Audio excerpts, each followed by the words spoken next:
And we are live. Hello, everyone. Welcome to the Alien Spaceship stream. You can be watching from anywhere around the country or the world, and I really appreciate every single one of you. Coming to you from the Spaceship Studios from a galaxy far, far away. Alright, hello, everyone. Good afternoon. Hope everybody's doing well. We have ourselves another surprise live, and here now we'll be switching over to the other screen.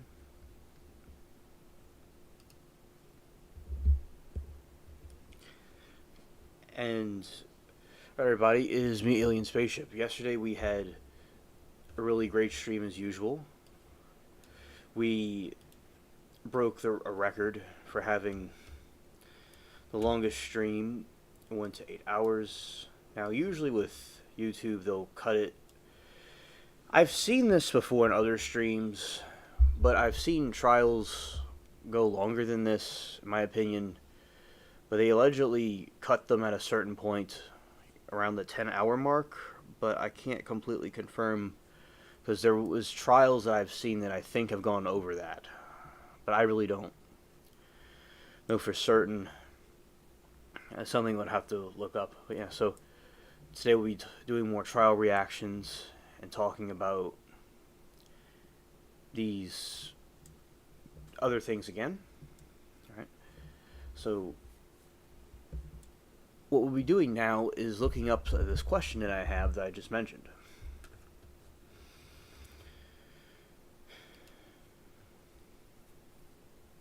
Here we go. Switching over to the other screen.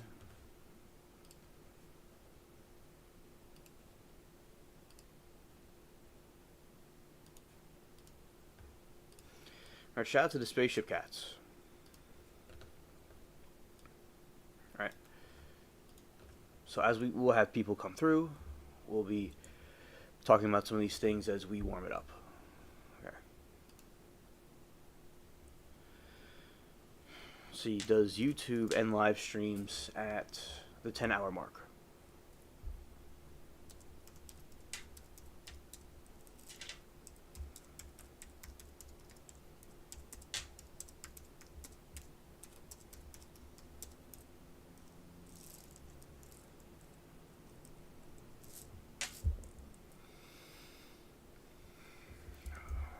Okay. And this says, no, YouTube does not automatically end live streams at the 10-hour mark. The technical limit for a single continuous live stream is 12 hours. Many long-running streams, such as 24/7 loops, stay live indefinitely, but automatically restarting after they end. Interesting. Interesting. So it's 12 hours. Okay. This must mean we have never experienced a situation. We must never experienced a situation at the trial chat when it ended, so it must have not have gone past 12 hours, I guess. Let's see. 12-hour limit. The hard limit of the 12 hours is a soft cutoff that primarily affects how the broadcast is processed afterward. The platform is designed to handle streams up to this length. Archiving. While a stream can run longer, YouTube will not only create an automatic video archive, video on demand for the first 12 hours. If your stream goes over this limit, the entire stream may not be saved for later viewing. Monetization watch time. Watch time hours for live streams exceeding 12 hours will not be counted. And hello, Tom. Good to see you, sir. And Tom says Dateline news streams starts new streams sometimes. Oh, okay. Thank you, Tom. I've seen Dateline before. So, with these, because the streams I watched will end it and start a new one. Okay. Alright. Monetization, it'll be channels. Interesting. Yesterday we went to 8 hours, and I was aware of that if going over that. could potentially cause a problem, and it also won't save it. Encoder restart. If a streamer wants to continue a broadcast past 12 hours and have it archived, they must manually stop and restart the stream using their encoding software. This creates a new stream and a new archive for the next season, for the next session.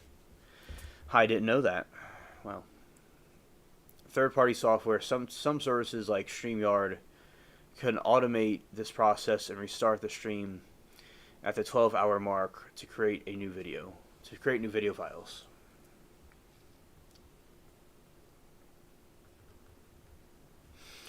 Right now what's going on is the Apple keynote,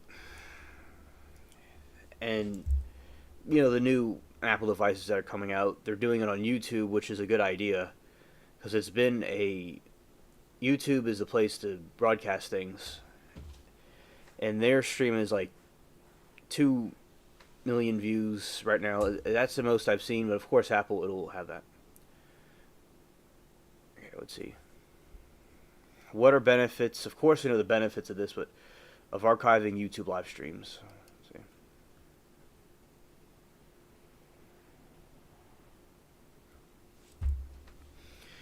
Archiving the YouTube live streams offers several key benefits.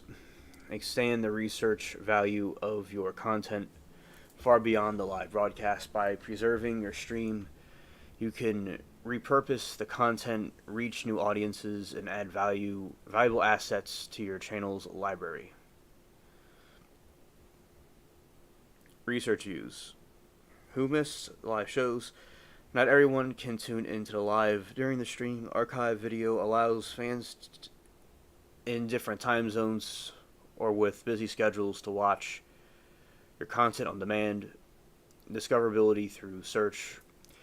When your stream becomes permanent video on your channel, it can be discovered in search results long after the event is over. Your video can be optimized with little description help new viewers of the content. Boost brand awareness. By making your content permanently available, you can draw in new followers and subscribers who have not been aware of your brand channel before. That's pretty cool.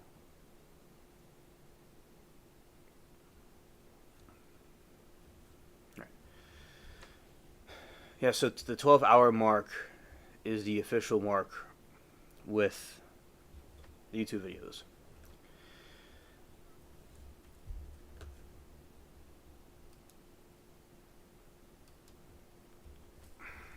Now, in recent times, there has not been really any trial news, there's no trials going on that people usually watch. There's a rapper trial, but the other regular trials are not there. And going into the news topics, let's see.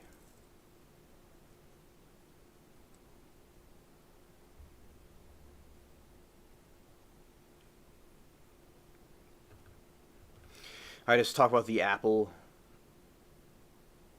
Right. Yes, correct, Tom. It's the hip hop one. Yeah, I looked at it for a moment. Now, most of y'all don't watch that one, and there's no trials on today. So, for those that wanted to come or were able to come, I have this up for anybody that wants to join it. So, yeah, I don't know much about that one. I don't mind watching the hip hop ones, but there's nothing on, and I think that I guess I'll see parts of it if they continue to stream it over a period of time. But I'm still indifferent about it either way. I don't mind it, but this is what I'm more into at the moment.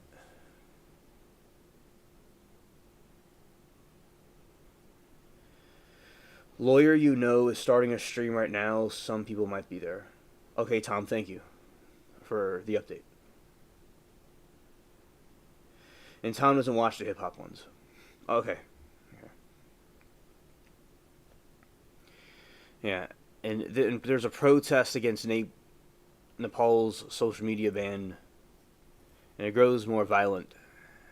and there's people protesting over there.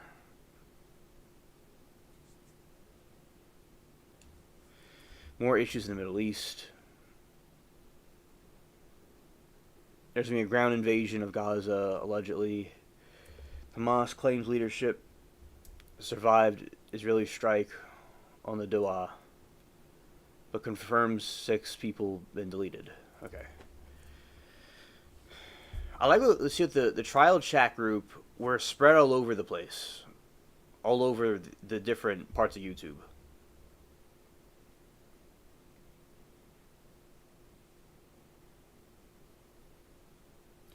You watched that one? Oh yeah, the YSL trial was very good. Brian Steele really is a genius, and he's a good attorney, very charming, and I think that the YSL trial shows a lot of issues like the Depp trial, because a lot of people with celebrity trials may not be interested. Now, there's times where it might be kind of silly, but I think that YSL showed a flaw. You just watched a bit of it to watch Steele. I don't know if I saw you there. I think I did see you there sometimes. Not often, but I saw you there sometimes. I remember when Ryan Steele would get up and he would tell Glanville that he was not operating the courtroom right, and he would do a lot of objections, and reasonably. With the other judge was better, they got later. Now, with YSL, it is a flaw in the system of Georgia. How you have a problem where the prosecution was inappropriate. Like, for instance, the Lady Georgia from the Donna Adelson trial was how she presented herself was very professional. YSL, the DA, was extremely not professional. It was like the Chuck E. Cheese. It was like Chuck E. Cheese getting arrested from that place. That time where the kids' place we were watching yesterday. That's basically what Miss Love and Hilton were. So yeah, Ryan Steele, very very cool, and very brilliant. I think that was a good trial to watch, and to know these cultural issues that are going on. Another problem, Johnny Depp trial also is a cultural thing too, because it just shows flaws in how our country will perceive different situations and people. And that is, I'm glad that you took an interest in what Brian Steele was doing in that trial, because I think that was good for all people to watch. A lot of times with rapper trials, I watch rapper trials. I watch all the trials they put up. And with the rapper trials, some people in the chat will be spamming or be kind of goofy. It's not the same as the other ones like we usually watch. It's a different group. With when you have like a rock star or say like a rapper, it might be a different type of setting than it would be if it's another person. But yeah, definitely the YSO trial would be, I think everybody could see that. I think it's a good legal analyst. For people who want to study law, it's a good analyst about it. Tom says Fulton County we saw again recently. Yeah, we did. I remember that. And I saw Miss Hilton again. And it was more cringe. And they got something in their case lost again. And they keep electing the same people. Let's see.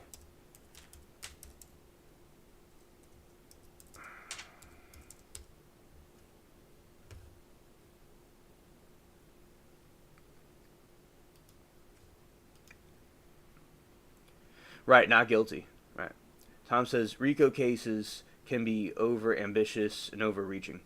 Yeah, it originally was for the mob, like the mafia when they were doing, and other people that were doing stuff like that back in the day. But they'll associate everything with RICO. It's quite ridiculous.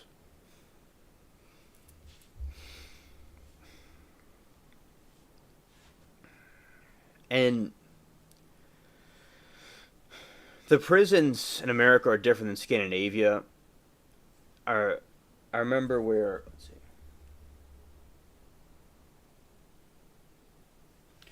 I remember Rita. It's a good afternoon. It's great to see you. As I remember, Tom, when I saw videos when Varg was in prison over in Scandinavia, and it looks very different than the prisons we have here. World's different. It looks like a little hotel. So, and that he was still able to make music and stuff. In the Scandinavian prisons, they look very different. And over here, the prisons are quite like a, you could say like a cage. I'm not saying it's good or bad. It just things could be reformed and changed. I'm not saying it can't be reformed, but yeah, it's drastically different. Like when I saw that, I was like, the prisons are completely. It's kind of like a bit of a culture shock when I was seeing like Scandinavian prisons, other countries, and our country. Yes, much more geared towards rehabilitation.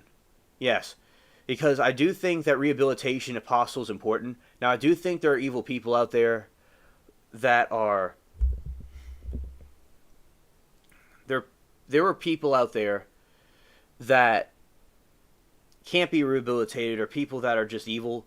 But yeah, I do believe that rehabilitation should be important. And yesterday we were talking with G in chat how like they don't have air conditionings in those prisons, and now some people may think they don't. It's a good thing. And yeah, if you have somebody that's like hurting a child, something like that, I can understand the frustration.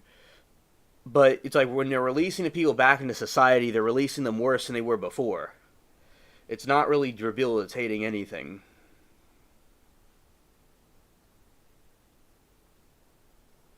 And Tom says even Var got out. Nobody does life in Norway. Yeah, and yeah, he did, and he was remorseful about his actions from what I saw, and he changed in a different direction. If he'd been in like an American type prison, he could have gotten even worse. And if yeah, so like I said, I don't know if it's rehabilitating people, and some of our Canadian friends say we way over sentence. I wonder why we do that here. Yeah, yeah. You see, I think it has a lot of origins from different places, and I could give you all like a proper. I'll give you all proper analysis of like why that is a thing, but explaining that situation, I think America's system goes back in its past where it had different like dungeons and stuff. I don't know if they had dungeons back in that time, but they had different like in Europe they had dungeons and stuff. So it might be something from that time. Lincoln when they made slavery illegal, but if somebody breaks the law, they become a slave legally. And it could have something to do with that type of system also. It was based off of something else, and I do think a lot of the prisons are privately owned and they're not publicly owned. And of course, a lot of people might like that, but it's private companies doing it, and they use them to make for cheap labor. So you had the time in the past where before the Industrial Revolution, around this time, people worked in factories for 5 cents, and they were treated like cattle, pretty much. And it's this type of system like that. So for a business to make unlimited profit, sort of like what China does. So I do think that could play a factor in it, where it wasn't about rehabilitation, it was about something totally different. Because remember, you're releasing people back into a society that are messed up like that, you're going to make a cycle of things going to be worse. And as I said yesterday, I think a lot of, I don't know everything, but I think a lot of the country's money goes to foreign conflicts and not over here to where the people are. You know, we have billions of dollars going out. I mean, and there's people here that may benefit from it. You could really help out a lot of things, in my opinion. So, yeah, America's the greatest country on earth. We have a very great system, but we have our we have our own issues. Like everything would have issues that could be fixed, in my opinion. Yes, I have seen some of his videos where he just talks. He gained much wisdom in prison. Yes, he did. He did. And yeah, I see his videos, and he's just living on the land, doing his thing, and he has his wise things to say. Yeah, definitely. Because when people are young, and now he was half French, I didn't know that, and he's half Scandinavian, Norwegian, I believe. So I wonder if that caused a conflict within him being French and uh, Scandinavian at the same time. Because I remember surely like my family has German and different origins from that part of the world, and there seems to be an emphasis on the German ancestry over other ancestries a lot. And although all ancestry people have, whatever they are, should be embraced, and that want to focus on that. And because there is like a sense of nationalism, which is nothing bad. That's good amongst them. Now, of course, not aiming it in a bad, negative way, but he learned later about more positive ways of doing things. Like his music's very good. The ambient music, I like the folk music he does is very good, very peaceful.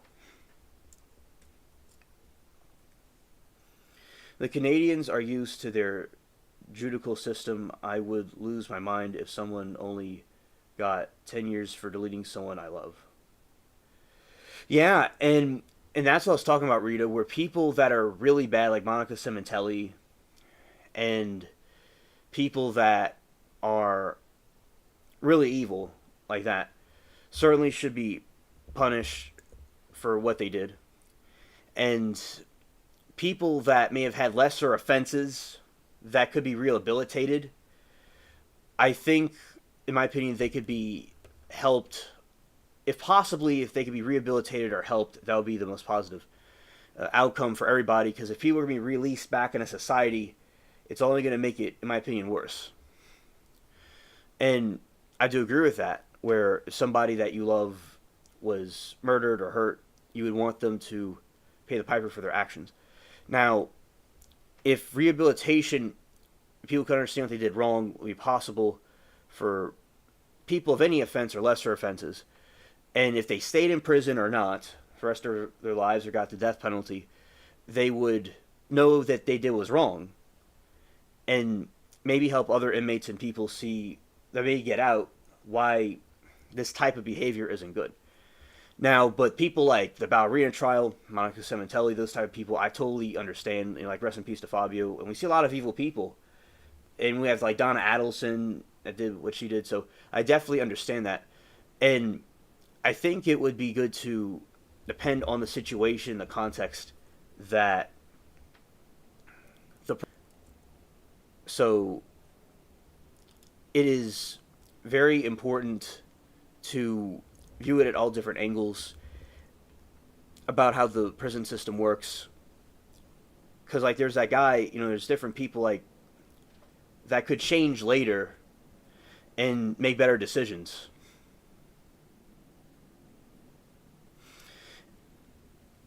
Later on, like, say somebody murdered, I'll even say this, say someone murdered somebody that we all would agree is wrong, and we would want them to be, given justice. I totally agree with that. Now, if later they were rehabilitated to understand what they did was wrong, that would be great if they acquired the wisdom to understand their mistakes. But some people just don't have that. Remember, as I said, like Brian Koberger, for instance, or somebody like those serial deleters that we see, may not have that, or never have that. Like, you see Brian Koberger's face, there's nothing in there that is trying to be rehabilitated. So it does depend. I'd say that there's exceptions to the rule, of course, and the prison system is the way it is now. But I do think if anybody could learn, that would be good. Because if you have people coming back out into the world, or people in prison that are be around other people in prison that are not going to stay there forever, could go through something and they get traumatized, and then the cycle continues of more crime and more people getting hurt, hypothetically. So, yeah, definitely rehabilitation is key. And those that want to help themselves, I think it's important. So, yeah, and a lot of people, which is right or wrong, is up to interpretation of the person, is that a lot of times people will get drug addictions in prison. That's what I've heard. That a lot of people come out with a drug addiction. And if you have more people doing drugs in the street, like you have California, where people choose to go there to go on the street and get high on fentanyl. And that's another problem with the homelessness and the other issue, because you'll see thousands of tents stretching the whole street. You'll see it on corners. Or one time, it's this dark, creepy street at night, and a dude's bent over. It's a silhouette of a human bent over with an "Hello, Mississippi. Good to see you. Welcome to the chat." And the person has a needle stuck in their arm, and they're just like out of this world. That is really unfortunate that the society has fallen downhill like that. So I do think if anybody could be rehabilitated, and there could be a system where it promotes a society that's rehabilitating others, I think that's the most important thing to have, in my opinion. Understandably, there are people like, okay, I knew that was somebody. I knew, but I wasn't completely certain. So thank you for clarifying, Judy. Okay. Now, going over here.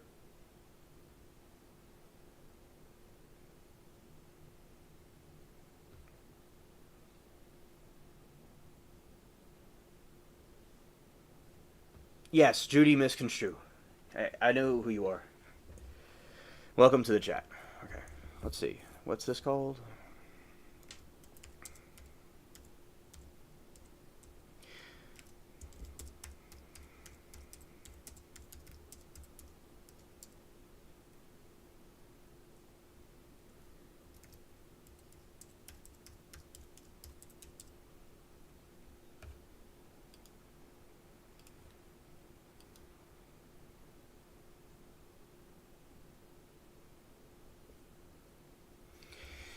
Now, about the U.S. prisons, let's see, the system. Now, another thing, Rita, that we're talking about yesterday is that a lot of prisons will have like iPads and tablets and stuff, and that's kind of ridiculous. I was a little bit shocked when I learned about Wade Wilson. He had like an iPad or something, and it's like I didn't know they let him have those kind of things. That's crazy. Oh, you still have the Judy Misconstrue. Oh, that's good. Yes, variety, spice of life. I agree. That's always good to have. Yes. All right. Now, this is about why the U.S. Prison system may not be rehabilitating. All right. So let's see what the AI says. And y'all have, of course, have your own opinions and facts. Is all fine, of course.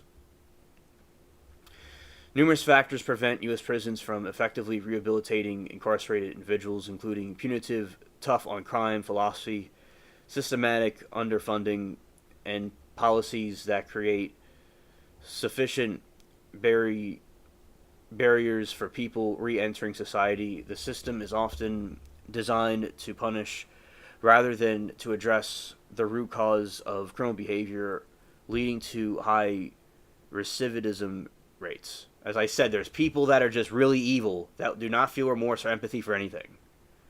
That if they got out again, they're going to do the same thing. And I do think people that are like, in my opinion, that don't want to change, that are doing stuff to children, that are doing stuff to like a serial deleter, if they got out, they do the same thing all over again. Prisoners spitting rotten.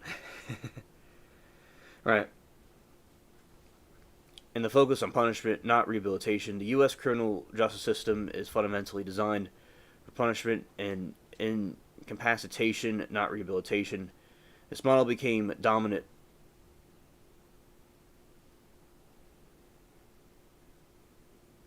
Exactly, Tom.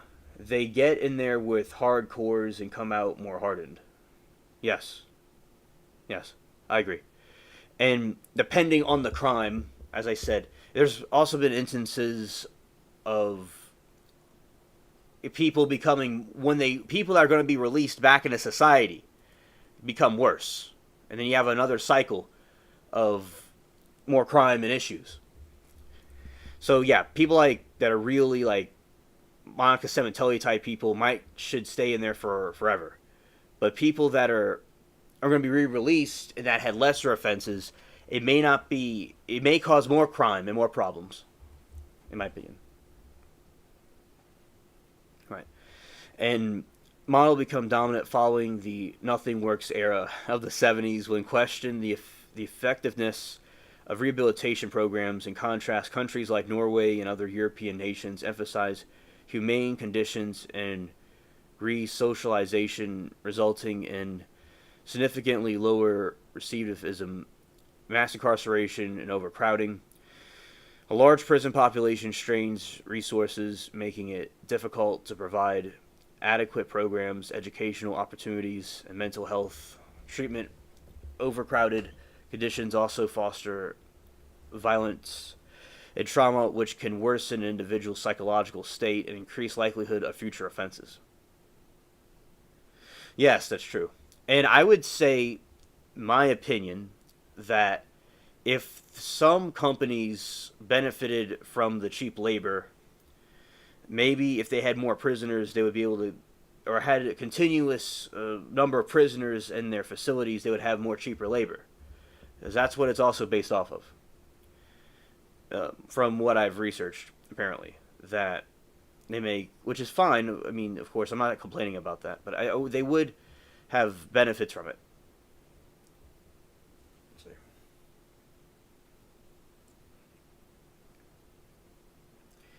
And Tom says, "Let the potheads out." Scared. Drugs and unhealthy environments.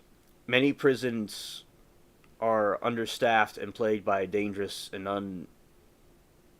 unhygienic conditions. Exposure to violence, trauma, and lack of proper nutrition and healthcare, including inadequate mental health services, can cause long-term harm to person's well-being.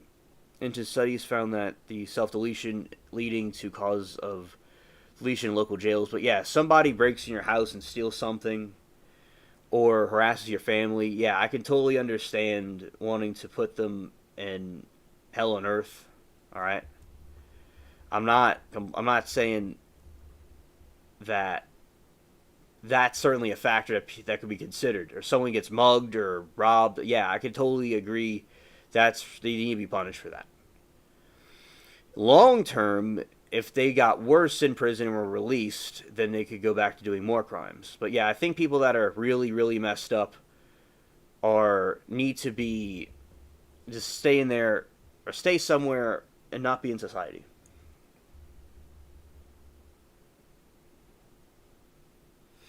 What are those flying things called again? The flying things, UFOs, drones, UAPs. I don't. If that's what you're referring to, that's all I'm thinking of is UFOs, drones, UAPs. Unless it's some sort of a joke. I don't know what that is, Judy. It could be a drone.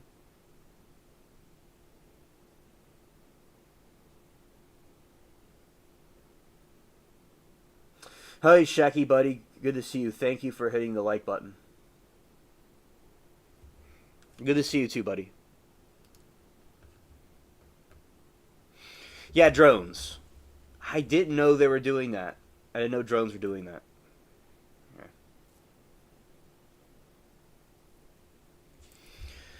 Substandard and limited programs. While many prisons offer rehabilitation programs for drug abuse, anger management, and vocational training, the quality is often substandard.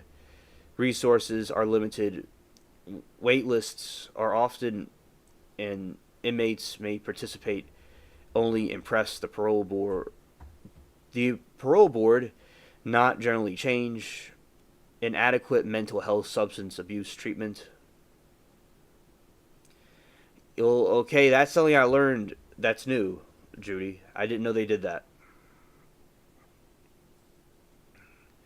I wouldn't be surprised. That's kind of like you see like a drone just flying over into a prison cell. Yeah, that's wild. That's wild to imagine. A large portion of incarcerated people suffer from mental illness, substance use disorders, and yet nearly two-thirds do not receive the mental health treatment in prison. Interruptions in care and lack of continuity with community provides after release hinder recovery and increase the risk of reoffending.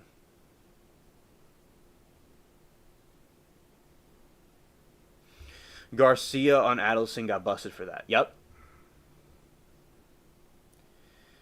There you go. Very well said, Judy. Thank you. Yeah, I wasn't. It's like you see a drone just flying over and flying back. Scared. Lack of family and community connections. Incarceration severs ties with family and support networks, which are crucial for successful reintegration. Maintaining family bonds during and after prison can reduce recidivism, which I don't even know what that means.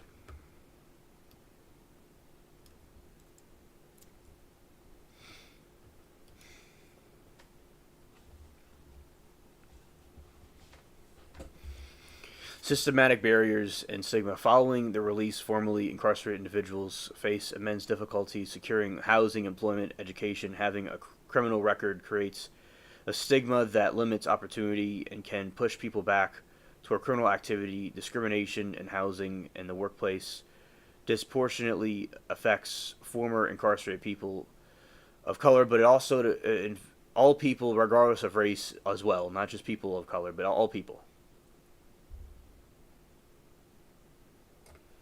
Repeat jail entry, right? Oh, okay. Thank you, chat. It means repeating more crimes. Okay.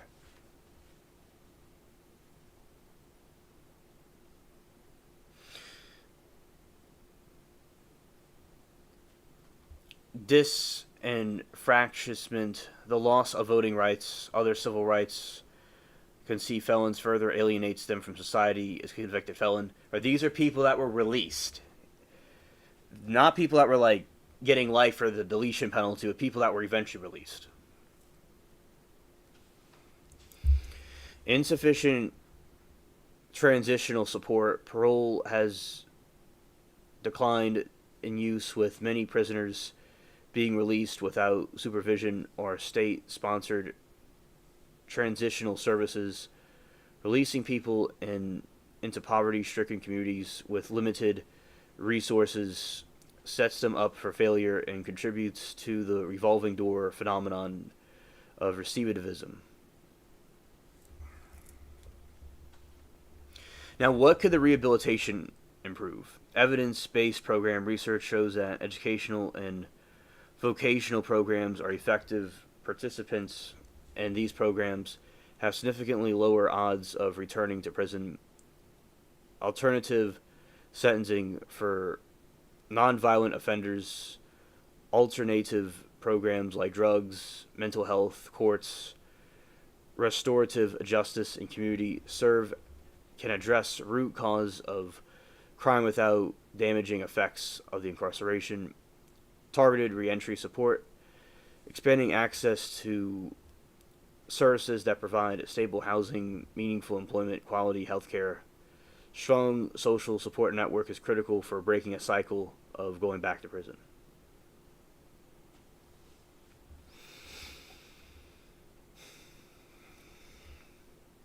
Rita said, I watched an unredacted police interview with Jeffrey LaCase. He's a little strange, very hyper. It was 2 hours and 30 minutes long. Lacoste, she said. Okay. Oh, okay. Thank you, Rita, for the information.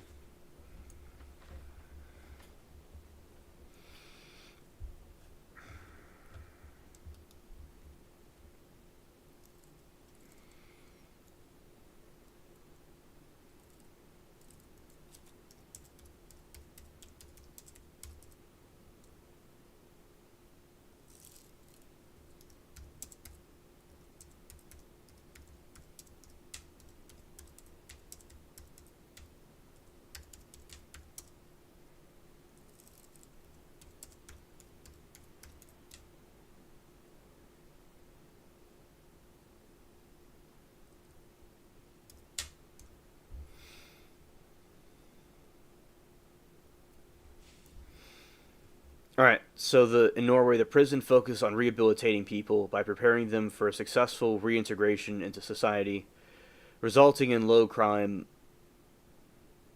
recidivism rates.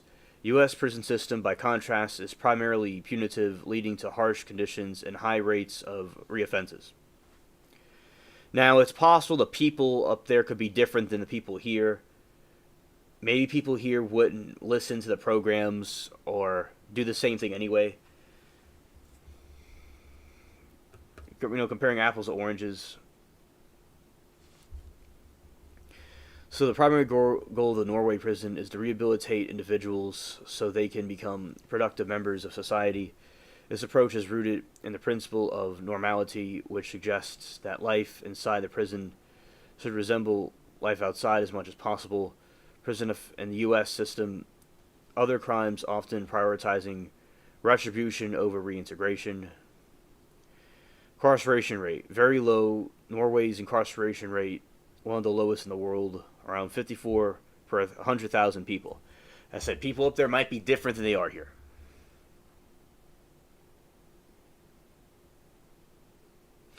I knew guy like that, high IQ though.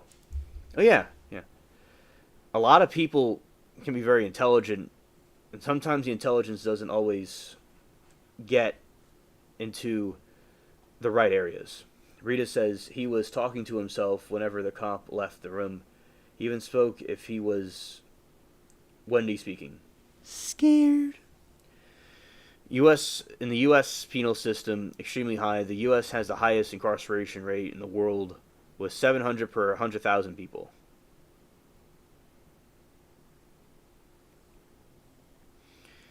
Low. Norway boasts the lowest recidivism rates in the world at approximately 20%. High. U.S. has high recidivism rates, with some reports showing that 2/3 of the release inmates are re-arrested within 3 years.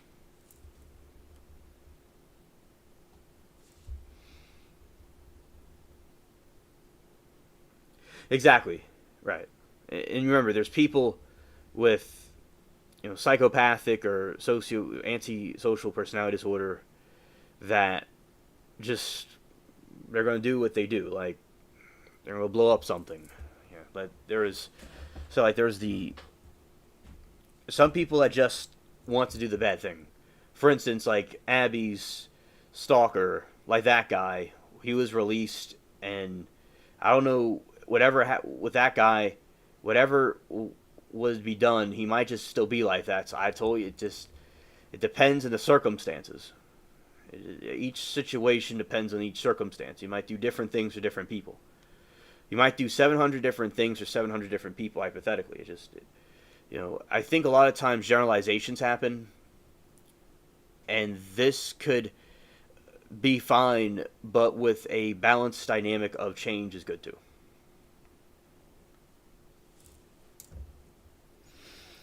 Sentencing features relatively short sentence with maximum term of 21 years for most crimes, even severe ones. Allows for much longer sentences, including life imprisonment and extended terms for even nonviolent offenses.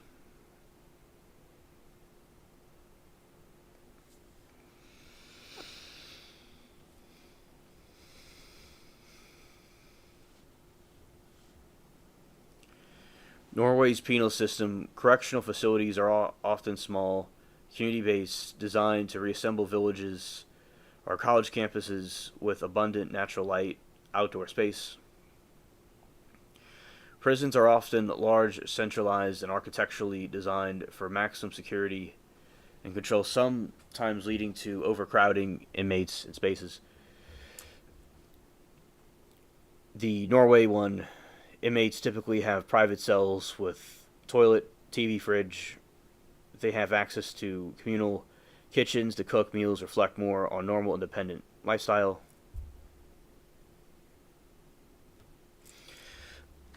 In the U.S., often crowded small cells with minimal amenities, with little input on daily living and meals.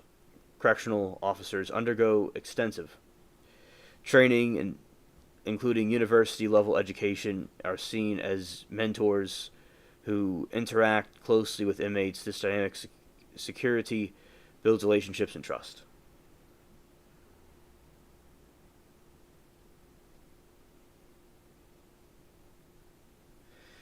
Rita said, really, I was watching the interview thinking this guy needed Valium. Cop had to ask him to slow down. Oh, scared. Maybe he was on some crack.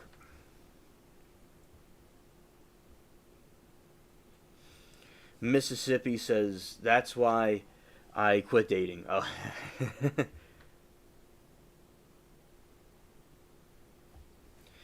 And received minimal training in typical function as guards whose primary focus is to maintain order.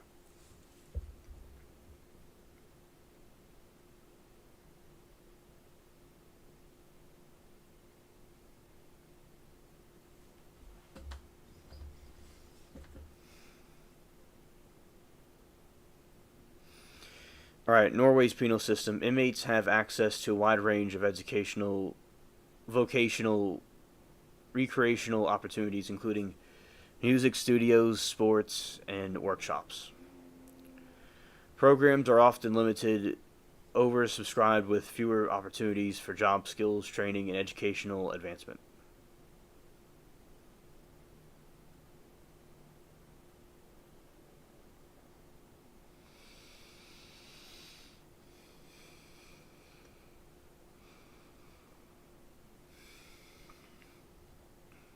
A gradual process where inmates can progress to lower security prisons, halfway houses, and nearly end up in their sentence.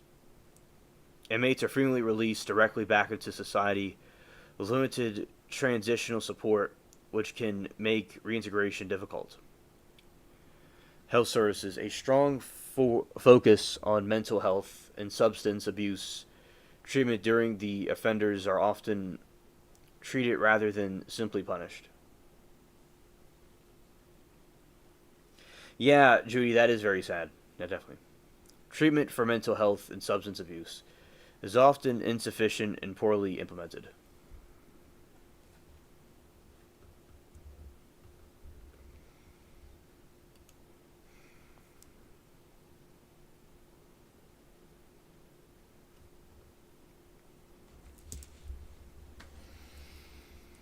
In addition to a strong focus on rehabilitation, Norway's low recidivism rates are supported by its comprehensive social safety net, high degree of social trust, and overall low crime rate. These societal factors address the root cause of crime, provide strong support system for individuals both before and after incarceration.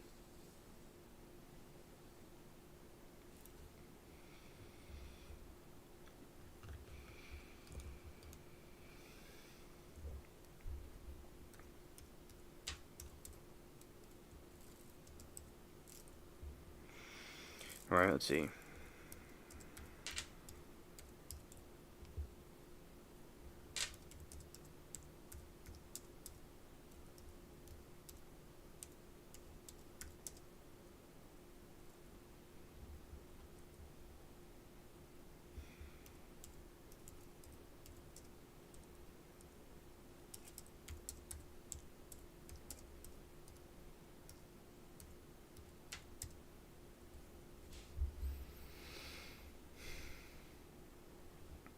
Some parts of the U.S. prison systems run for profit, primarily by private corporations that operate prisons and detention centers, even in publicly run prisons. All right, so there's public prisons too. Okay. A wide network of corporations profits from goods and services sold inmates and government agencies.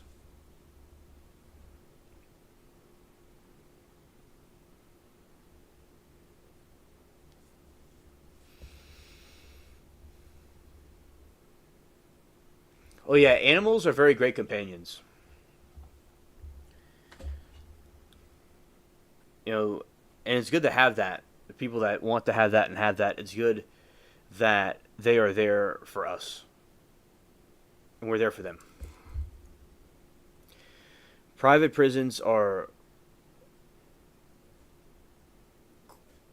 correctional facilities run by for-profit companies under contract with the government.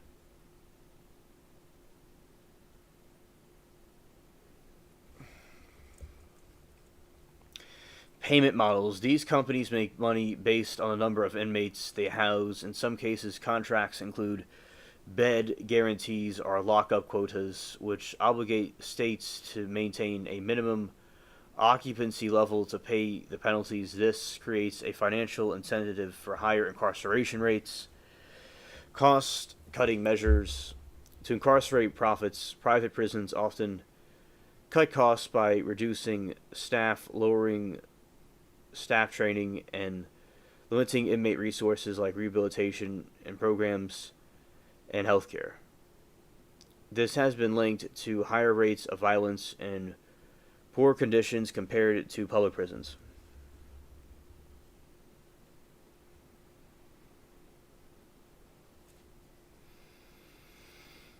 Immigration, detention. A significant portion of private prison businesses come from contracts with U.S. Immigration and Customs Enforcement and the U.S. Marshals Services to operate immigration detention centers.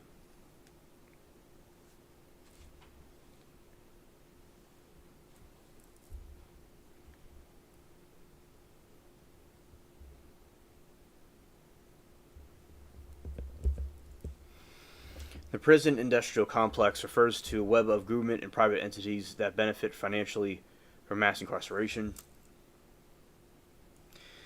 Rita said, "My best friend lost her husband in 21. 4 months later, she was dating. She's still with the guy. I hope they grow old together." I do too, Rita. Yeah, and that's good that they are together.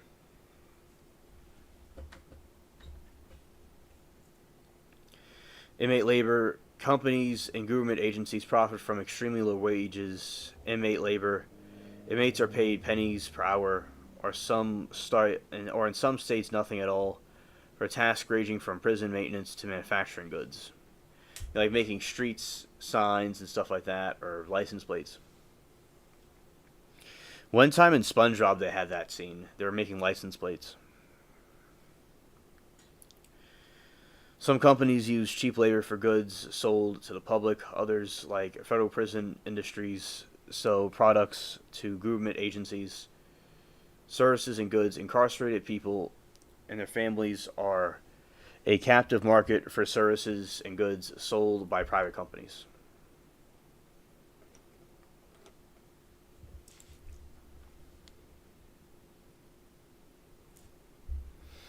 Telecommunication companies like Securus and GTL charge extremely high rates for phone calls, video chats, making it costly for inmates to stay in touch with family.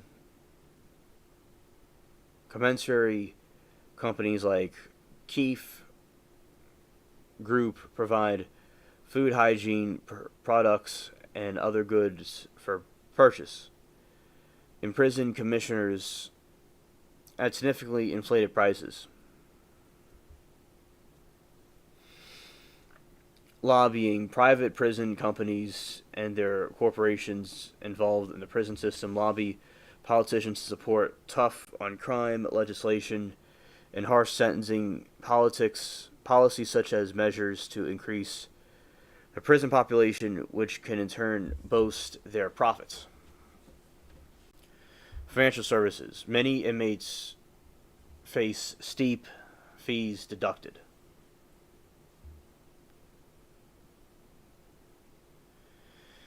For their mere wages for things like court fines, restitution, and pay to stay costs benefiting government agencies and private financial companies.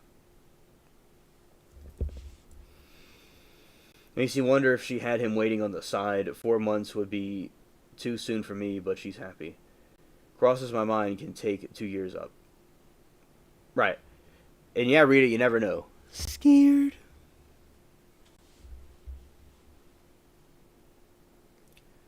Public versus private prisons. While public government-run prisons are not technically for profit, they still rely mainly on the same cost-saving measures and private contractors that fuel for profit aspects of the prison industrial complex. Incarceration costs versus profit. The overall costs of incarceration in the government are enormous, but the profit is generated through the exploitation of inmate labor and the provisions of expensive services by the relatively small number of private corporations.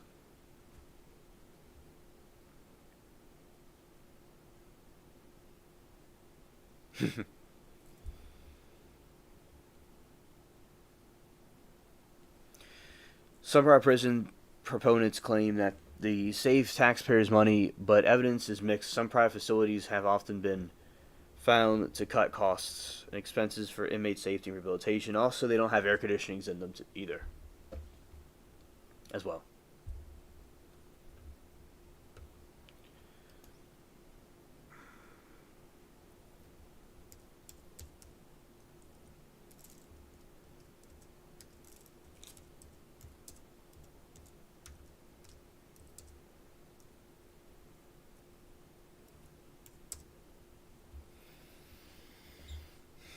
All right, let's see.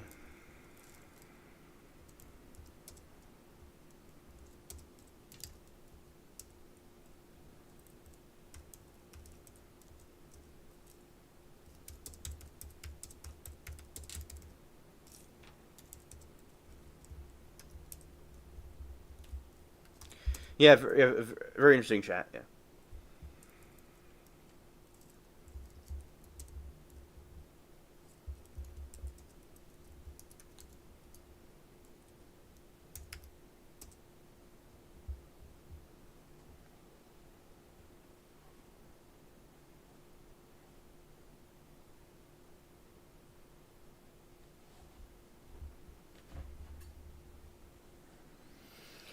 Shifting billions of dollars to the U.S.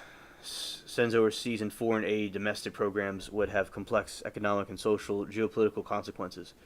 The impact depends on the programs receive the money, but generally it would likely boost certain domestic sectors while disrupting global stability, international influences, and fiscal year. In 23, U.S. committed nearly 100 billion in foreign aid, which is about 1.3% of total federal spending.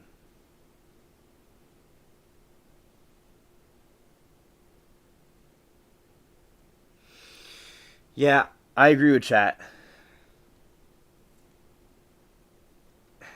And Rita said, I knew husband before she did. He was a good guy. I think she was just really devastated.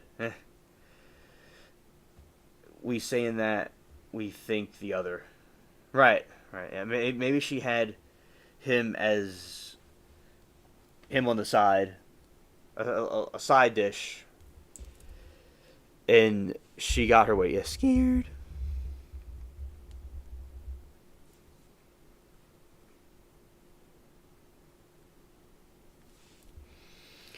Redirecting funds could create an immediate economic stimulus, especially if invested into projects with high physical multi pillars, such as infrastructure or direct payments. In addition, $1 of government spending can increase the local GDP by 130 to 200, suggesting a significant boost in domestic output.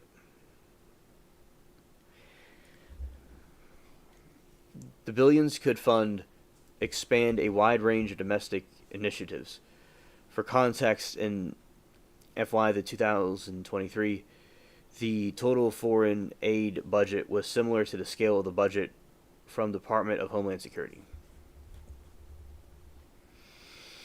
Healthcare. It could fund universal healthcare, expand Medicaid and CHIP, or significantly increase medical benefits for veterans. Infrastructure. The money could be addressing the nation's critical infrastructure needs, from repairing roads, bridges, and modernizing power grids.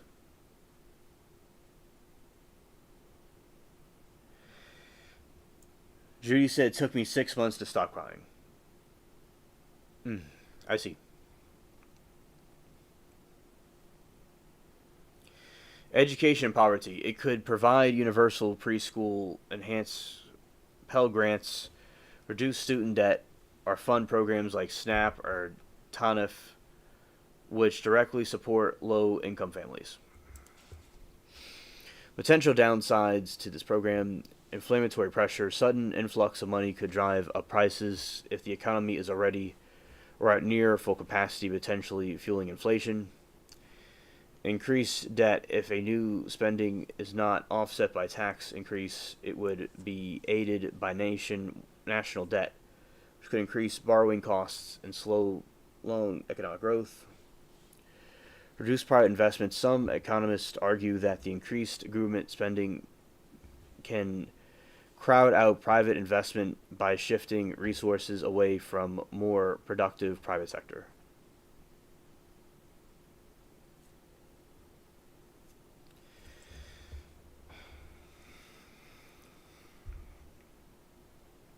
It could weaken alliances. It could create a power vacuum,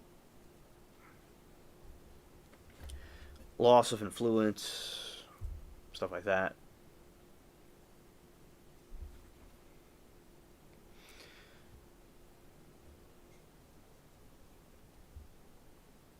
It could cause more migration.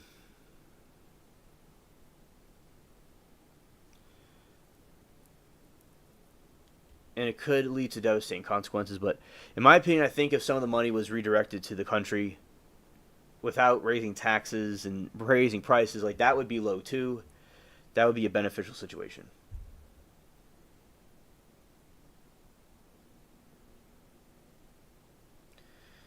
So Snap said I could have $23 in food stamps last week. LOL, I said forget it. Oh. Scared.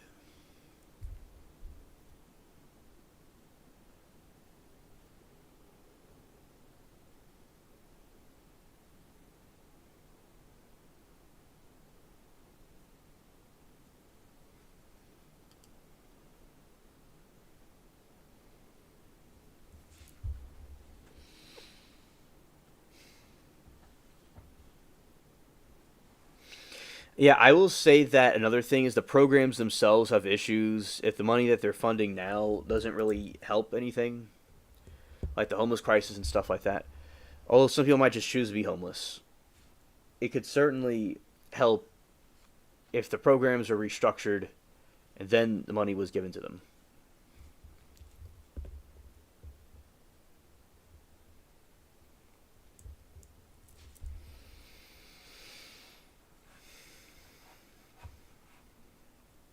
Drew said, went to the food bank today. Line up cars behind the roses. About 60 more rich young old. My Tao, Indiana, has tons of food banks, and we get lots of food. Well, that's good. I'm glad that y'all get lots of food. It's very important to have those for people that need them. State of the local economy. If there is a lot of spare capacity, increased spending is less likely to be inflammatory because businesses can easily increase production without raising prices. The economy is already near full employment. The risk of inflation is higher.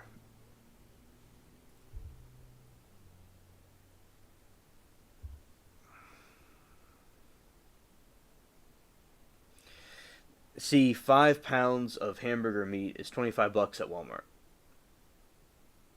I'm sure coming up you saw prices that were much cheaper back in the day. Yeah, that's wow.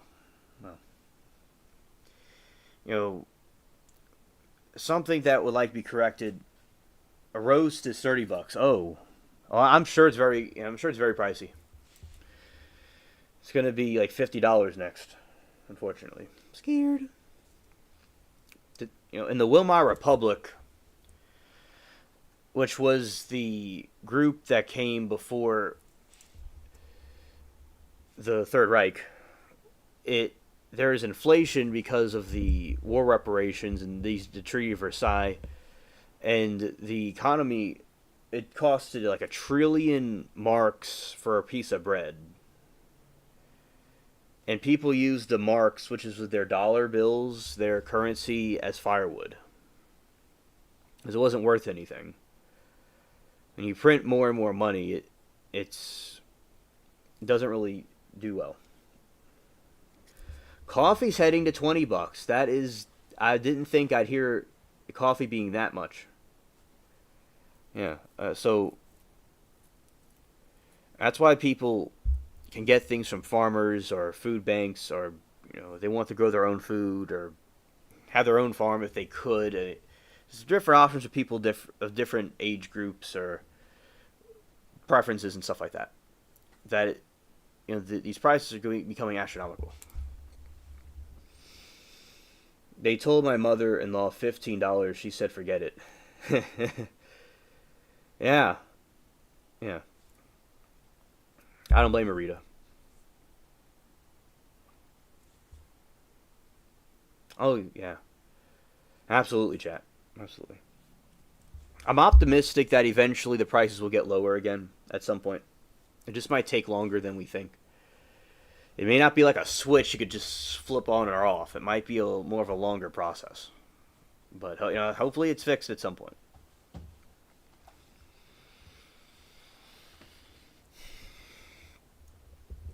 Funding mechanism. If the government funds the spending through borrowing, the Federal Reserve prints new money to finance that borrowing, then there's a higher chance of inflation if the government raises or borrows high inflation. Government raises taxes or cuts into spending.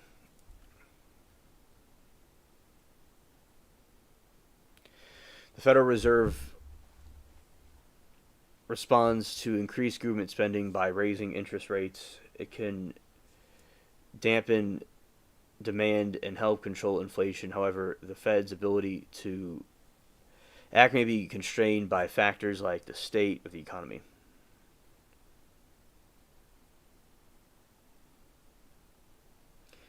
Yeah, Rita, and I really, oh, it's my, hello, Anna, and let's go Dodgers. Hey, buddy.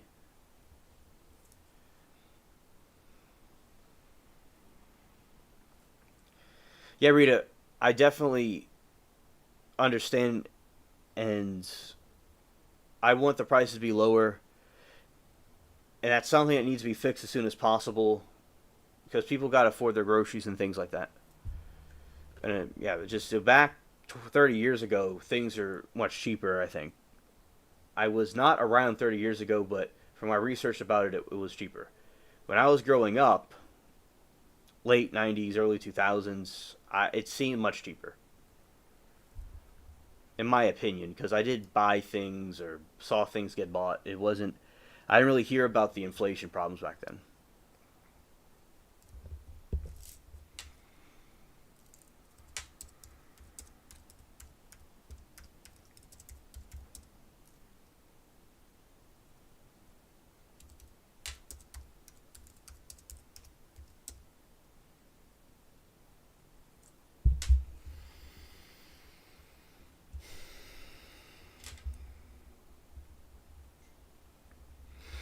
All right.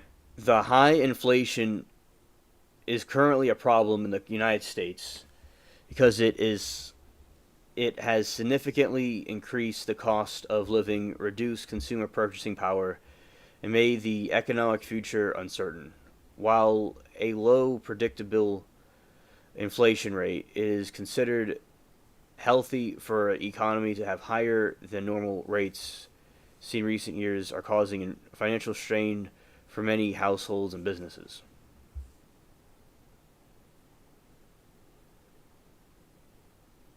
Yeah, exactly. Let's go Dodgers. Exactly, Dodgers. Yeah. And although I consistently say how in this era I love the technology, and I'm glad that I grew up in a time with this type of technology we have, I will say there are cons that the other generations had pros in. That it would have been nice if they could have maintained the other stuff in this time period. Yeah, exactly, Anna. Right. What I would try to do, or would dream of having be done, is if the money was redirected into the United States to help the crisis that is going on and to stimulate the American people. At the same time, inflation just going down and the taxes and all going down too. And if people at the top were upset, life sucks sometimes for the people at the top. But the regular people, I think, certainly need to be able to afford groceries, and we need to solve some of these problems that are going on. Because it's good for us to keep our power and our position in the world is very important. Saying that, it's essential to protect your own people too. It shouldn't come at the cost of your own people. It's going up again, Rita. I'm hearing all the time that it's going up in different parts of the country. Erodes purchasing power.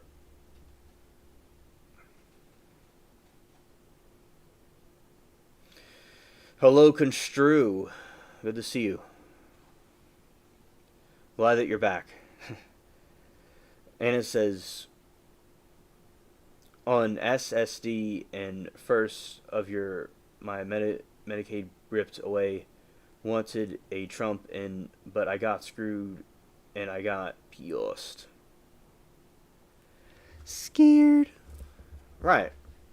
Now, the reasons why they do that allegedly is to stop inflation, but guess what? And I don't know everything. Inflation's still a problem.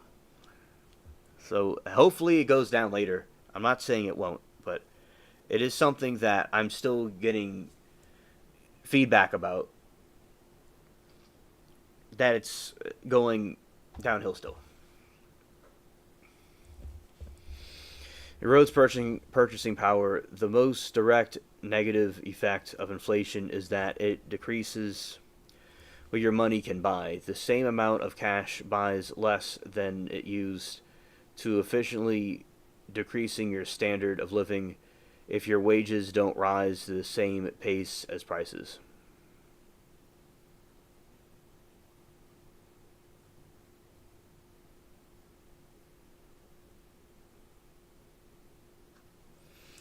Oh, well, that channel bans people weird. Scared.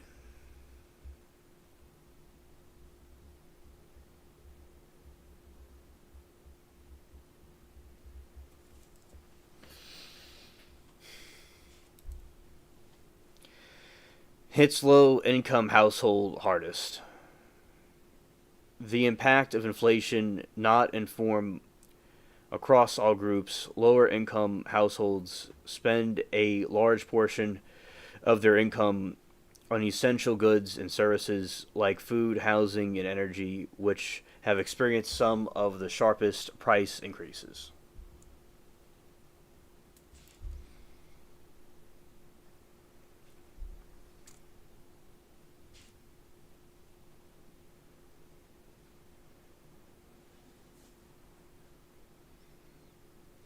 Shrink savings and investments. The real value of your savings declines during the period of high inflation, especially if your bank's interest rate is low. Then the rate of inflation rate is also diminishes the real returns on investments that don't keep the pace with rising prices. For instance, like gold and silver, things like that seem to do well in these situations. And from the economic perspective, and then you have this other factor with the markets and stuff. I don't even know what they're doing today. Let's see. It looks like it's doing a little bit better today, the stock markets, but yeah, it's been, the dollar value goes down. It's like nothing compared to what, like, say back in the past when some of you may have been growing up. The dollar had lots of buying power. One time I was watching the Donna Reed show. It was y'all know what that is, but it's a show I used to watch before going to school. I watched old TV shows, and the car costs $500 or $200 or something. I'm like, pfft. There are thousands and thousands of dollars now. Good grief. Yeah. Yeah. As I said, optimistically, over the course of the presidency, I hopefully it goes down at some point. We're not quite there yet. Maybe it's a long process. We're still keeping up in seeing if he brings it down, because it might be like a sinking ship, like the Titanic, and it's like so deep underwater, and they're pumping it to bring it back up, and it might take more than 5 minutes. We'll see. We'll see. SSC is disability. I got screwed. Sorry, but man, I'm pissed. And I would be mad too. I understand. And I think the American people should completely have what they need. At the same time, balancing it out with inflation being low as well. But, we have both problems at once. So yeah, I definitely think that is important. And Dodger says, my problem is that soon as I worked hard enough to earn more money per hour, the gov started raising the minimum wage, so the gap between me and the people who earn minimum wage got smaller. Yes, I've talked about that before in other podcasts, where when that happens, it causes more problems in the long term for people. There's a con to it where it would cause a business, like say if they're trying to make money, which I do think businesses, this may not be a popular opinion, but businesses could focus on making a good product and not making money, and by doing that you'll make more money. But some people might want to, they might raise the prices of hamburgers to compensate for it, or what your situation. So we want people minimum wage to be able to make money, make ends meet. Now, if people in those areas, in my opinion, I could be wrong, in my opinion, which I don't mind being refuted, it's okay, that when you have people in those jobs, they could eventually get another job that pays more, and that's like a starting out. Say like you're on level 1 in a video game, then you go to level 2, level 3, level 4. Now, there are exceptions to the rule, of course, and I don't want things to be dogmatic in just one way or another, but I could see both sides. That I think that, yeah, there certainly will be cons to that, but at the same time, understandably, that people want to make as much money as possible that may not be able to get by. That is important, but I understand there's cons to it, and if people can do other things at some point that would, like say somebody that's a teenager or somebody's working at McDonald's, and then they level up to something else, or they could stay there. So I think that there's probably a balanced solution to that, but I definitely can see, Dodgers, the struggle that you have from your perspective.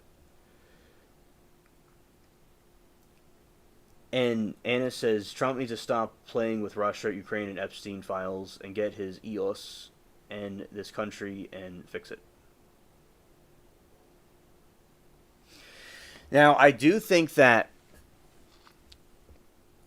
it's important to focus on the American people.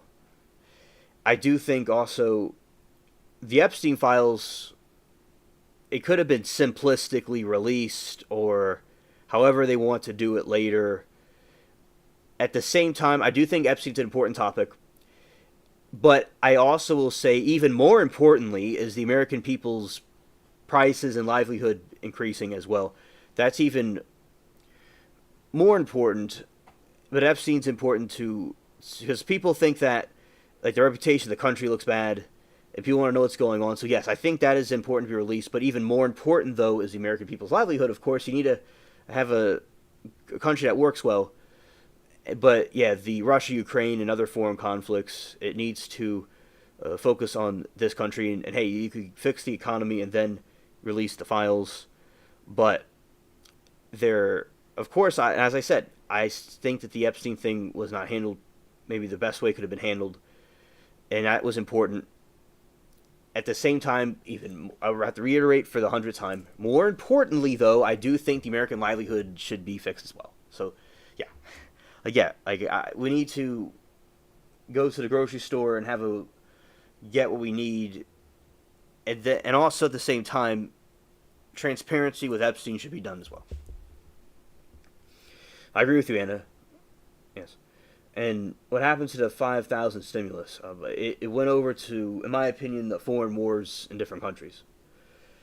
And Anna says, right, drill right away, right, he's too busy playing international, fix Dems mess here first.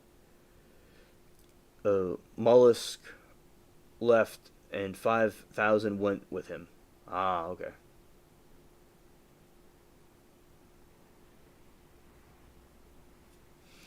Zero said, after I fixed, my buddy is Zero here. Hey, buddy. After I fixed this windshield that I noticed there's a crack in it, I will tell you all about the Epstein files. Okay, Zero, thank you.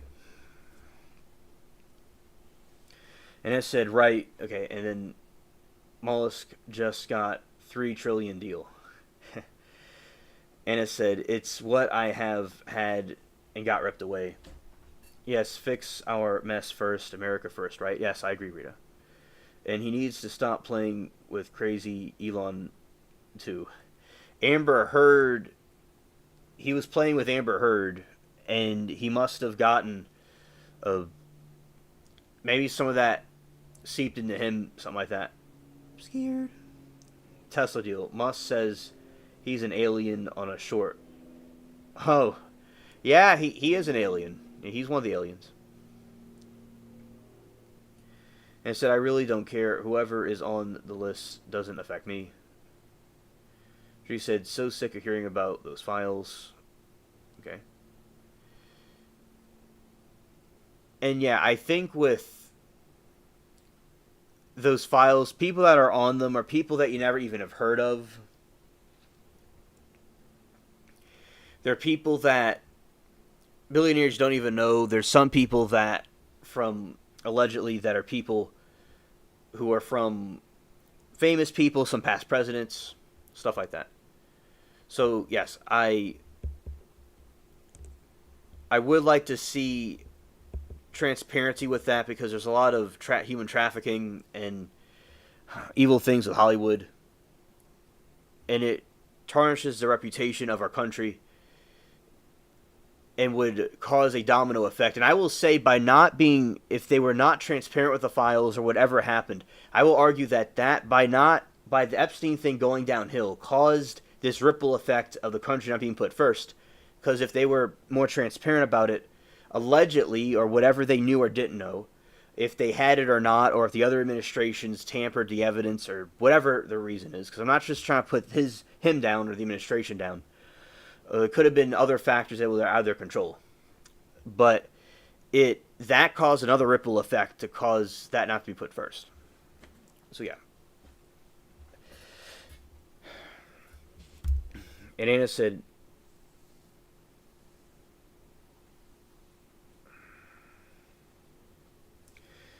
alright, and everybody staying in their country, protect USA from what? Let the radical Russians, Chinese, and play with each other as long as they stay away from us. Yeah, Anna, right. And let's see how much money went to foreign wars so far. And Zero says, okay, humans, hands a file. If you have the flight logs, you can take those cross-reference from them every airport on the day of the logs to make narrow eyes. Create one before you do 1 plus 1 to make 2. You make 2 plus 2. What's the answer? This is a test. I've taught you this lesson. And we have 2 plus 2, it equals 4. All right.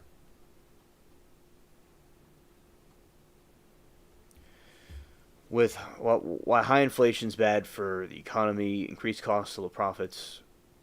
Okay. Let's see how much.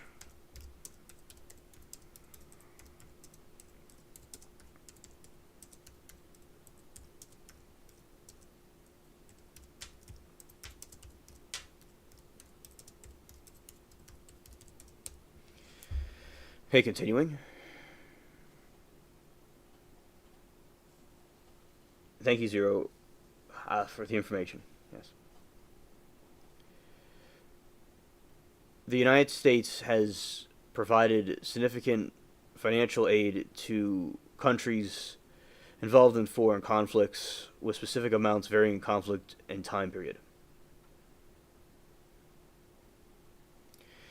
Ukraine, since 22, the invasion, the U.S. allocated 182.8 billion in emergency funding to Ukraine, and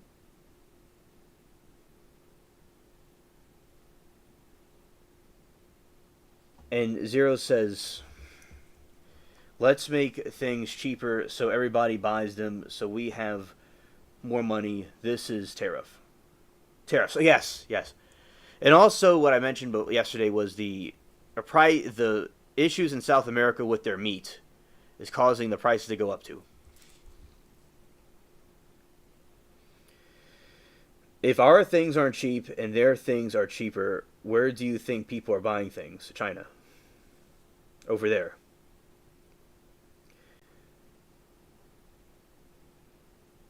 Anna said people should watch their daughters and keep out of which weirdos pools.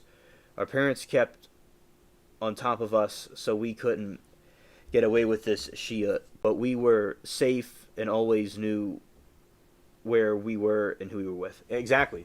Exactly that. Parents certainly need to do that. I agree. Emergency funding the Ukraine and surrounding regions with 140.5 billion committed and 83.4 billion distributed by December 24. Security assistance, including weapons and training, accounts for 130.7 billion of this aid. We've been warning these babies since the 90s about babies having babies, and now we have a world full of toddlers. That was a very good idiom. I like that, yeah. Very good point. Israel, at the largest cumulative U.S. the largest recipient of U.S. foreign aid, Israel has received at least 12.5 billion in direct military aid since October 23. Conflict with Hamas. This includes funds from bills passed in March 24. The U.S. also has an agreement to provide 3.8 billion annually through 2028. They're going to be sending 3.8 billion annually through 2028. Taiwan. In response to tensions with Chinese, U.S. provides substantial security aid to Taiwan in April 24, appropriate including 2 billion in foreign military financing for Taiwan and Indo-Pacific partners, with 1.4 billion designated for Taiwan. Yeah, the Tylenol must have went overseas to help somebody in some foreign country. These figures represent allocated committed funds, not always the amount fully spent. They encompass various types of assistance like military, economic, and humanitarian aid.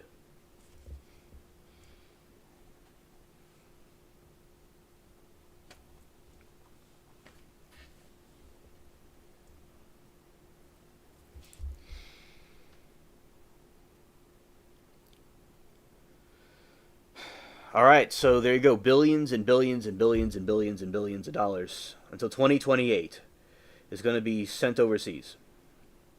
That's nice. And hopefully it helps the people here at some point. And I'll be waiting. God willing, I'll be here seeing what happens.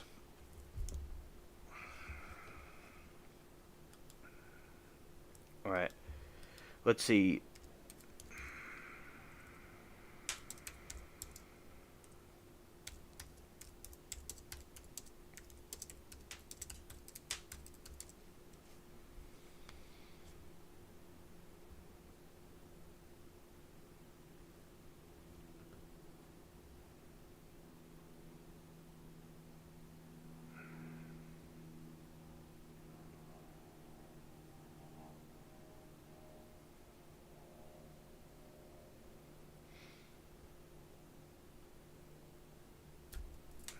I be dead, I'm 70. Scared. You never know. I mean, people can. My grandparents in Europe are in their 90s. Grandparents in America are in their 80s. I mean, it's possible. Scared. And you'll be starved. That's yeah. You might be starved though. It might cut your life short with all the what's being cut out. Yes, I see what you're saying, Judy. Yeah, scared, but you never know. You could overcome it possibly. Maybe you could send out some smoke signals, and the the magic bird can bring you some food. Maybe. Rina said we're starting to have trouble getting meds. Rite Aids are closed up, and CVS has to take all their folks. My son was told out of stock for his BP meds. Oh Lord, oh Lord. It's almost like they're trying to lead us. So we have the domestic policies. In my opinion, the programs that are here may need reform because if they're given money and they don't do anything with it, that's not good. Like, say there's already money going to things now and it's not going right. So giving it more money is just going to cause it to get into a shredder. So making sure the programs that are there now are working to great capacity as possibly they can be working to help and cater to the American people. Then either cutting or reducing drastically the funds to other countries and other conflicts. And after all this happens, putting it into the United States, where this could, and at the same time, either by force or by some other ways of having things fall into place, inflation just goes down. All right, it goes down. And people could buy the products. And it's going into fixing this country and then helping America become better. And by America becoming a better country, it could then do what it usually does. Because if it's like something's inevitably going to happen if people are just going to be starved out into existence unless something changes and it turns around. We'll see as time goes on. Maybe it'll get better. We have 4 more years to go.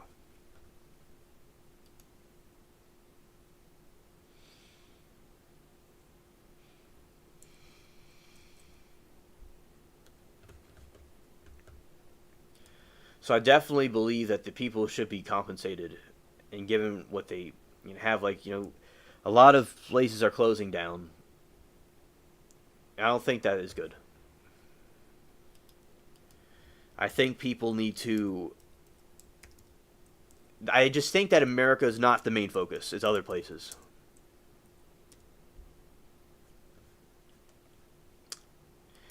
Okay.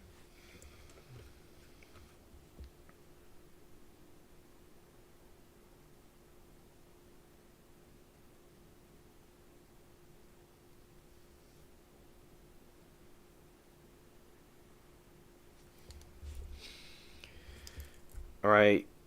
Now this is what the AI thing says about cutting the funds.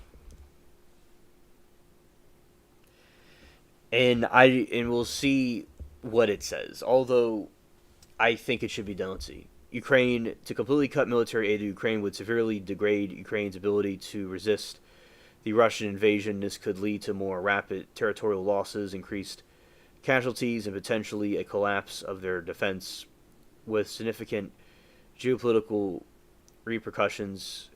Economic and aid cuts would also hamper their ability to maintain essential government functions and recover from war damage. Israel. While Israel is the strongest military in the U.S. military aid, particularly the $3.3 billion annual commitment, ensures its qualitative military edge in the region cut. This funding could force Israel to rethink its defense strategies, potentially leading to increased reliance on its own domestic arms industry or seeking support elsewhere. And hopefully, with that situation, it could lead to the end of the war. Yes. And it would be nice if Israel and Palestine can come to the table and try to reason this out. As I do now, growing up, I went to I'm Christian. I'm not Jewish, but I went to a Jewish summer camp, so I was quite associated with Israel closely, and I had conflicts about it with the Israel thing. I'm not against Israel, but growing up, I had conflicts about it with the war with Palestine. So I think that countries have a right to defend themselves, but at the same time, if people could come up with a more peaceful way of handling a situation, or if they can do something in a better way and not go to a very violent way of doing things, is better. I hope that they could come to the table and have peace. There could be a two-state solution, and that because I look at different points of view, and if they could have done it more a different way to make it a better situation, would be nice. Because if you're just giving them unlimited funding, it'd be nice if they could come to the table and have negotiations. Same thing with Ukraine and Russia and Taiwan. Reducing military aid would undermine Taiwan's efforts to deter potential invasion from mainland China. Be a sign of a lack of U.S. commitment, potentially emboldening China to increase the risk of conflict. Taiwan relies heavily on U.S. arms and defense.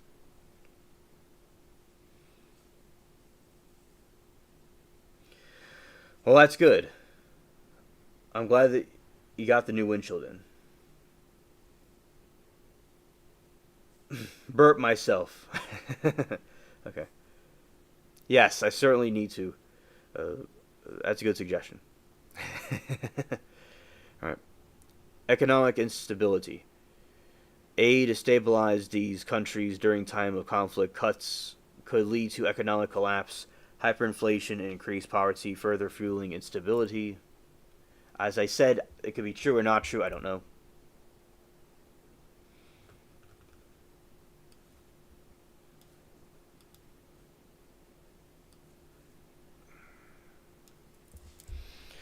Cutting aid would be perceived as the U.S. abandoning its allies and commitments, damaging trust and leading to significant loss of influence.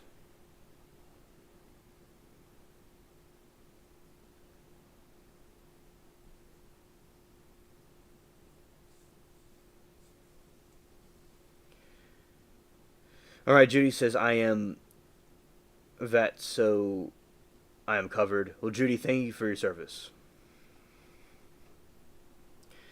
Allies might see closer ties with powers becoming less willing to support U.S. foreign policy in the future, abandoning partners in conflict zones, and creating vacuums. Domestic impacts. Potential for reoccurring funds. As discussed previously, the redirected funds could use domestically for various programs, potentially stimulating the economy or improving social services depending on how they are allocated.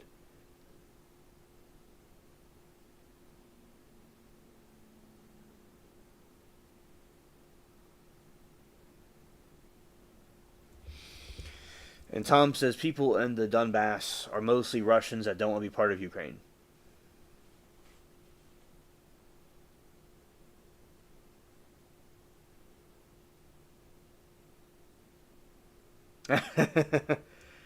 Zero says, don't be the guy to get punched in the face by Buzz Adrian because you told him he didn't go to the moon.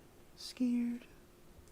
Zero says, proud serving member of the United Earth Alliance. Yes, thank you for your service, Zero, and the United Earth Alliance. That is EUA for house muggles. Right.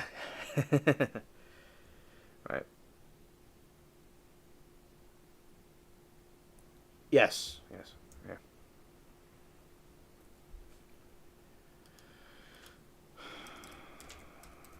Well, good outcome for USA.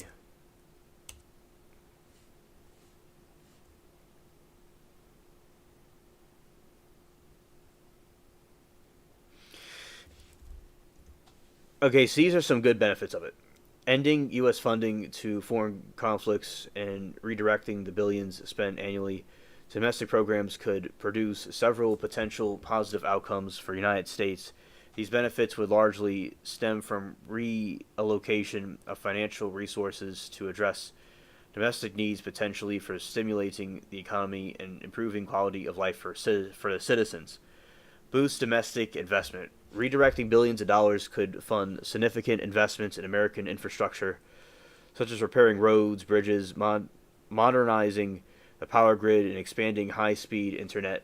These projects would create jobs and increase national competitiveness. Improve social programs. The redirected funds could substantially expand or create new social programs. Healthcare. Significant funding could be channeled toward public healthcare initiatives, mental health services, and medical research, which could prepare the nation for future healthcare crises and improve overall public and well-being.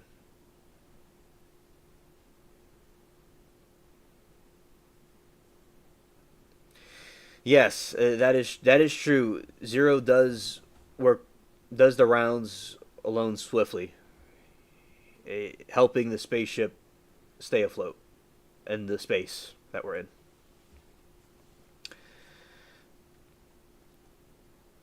Education. Redirecting funds to schools, teachers training, and student support services would invest next generation and address inequality educational opportunities. As I said, the social programs in schools being completely modified to benefit the people and to not be pushing stupid things that to be pushing now would also need to be done as well. Yeah, hilarious. The chat. And poverty reduction.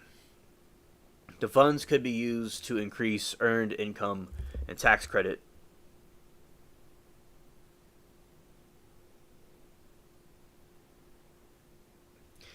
Zero says, as long as alien spaceship keeps burning me while I'm in the tubes and he hits his warp, he's got free maintenance. Yes, that is true. That is true. Scared. And poverty reduction, the funds could be used to increase earned income, tax credit, and expand child tax credit fund programs that support low and middle income families, reducing poverty and boosting economic mobility.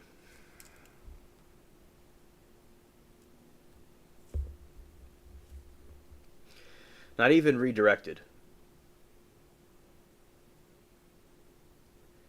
Take that money out of circulation, raise the value of each dollar. Okay, Zero. Okay, Dodgers, rather. Yeah, that's also another idea.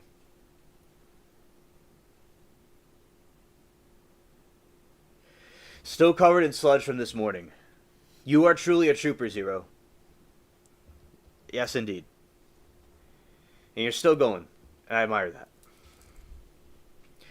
Refocus on American interest. Ending the foreign conflict would allow U.S. to prioritize insular American first strategy. This approach focus exclusively on advancing domestic security and economic interests, potentially appealing voters with far less global intervention.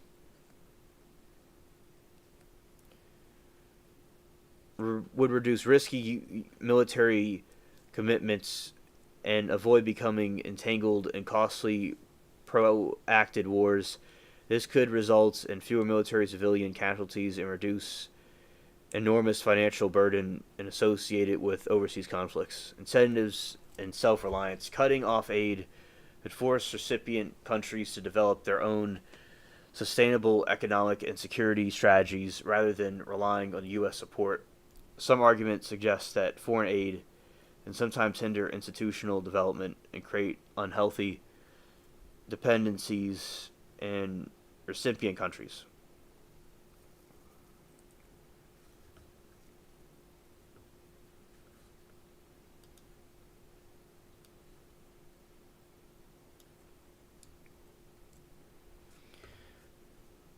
Now let's see this question.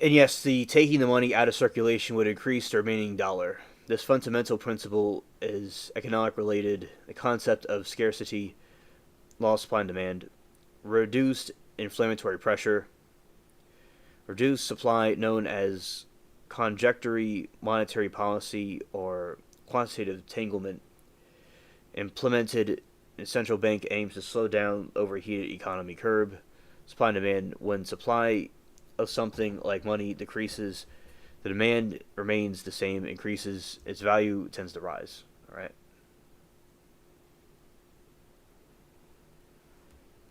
Stand right, look left. How far left? All the way. All right.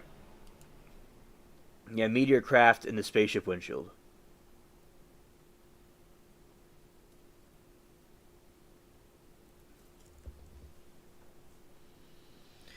And Zero says more like him riding the comet's tail last night got him a nugget in the glass. Yeah, we went for 8 hours yesterday, and that got one of them into the glass. That is true.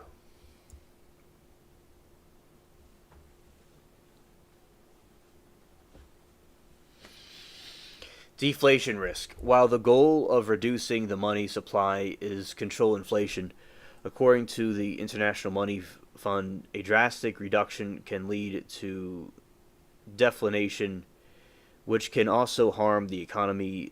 Deflation. Take care, Rita. Thank you for coming. Have a good evening. Judy, it's almost there. In 2 days, it'll be full. And it didn't turn red. Also, both are true. All right. Impact on economic growth. Significant reductance in money supply can slow down the economic growth and potentially increase unemployment. According to Investispeda, the relationship between money supply and inflation is complex and can be affected by factors like velocity of money, how quickly money changes hands, and the level of economic output.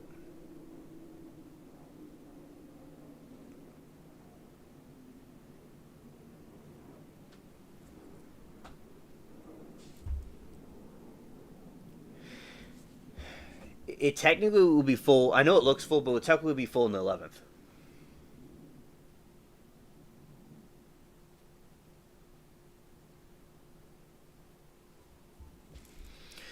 Therefore, while the principle holds true that tends to increase value, the central banks must manage this process carefully to achieve the price stability without underlying harming economic growth. Yes, Zero, please do that for the chat.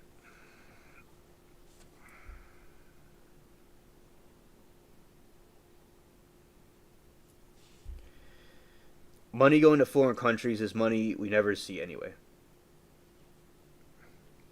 Right. So cutting it off would be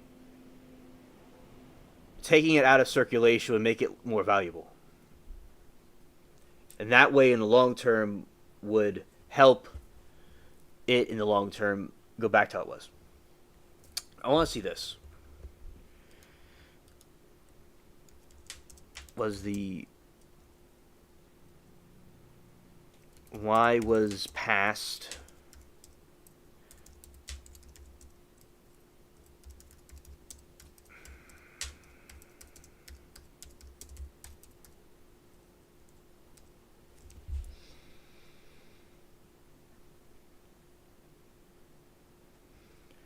before the surging inflation of 21 to 22, the U.S. and many other development economies experienced a period of relatively low and stable inflation. Often referred to as the Great Moderation, this era, the mid-80s until around 2020, stands in contrast to earlier periods, higher, more volatile periods in the 70s and 80s. I agree, Dodgers. That would stopping the printing of the money would help. Yes, that is a better idea. Because long term, it would help.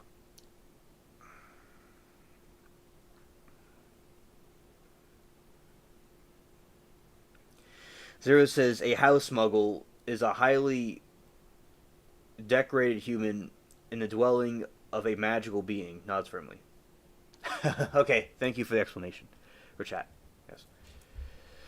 Stronger central bank credibility. The central banks noted the Federal Reserve became more committed to effective role of maintaining price stability following the inflation of the 70s and 80s, targeting inflation, the introduction of adherence to explicit implicit inflation targets, the often around 2%, helped anchor public expectations about future inflation. This reduced the likelihood of self-fulfilling prophecy, where expectations are higher, prices would drive further inflation.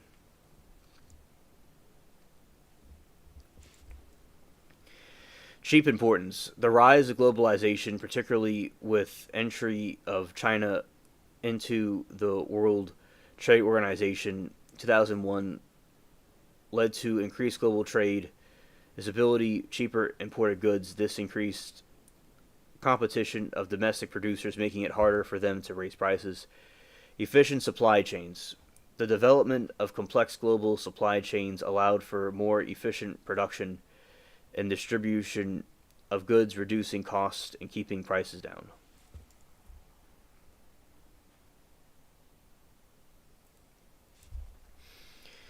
Technological advancements, productivity. Gains, technological advancements in areas like computing, automation, and communication led to significant productive gains, which helped lower the cost of production for many goods and services.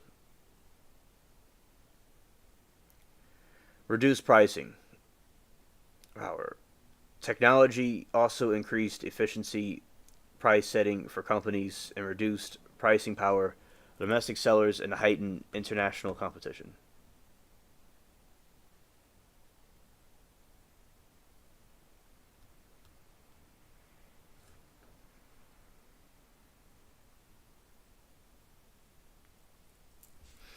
Flatter Phillips curve, weakened inflation, unemployed.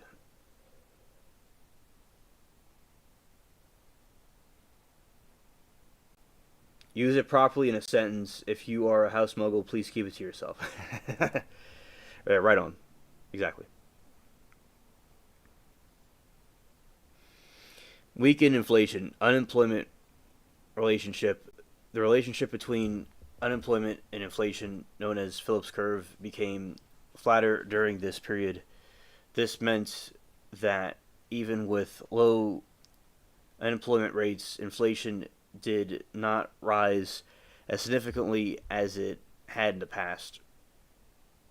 Reduced sensitivity of prices to cost pressures. Research suggests that firm pricing decision became less sensitive to their cost pressures, possibly due to globalization and increased competition.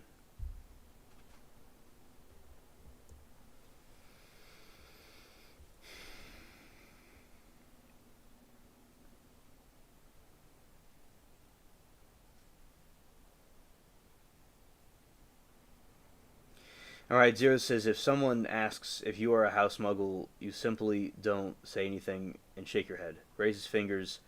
Lies are only lies when they are spoken. Interesting.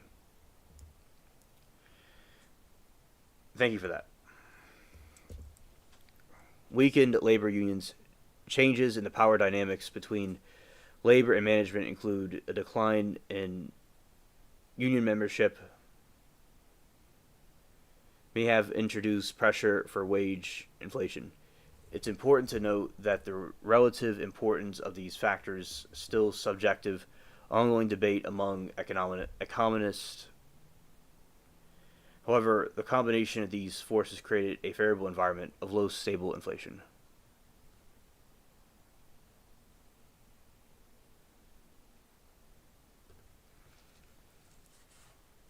Let's see. You lay lies on lines. Ah, okay. That makes sense. That makes sense.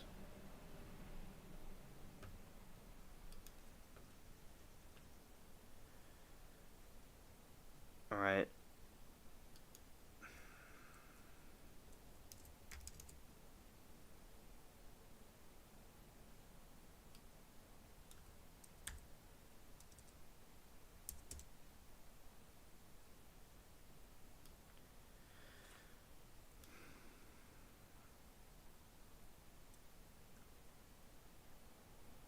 Okay. Now we're going to go here.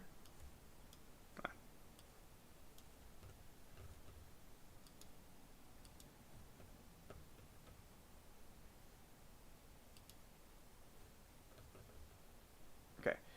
Now we'll continue over here.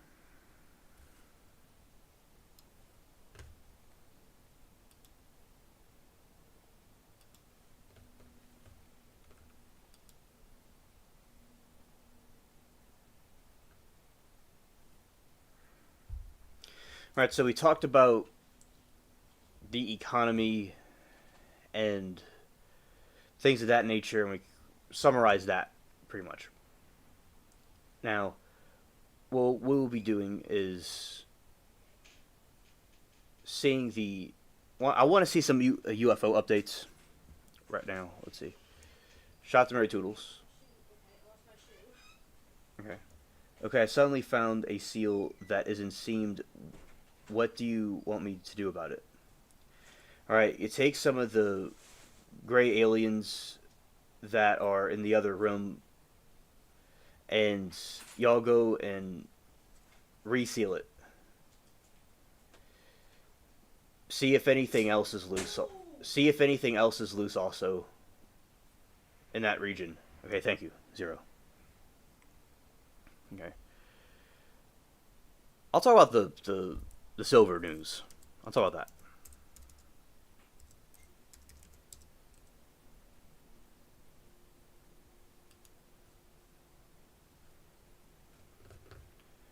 Okay, let's go here.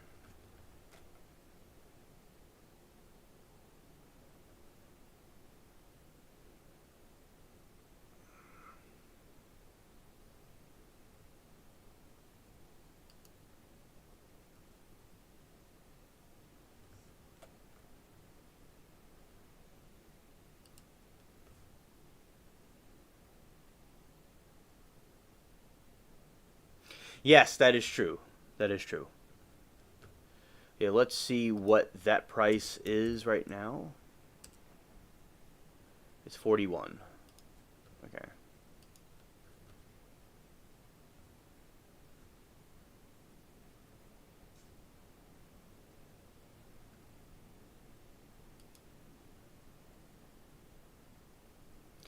Yeah, much easier to deal with, definitely, over the other group.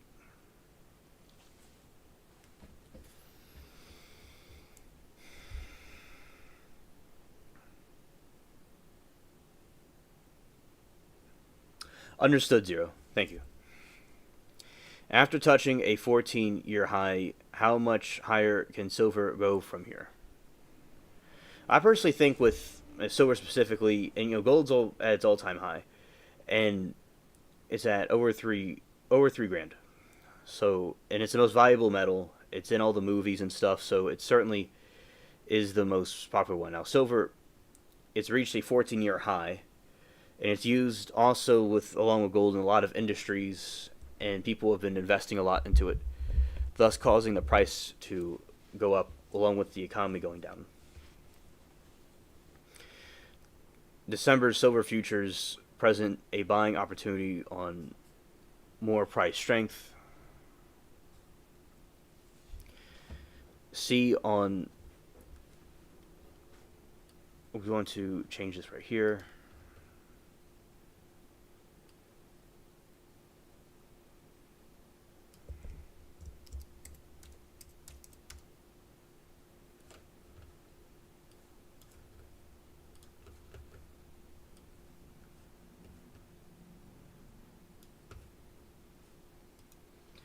silver is gold's change. Always has been that way. Yes. Certainly. See on the daily bar chart and see silver futures that prices are in strong uptrend and have this week hit 14-year high, and see to the bottom of the chart that moving average convergence divergence indicator is in a bullish posture, and the blue MACD lines has crossed above the red trigger lines. Both lines are trending upwards. And because I think basically with silver's, I think silver's undervalued. I'm not saying it's as valuable as gold, but it certainly is going to be used in a lot of EVs, and it's used for solar. And when they want to do the Green New Deal, they're going to need more silver, and there seems to be a silver deficiency. So I do think that there could be growth in it, and it's used in lots of industries, and also jewelry and things like that as well. But gold is mostly used in jewelry and coins and stuff, along with other technical things as well. Gold has always been on top, definitely. But at the same time, silver does have potential growth, in my opinion. And it certainly may be undervalued. Fundamentally, there is a strong move among major industrialized countries of the world to stock up on strategic and precious metals. Such will likely continue in the coming months and probably longer. That's long-term bullish for the precious metals. Same have demand, while also likely continue to support the buying of interest in silver, which has also been affectionately called the poor man's gold. A move in December, silver futures above the chart resistance, the week high of $42.35.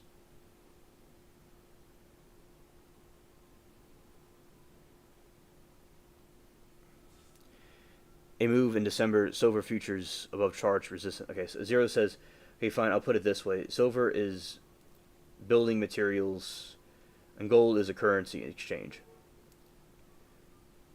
That very well may be, definitely. And with that, if with a thing with silver that can be useful, since it's cheaper in smaller amounts, addition to gold, say like an ounce of gold is $3,000, and then you have other, like an ounce of gold in a smaller form would be, you need like a magnifying glass to see it. So although I'm not saying people are going to be bartering with it, like an apocalypse is going to happen, I'm not saying that. I do think that it can be used, more ounces could be used in a smaller quantity more conveniently than gold, hypothetically. I do think it could store wealth because it does seem to go up or down. It seems more volatile than gold, but gold is still the main one. I'm not denying gold's the main one that's used in those things. I do think with silver, it could also be, and is also a store of wealth in a smaller quantity, in my opinion.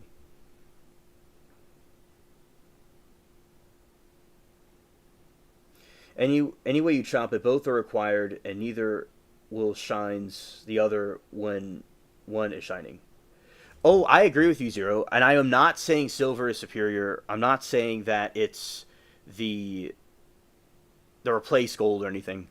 I think that both are important, and gold is the king. It's on top. Definitely. Outshine formal correction. And I do think both would be good to have in good balance. Definitely.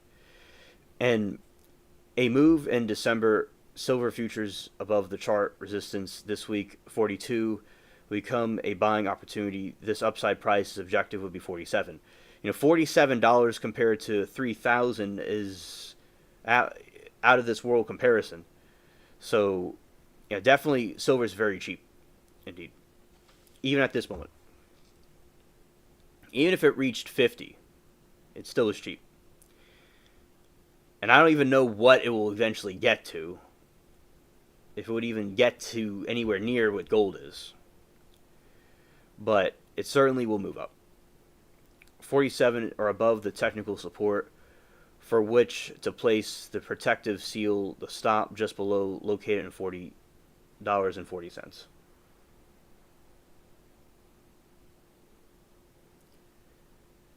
Zero said the only reason why either one of their values exchange is because of currency exchange is always fluctuating within the planetary system we are forced to reside upon. Zero, that is absolutely correct. I agree.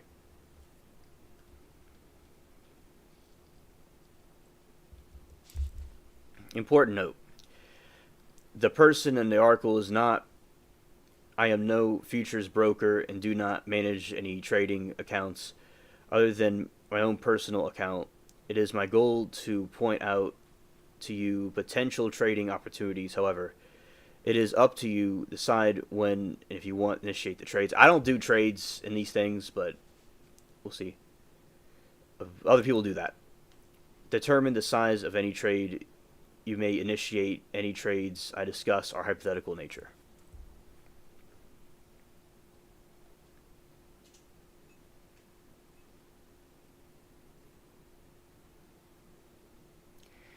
You know, it's weird. Across the room, that dingled, and there's nothing touching it. It just did that on its own. I'm scared. You invest your money in futures. All right. Anyway, that's just about some future stuff. So that's interesting about silver. And let's do a gold. See news about gold.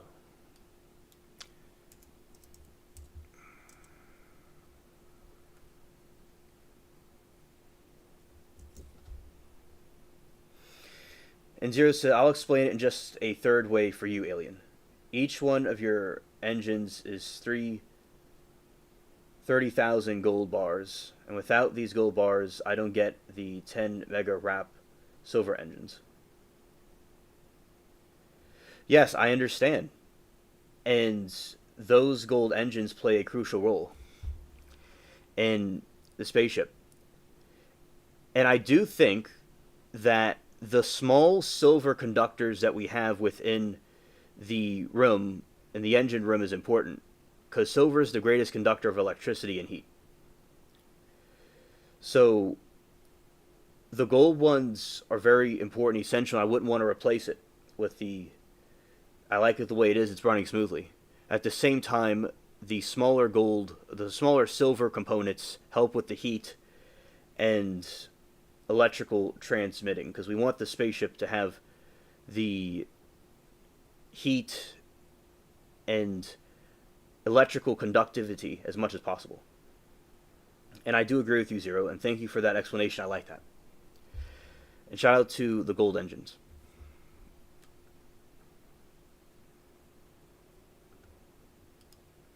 This is the gold news. And also with the gold is great for the spaceship engines. And that's why we always have to have it on guard, just in case.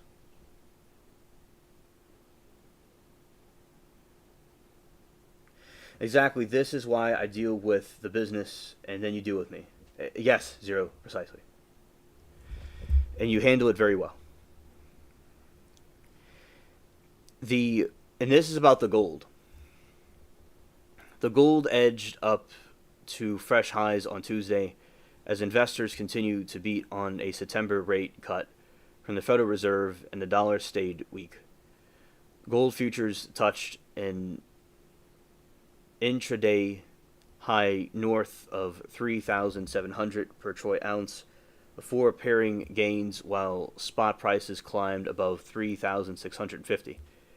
The moves came as a revised U.S. jobs data highlighted a labor market slowdown with investors holding firm of the 25 basis point cut, awaiting the week's inflation report.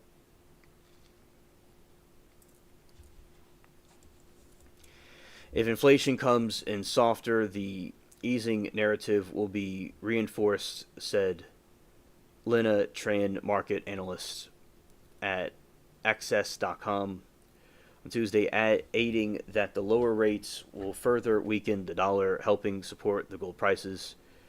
U.S. dollar index has declined more than 9% year to date, hovering below 90% Tuesday.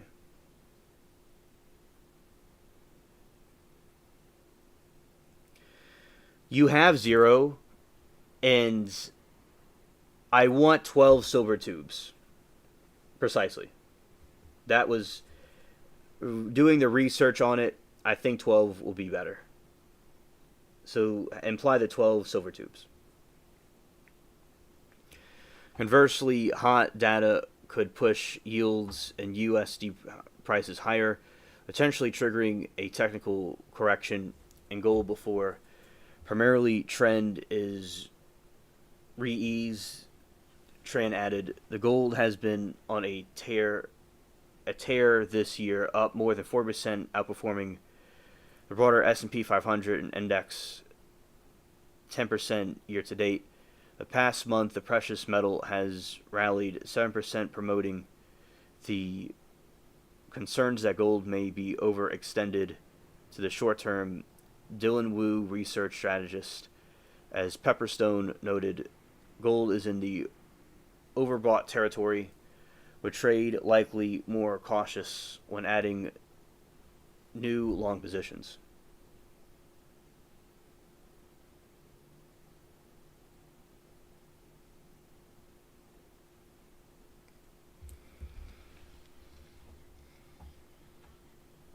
Zero says, no, 16 gold tubes is the limit in many parts. You don't need regulation violation. Ah, okay.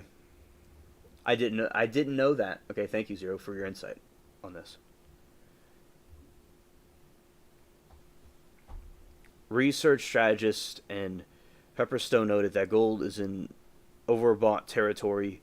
Traders likely being cautious when adding new positions.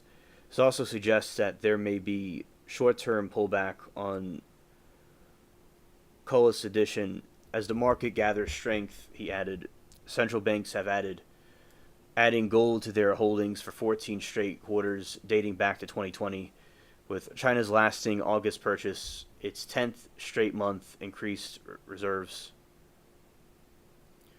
First time since 96, foreign central banks' gold reserves now exceeded U.S. Treasury, according to Bloomberg data. Goldman Sachs analysts, meanwhile, have challenged their gold to highest conviction commodities trade, arguing a bull case which prices could climb toward 5,000 by the end of next year. Thank you, Zero, for that. All right.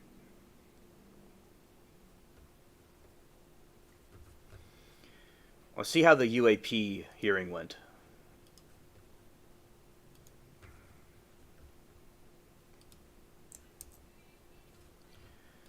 All right, let's go here.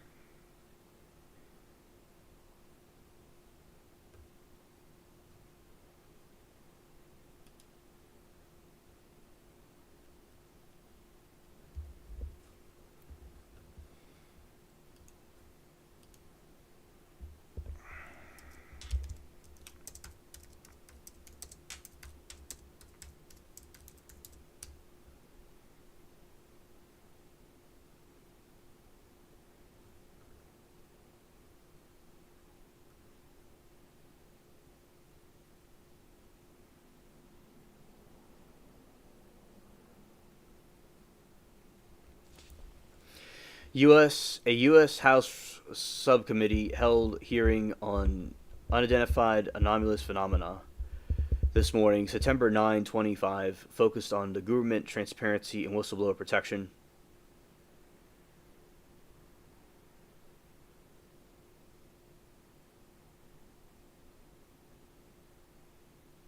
Oh, thank you, Zero. I'm glad that was fixed. Thank you so much.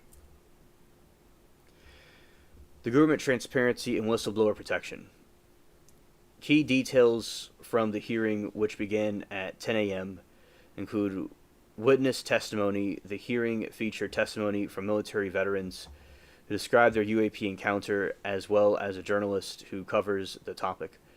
U.S. Air Force veteran Dylan Borland recounted seeing a large triangular object at the Langley Air Force Base in 2012, which he said interfered with his phone while observing taking off from the base. According to a U.S. Air Force veteran, in 1982, UAP incident in Russia nearly triggered a nuclear missile launch.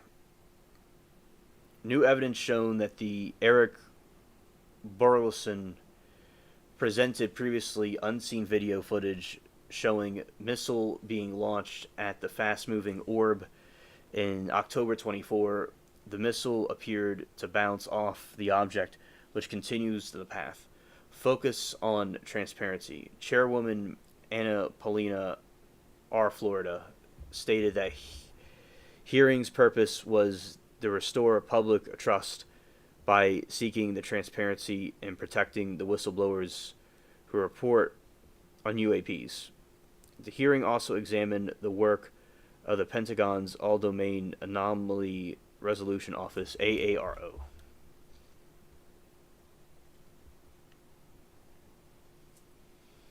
Response from officials during the hearing. Witness and some members of the Congress accused the government of lying about UAPs, withholding information from Congress and public. Pentagon's AARO has previously stated that it found no evidence that UAPs extraterrestrial or in origin.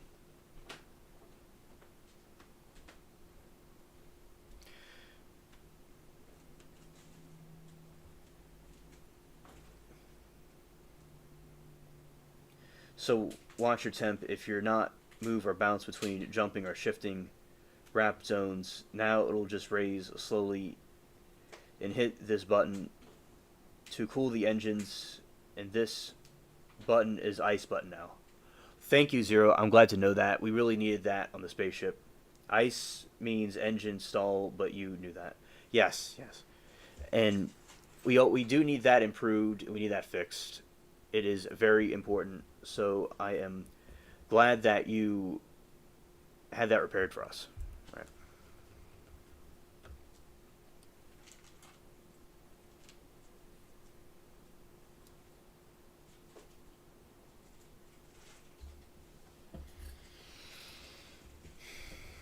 All right.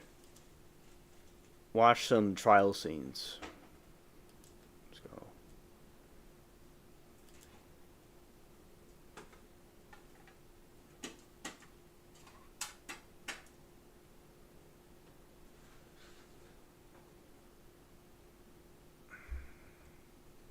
One thing I want to look up before we do this is bubonic plague in California.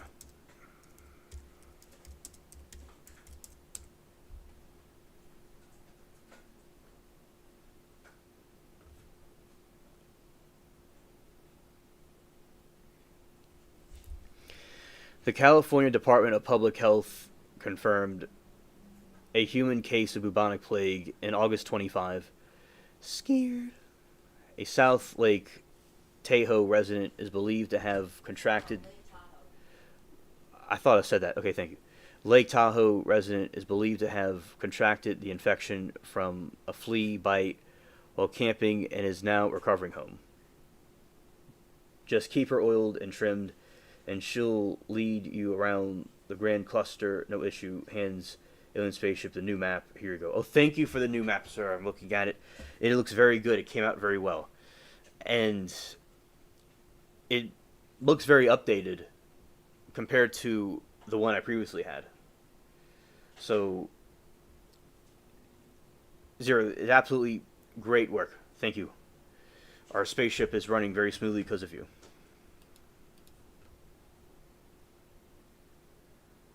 Alright, let's go here and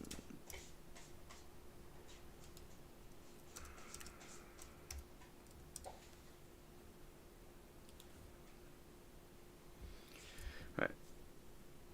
We're outsourcing many of these outside in the local cluster. Oh, okay, Zero. I'm glad. Thank you for letting me know about the outsourcing. Alright. Source infection. The plague bacteria is most commonly spread in humans by pests, by pets, by fleas, and that have been infected wild rodents such as squirrels and chipmunks.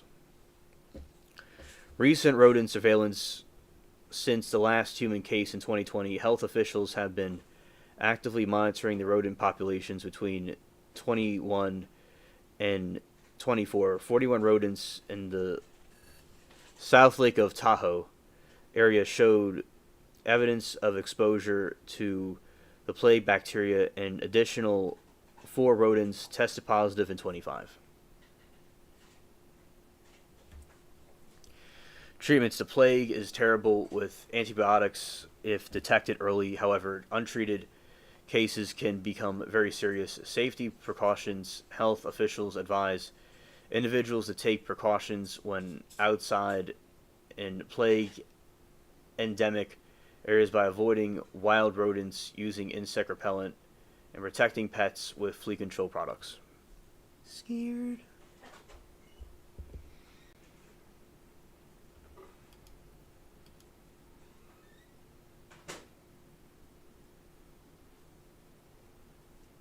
Oh, Zero. I'm glad that we have that protecting the ship. Facts. I was a bit concerned that our crew members might get this thing, but I'm glad that we have that in our arsenal.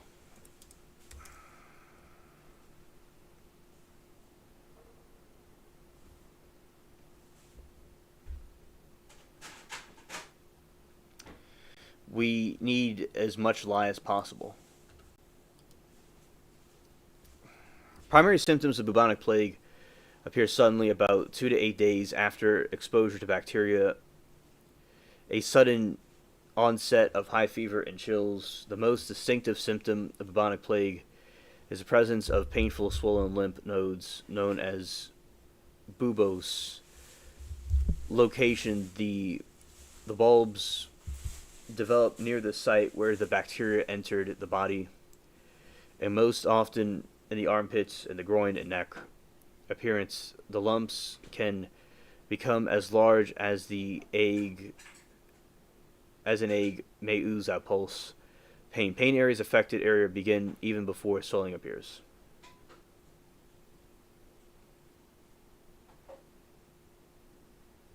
Yes, agreed, Zero. That's true.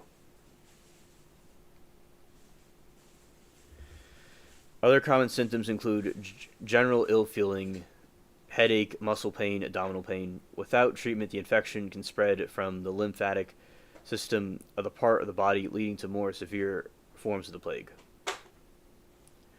Progression of the forms of the plague. Septic. As I said, Semitic. Septabmatic. Bloodstream infection. This is characterized by high fever, chills, extreme weakness, and abdominal pain. It can also cause bleeding into the skin and other organs, with tissues on fingers, toes, and nose turning black and dying. In the plague, this is the most serious form that can spread from person to person through respiratory droplets. Symptoms appear suddenly and include fever and weakness, headaches, and rapidly developing pneumonia, with shortness of breath and pain and cough and chest produce body spectrum.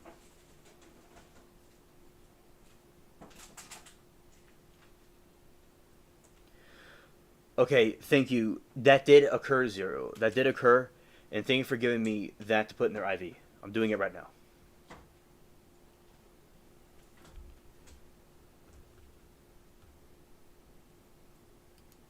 Alright, can the plague spread to person to person?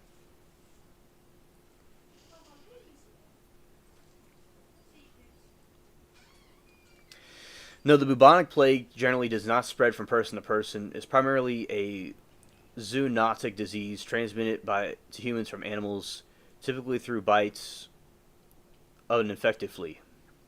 However, the bacteria can spread to person, and the infection progresses to the lungs, a complication called pneumonic plague.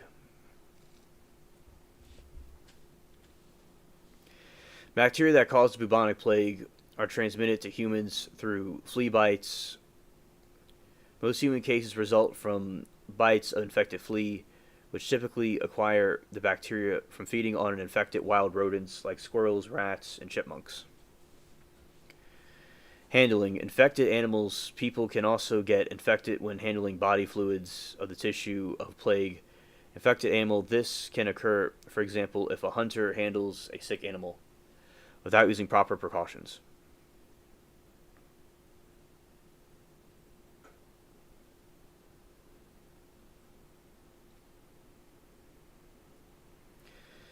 Find where what was touched disappears to alien spaceships ship alone. Ah, thank you. Facts. Shout to zero. Bubonic plague can advance to other more severe forms of disease if left untreated. The only form that spread easily between people is pneumonic plague. Pneumonic plague, this is type occurs when the plague bacteria infects the lungs either from inhaling infectious droplets from infected person or animal or as a complication of untreated bubonic plague, the septicemic plague. Droplets transmission. Once a person has pneumonic plague, they can spread it from bacteria to others through coughing or sneezing. This form transmission typically requires close direct contact with infected individuals.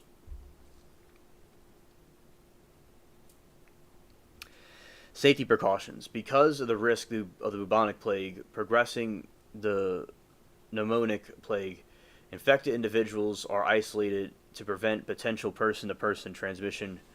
For the recent case in California, heading officials recommended general precautions like avoiding wild rodents and using insect repellent, not social distancing or masking cases of bubonic plague.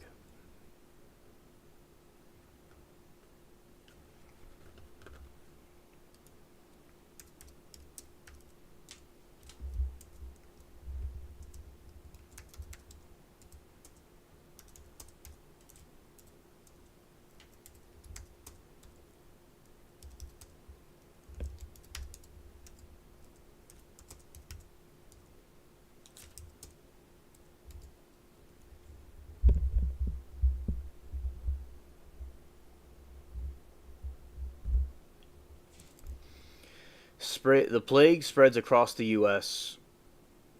through infected rodents and their fleas, which serve as a primary long-term reservoir. This disease established the rural semi-arid regions of the western United States, where it circulates quietly among rodent populations. Since it was first introduced into the U.S. via rat-infested ships in 1900, plague has spread from urban rat populations to wild rodent species in rural areas.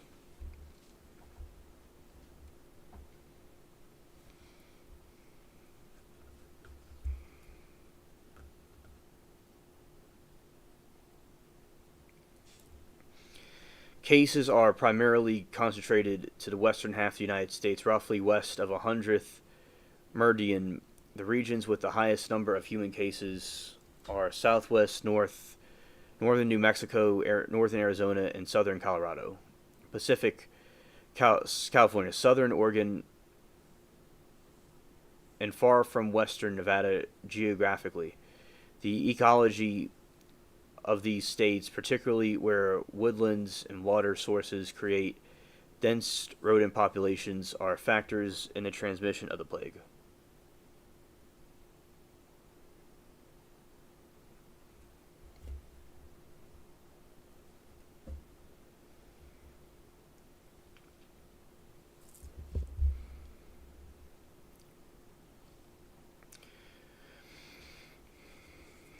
Rodent and flea interaction. I'm trying to sneeze, but I can't. Okay. Rodent and flea interaction. The bacteria are transmitted between rodents and their fleas. And good to see you. Shoo. I don't know. So,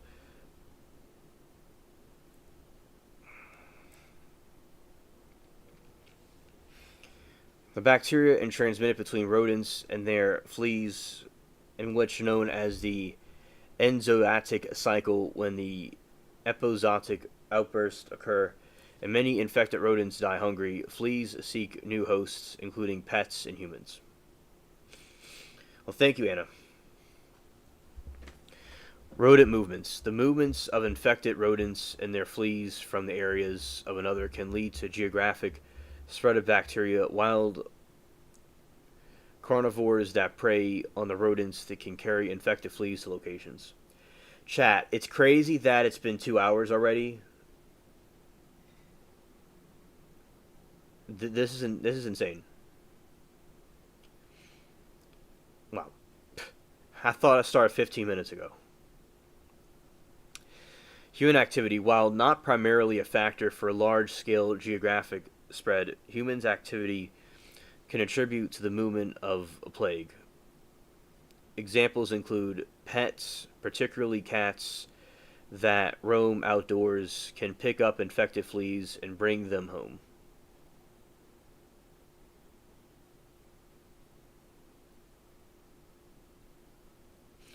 I0. Facts. Hunters and other people who handle infected animals become exposed, while the plague is not more widespread. Despite its presence in the Western Plague, the West Plague rarely affects large numbers of people in the U.S. due to several factors. Control efforts. Public health agencies actively monitor rodents' populations for signs of plague activity in areas where the risk of humans increase. The inversions, such as the insecticide application, may be used.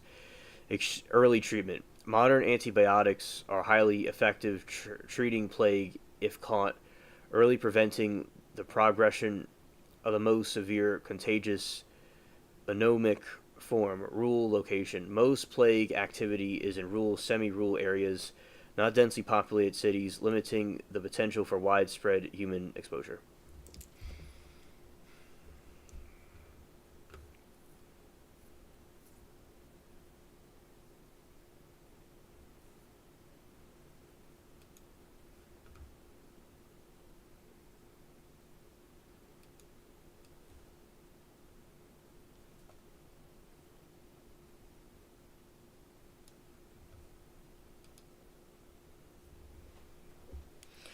In the western U.S., environmental factors like climate elevation, soil conditions,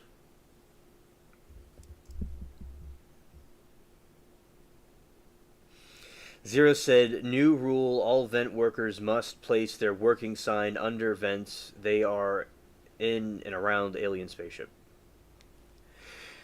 That is a good idea, considering what has happened recently. That is a very new and good rule to have, and that's what they all must keep in mind. Alright?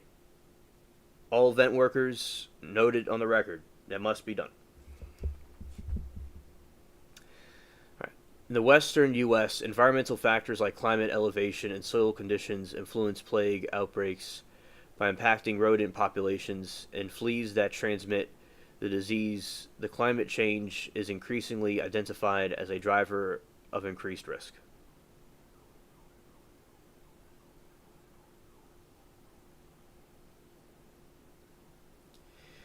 Zero said vent workers did not know they had moved some lie with their sleeve, which fell on the patron's scalp. Oh, okay. That happened too. Alright. I thought so. Because we don't need that falling around all over us. Especially me.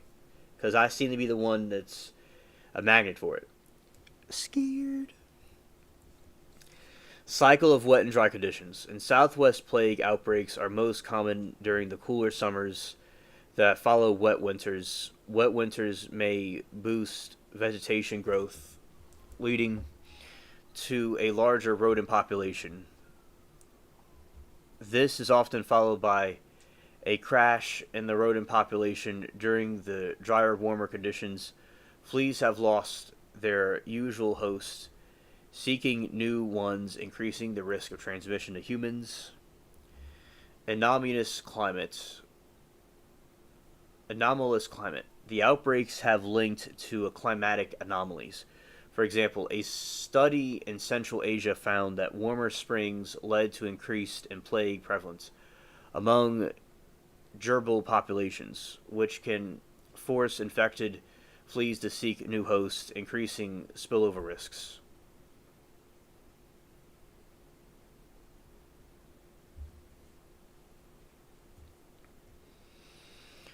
Climate change. A 21 study showed since 1950,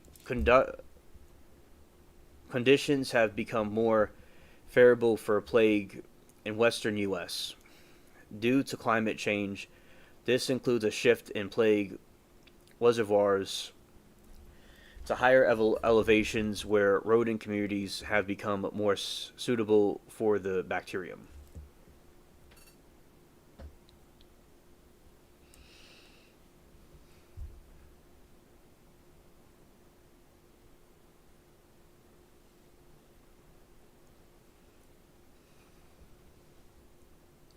Zero says it came from this vent, points toward the teeth vent. It cannot seal this one. It's only one in this outlet, points to a switch on the wall nearby. Oh, thank you for telling me where exactly it was, because I'm looking all over the place in here. I'm seeing these different vents, and I was looking at the one, the adjacent to that one you pointed to, but I see it's the one that you pointed to specifically. Is that going to be lost, or did it just fall out the sky? Like, did it trickle off a shelf on top of me? I wasn't really too sure. So I appreciate the specifically where it was. Impact of warming. Climate change is shifting plague stable habitats toward higher elevations and latitudes as rodents adopt the warming climate.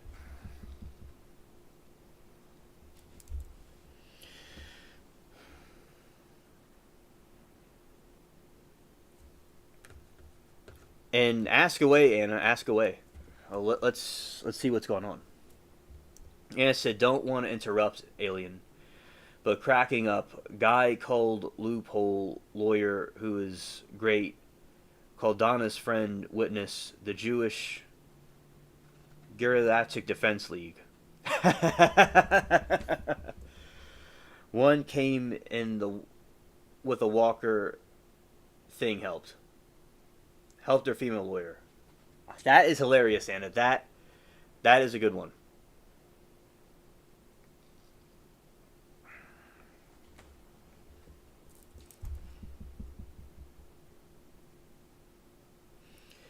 Interrupt it, attacking a guy, but a guy called loophole lawyer, who's great. Loop a hole the Sioux. Scared.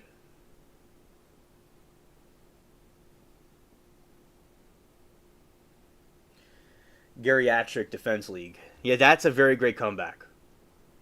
I will add that they're the Timu Jewish Geriatric Defense League. So, they're from Timu specifically. And that was a good one, Anna. Thank you for... that gave me a good laugh. Thank you. And they said we're the Peanut Gallery. They're the League Gallery. I will, Anna. Yeah.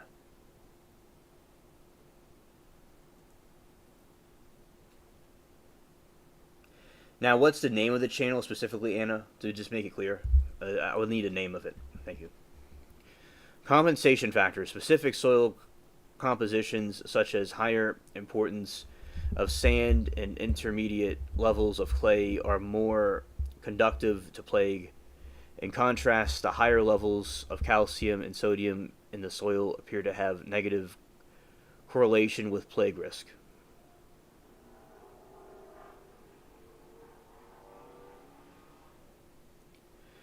Oh, okay. Thank you, Anna. Loophole. That's the jail name. Okay, thank you. I'm sure he's a very good lawyer. We'll certainly check that out. Right. Calcium, sodium in the soil appear to have negative correlations with plague risk. Wildfire, droughts, and wildfires exacerbated by claims change can distribute wildfires and habitats and the potentially affect the plague dynamics. These distributions can force rodents into new areas or affect their overall health, influencing a transmission cycle. Rodent diversity, a higher diversity of rodents species at higher elevations may help maintain enzootic plague transmission with wildfire populations. The loophole lawyer. Okay, thank you, Anna.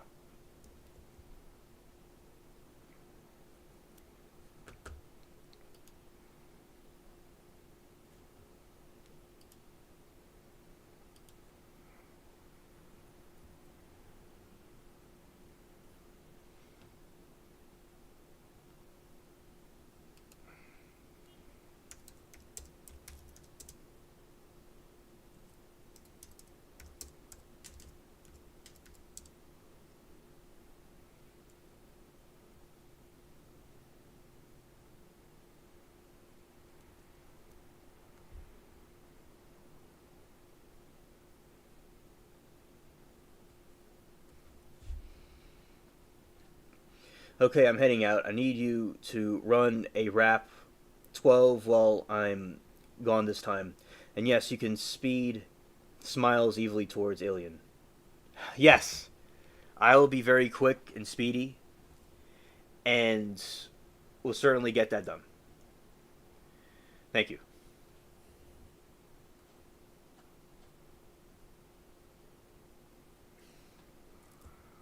All right, let's see what this dude has to offer. Oh, absolutely. He's brilliant. Zero. Yeah, he'd be very good at that. I always like it when he's here. It's like being in a movie, definitely. Although being in the trial chats, being on YouTube is like being on a movie or TV show already. He makes it even better. He's excellent to have on board.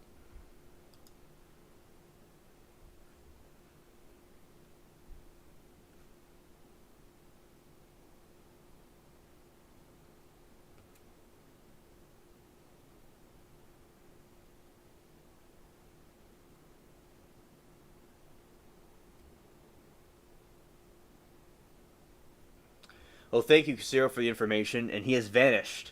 There's purple and gold smoke, and he's gone from our spaceship. And I'm quickly wrapping up. Run a 12 wrap. While Anna is sitting down while we talk about these things. While I wrap this thing, the wrap of 12 up, and I am going to be talking about this and multitasking at the same time. Our vents are looking good. Zero patched up the windshield earlier, and Anna's nice and comfy in the chair over there across from me. And we'll be continuing about this. All right, so we have. I'll react to this dude's video right here.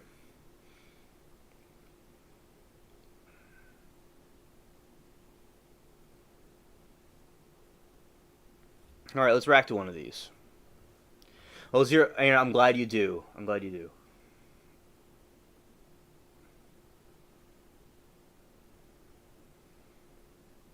Let's see what this is about.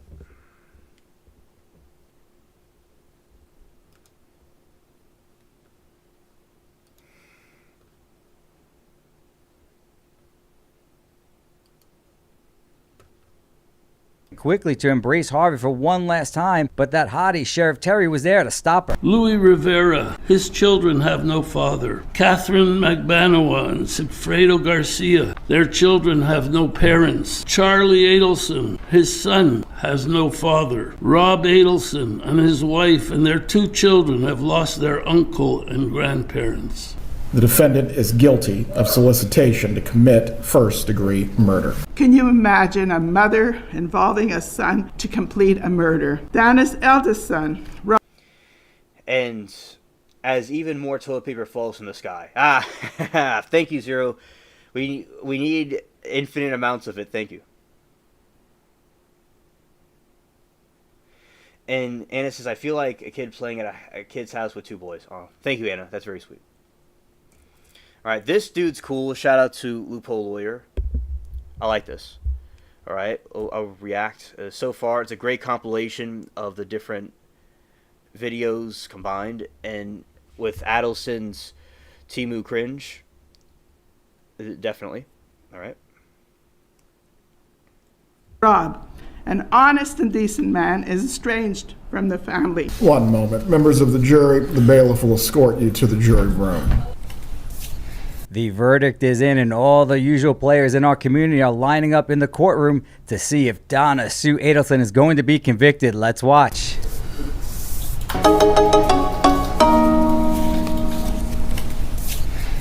Take a look at this chooch. You're not allowed to bring in any type of food or beverages in the courtroom. Obviously, this guy has no idea what the rules are in the court. If anybody knows who this person is, let's report him. That's funny. That's good to point that out, because a lot of times people might be watching and see that as an NPC, but it's good to point that guy out drinking his Coca-Cola in the courtroom. Scared.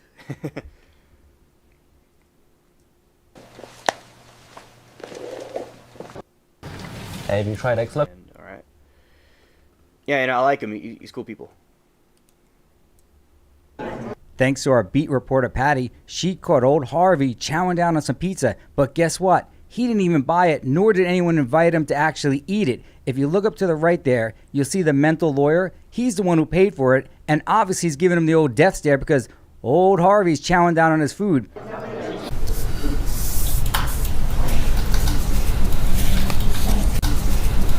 And there's Harvey entering the court. Not only will Donna Sue's fate be decided, but his will as well. He will walk out of here either a single free man, or he'll have to remain married to old Donna Sue. Let's watch.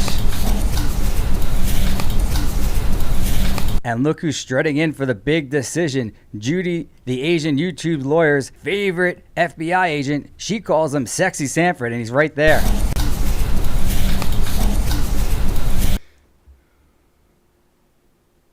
Good afternoon, Abby. Welcome to the chat. Hope you're doing well.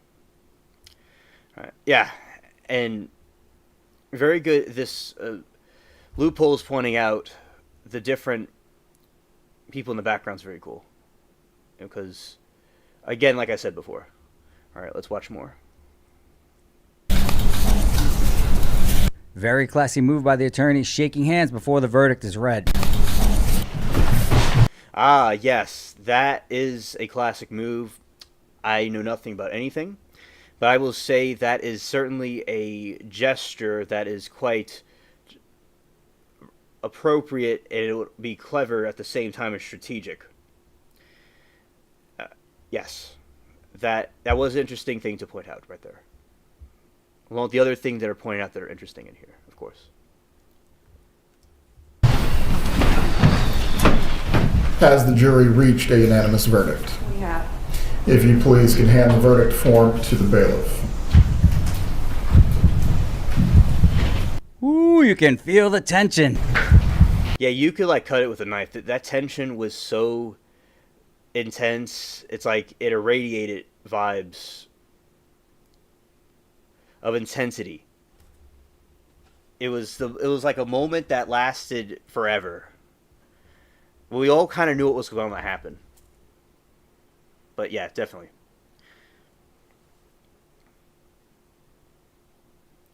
We don't see all of that.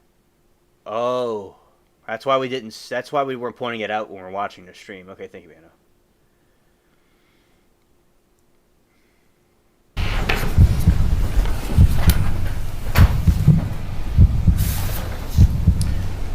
Having reviewed the verdict form, it is in its proper order.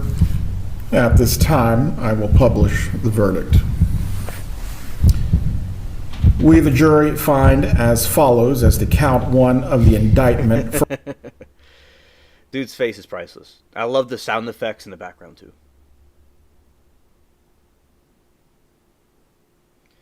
There's a YouTube guy that plays the sidebars. Oh, thank you, Anna, so much for these channels. I really like to know everything about them. First-degree murder. The defendant is guilty of first-degree murder. Mrs. Adelson, control yourself. Wow, and there you have it. After just 3 hours, the jury convicts the boss, Donna Sue Adelson, of the first count.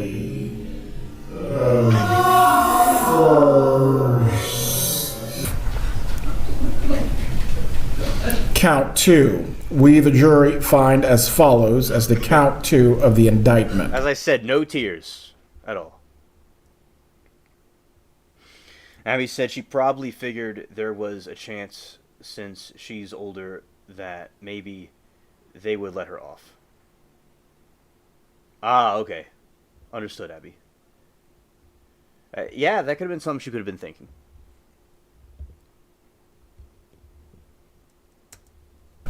Conspiracy to commit first-degree murder. The defendant is guilty of conspiracy to commit first-degree murder. Count three. We, the jury, find as follows as the count three of the indictment. Solicitation to commit first-degree murder. Not a wet eye in the house.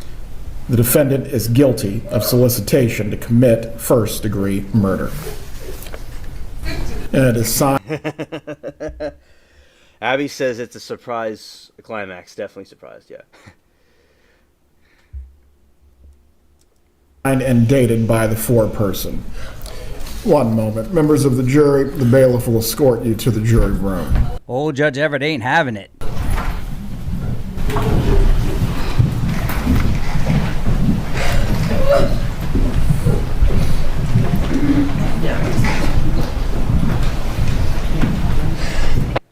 I'm free. That was funny. Donna gonna pull a Shrilla and get herself a GF in prison by Harvey. Heard that her lawyers purposely had her wear those clothes to look like an old granny type. That is true, Anna. G said that was basically the case, where they wanted her to look a certain way. It's a lawyer trick.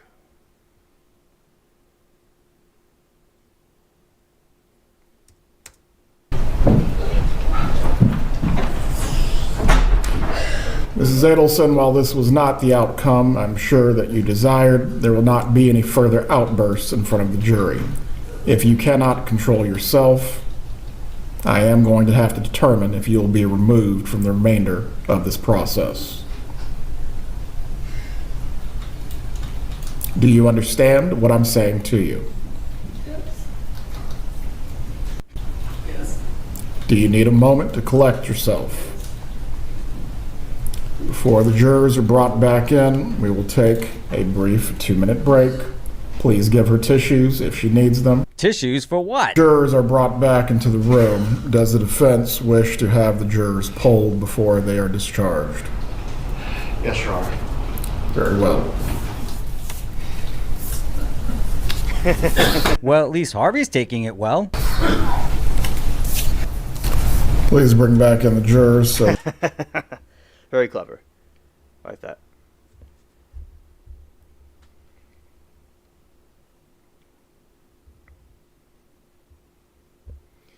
Donna on a way to a new type of life. Yeah, that's true. A new Sheen life for a Timu. Timu life. Yep. We can conclude with their portion of the trial. As to the jury's verdict, is the defense asking for a pre-sentence report on counts 2 and 3. Pre-sentence reports will have the defendant's conduct and previous history analyzed by the court. It will enable the defense to potentially get a reduction in the sentence, although the first count, the murder charge, carries a mandatory life sentence, so it really doesn't matter. As to count 1, the penalty is statutory. There is no modification for it. Yes, Your Honor. Pre-sentence investigation and report is ordered by the court as to counts 2 and 3. Donna's turning and looking to her trusted supply, Harvey, who can't save her now.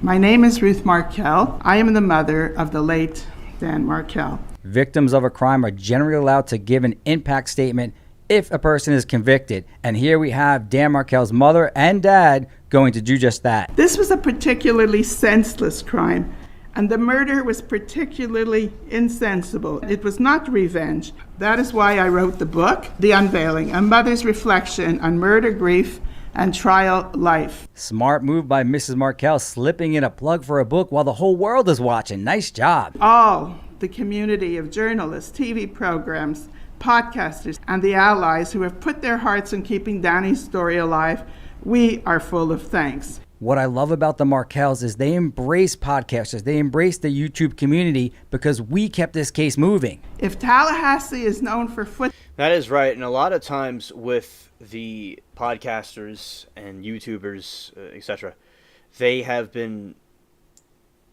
It's the new age. It's the new thing. And people are on YouTube. People are on the internet. And taking that entire experience and putting it online in the modern day is important as a driving force to show people what's going on and keeping the case moving and alive. I totally agree. Definitely. Football, Tallahassee should be known for the prosecution and for law enforcement. She's 100% right. In that uppity educational state of Massachusetts, they stumbled and bumbled over the investigation of John O'Keefe, which was very simple. But down in old Florida, where they claim it's a bunch of hillbillies and rednecks, they took 11 years to finally get every single person involved in this case, and perhaps there's a few more coming. They have done an outstanding job. Danny's murder was orchestrated by his former mother-in-law, Donna Adelson, and other co-conspirators, and is a crime of cruelty. It is a murder of grief, a murder of selfishly prioritizing one's own desires over what is just or right. And at its core, this was a murder of convenience, so that one grandmother could live closer to her grandchildren. She killed their father and ripped the children from the other grandparents' lives. In the mind of a narcissist, they never do anything wrong. They legitimately believe that any actions that were negative to them were not caused by them. Donna? Yeah, and they don't take personal accountability for their actions, and this causes... We see a lot in society where people will blame others and not themselves.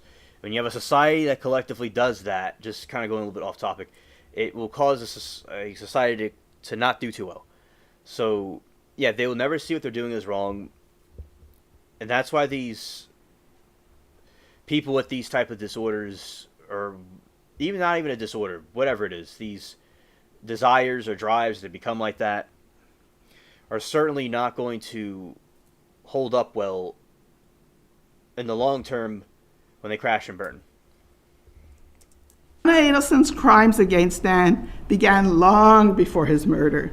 She belittled Dan in front of his children. She spread lies about him and contributed to a brutal separation between Dan and Wendy. She rented the house, and Dan came home and he found that Wendy and the boys were gone with most of their belongings. Great point by Miss Markell. In a marriage with children, when there's a dispute, it's imperative that the parents push their kid to work it out, not do the exact opposite. But always remember that we have a narcissistic mother, and she didn't care about the actual family. She only cared about seeking control. He called this devastation Pearl Harbor. Those sound effects were put in there by my rascal of a producer, and I'll have a word with him because it's not funny to simply play an Asian song every time they mention anything to do with an Asian country. Donna's eagerness for Wendy to divorce Dan and to relocate to South Florida led her to increasingly devised desperate schemes. Despite these efforts, the court ruled that Wendy could not move the boys away from their loving father. Failing to achieve her goal through legal means, Donna finally resorted to orchestrating Dan's murder. She plotted, planned, and paid for his murder. Donna's crimes led to further devastation. Her middle son, Charlie, was convicted and sentenced to a life in prison. You are sentenced to life imprisonment without the possibility of release or parole. As to count 2, you are going to be sentenced consecutively to 30 years in the Department of Corrections for conspiracy to commit first-degree murder.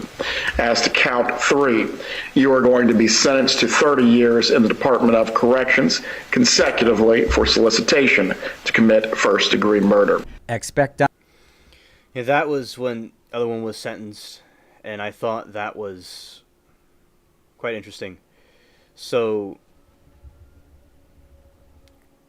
basically, I think the jury got both of them right. And we were listening to his phone calls the other day with Donna, and they're just completely in denial. They don't accept what they did. Rest in peace to Ayana Ten Utska. That is why you don't let career criminals and dangerous people out early, right? That's hilarious, Anna. Donna sued to receive a very similar sentence. For his role in facilitating Danny's murder for hire. Can you imagine a mother involving a son to complete a murder? Dana's eldest son, Rob, an honest and decent man, is estranged from the family. And her younger child, Wendy, has decided once again to relocate to another state. She blames external forces for her family's curse. They're outside of her, but she is the curse. Yet Dan's murder was not enough for Donna. His death was not enough. Danny had to be fully erased from his beloved sons. The boy's last name was ever changed, an extraordinary decision to excise the Markell name from Phil's only grandsons who shared his last name. And after the first arrests were made, Donna didn't allow the Markell family to have access for over 6 years. We only wait for the day that Benjamin and Lincoln will visit their father and his grave in Toronto. Phil Markell, I'm Danny's father. Judge F. All right, I'll look at the ending part. Okay. And shout out to Loophole Lawyer and their sound effects they have in their producers and stuff. All right, let's see.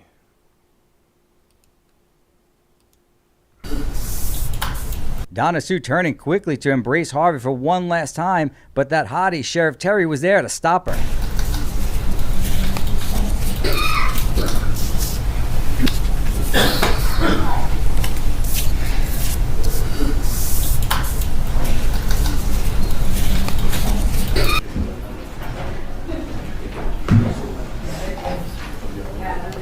Well, if you have to be escorted out of court to serve a life sentence, it might as well be with that hottie, Sheriff Terry.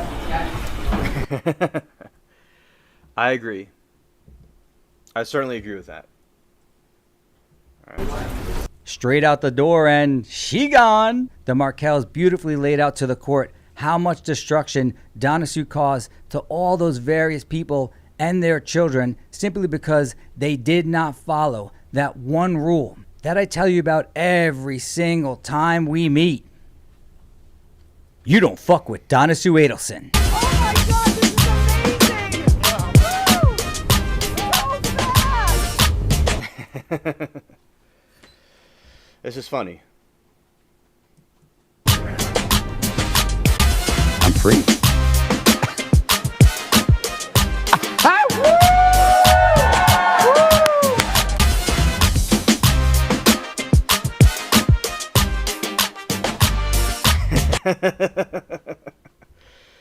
That's hilarious.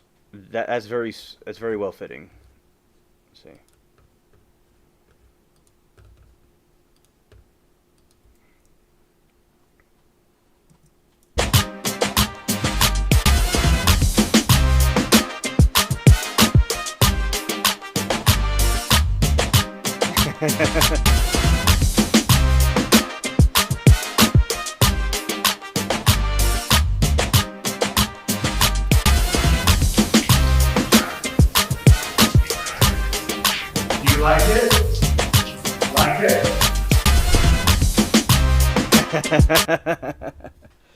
Now Harvey can get off his blood pressure pills. Yes. Yeah, he could have some peace now. Yeah. All right.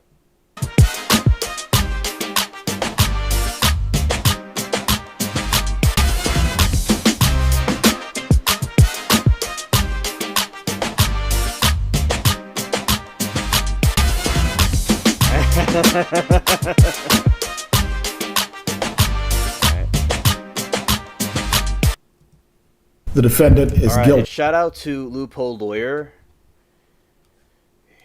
Here's the link to his channel, y'all that are interested. I like that. Very good video. Yeah, AI. AI. All right, shout out to him. A very good video. All right.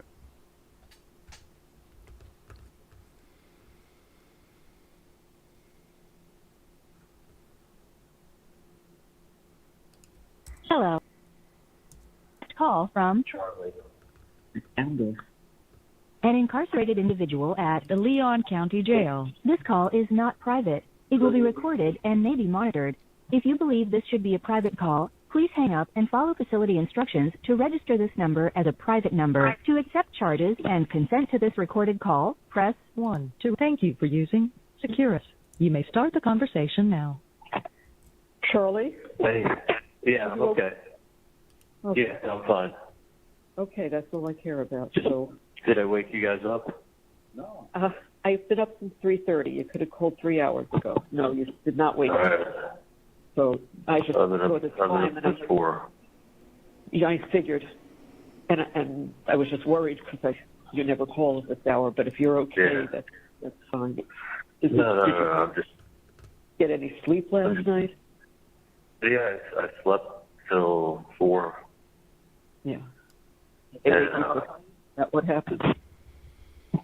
well, actually, I woke up before breakfast came. Breakfast came at like 4:30. A late day. Yeah, it's come literally as early as 3:45. I know. I wonder if it depends. You always say, to have a lot of people to bring to. I always wonder if it's the pod you were in, if that's the It reason. just depends who's they don't everyone doesn't get breakfast at the exact same time. It goes out on carts at state, I guess. Yeah. They move the cart into the pod, and then you get trays from the cart. Sure. And it's like trays. What do you call it? I was listening to the radio, Yeah. and is Dad sleeping? He's sitting with me. We're doing paperwork at the table. Trust me, right here. Good morning. So you're listening to the radio and what, honey? I was listening to the radio, and I guess what Dan filed yesterday, the reporting on the news, is like breaking news. Like all it was It's been all over the TV and everything since he filed it. yeah. I mean, it's just basically he said that one of the jurors said that the members of the jury gave each other their cell phone numbers to have a group chat. Right. Before the deliberations began. Right. So they basically just exchanged photos. Harv was eating lunch with old dude friends when testifying for Donna, and Harvey looked like he was having fun. Nice. And Abby says, imagine getting locked up and you can't freely call your mama anymore because she's locked up for life, too, for the same thing. Yeah, what a family picture right there. What a family picture. That really is something. Scared. All right. And it said, Charlie brought a tally but never called the stand. Group chat, jury, honestly, is what we are. Yeah, that's what we are. Group chat, jury. Facts. Scared. Okay, big deal. And they exchanged phone numbers. Those meetings that they asked the judge to look into it, and the state said they didn't want to. The state objected, and then whatever will happen, will happen. But like, Did Dan explain to you that yes, the court looks into it, but what he can do and intends to? Yeah, I guess they can look into it too if they want to. Yes. And even if messages are erased, they can get them. Right, but it's like, it got reported at 6 o'clock in the morning, like breaking news, like, holy shit, like they follow this case like it's their fucking life. Yeah. Well, it was reported within 14 or 15 hours before that. Yeah. It was reported yesterday afternoon, but I'm saying it's like it's being broadcast on the 6:30 a.m. news, like it's like. Well, what other news do they have up there? It is what it is. It is what it is. But I'm just saying, I only for many, for multiple reasons, I just feel like I just have to work.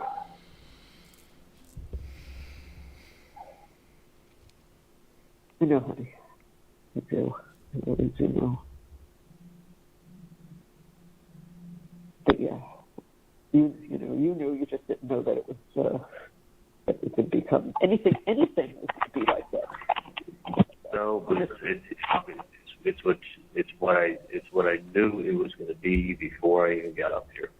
It was exactly what I fucking said it would be, and I had everybody in the world telling me, no, you're gonna get a fair trial.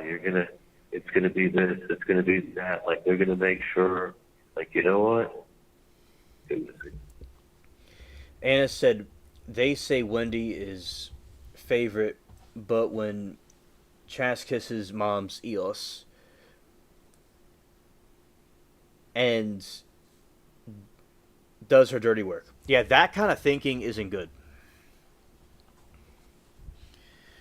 That kind of thinking is,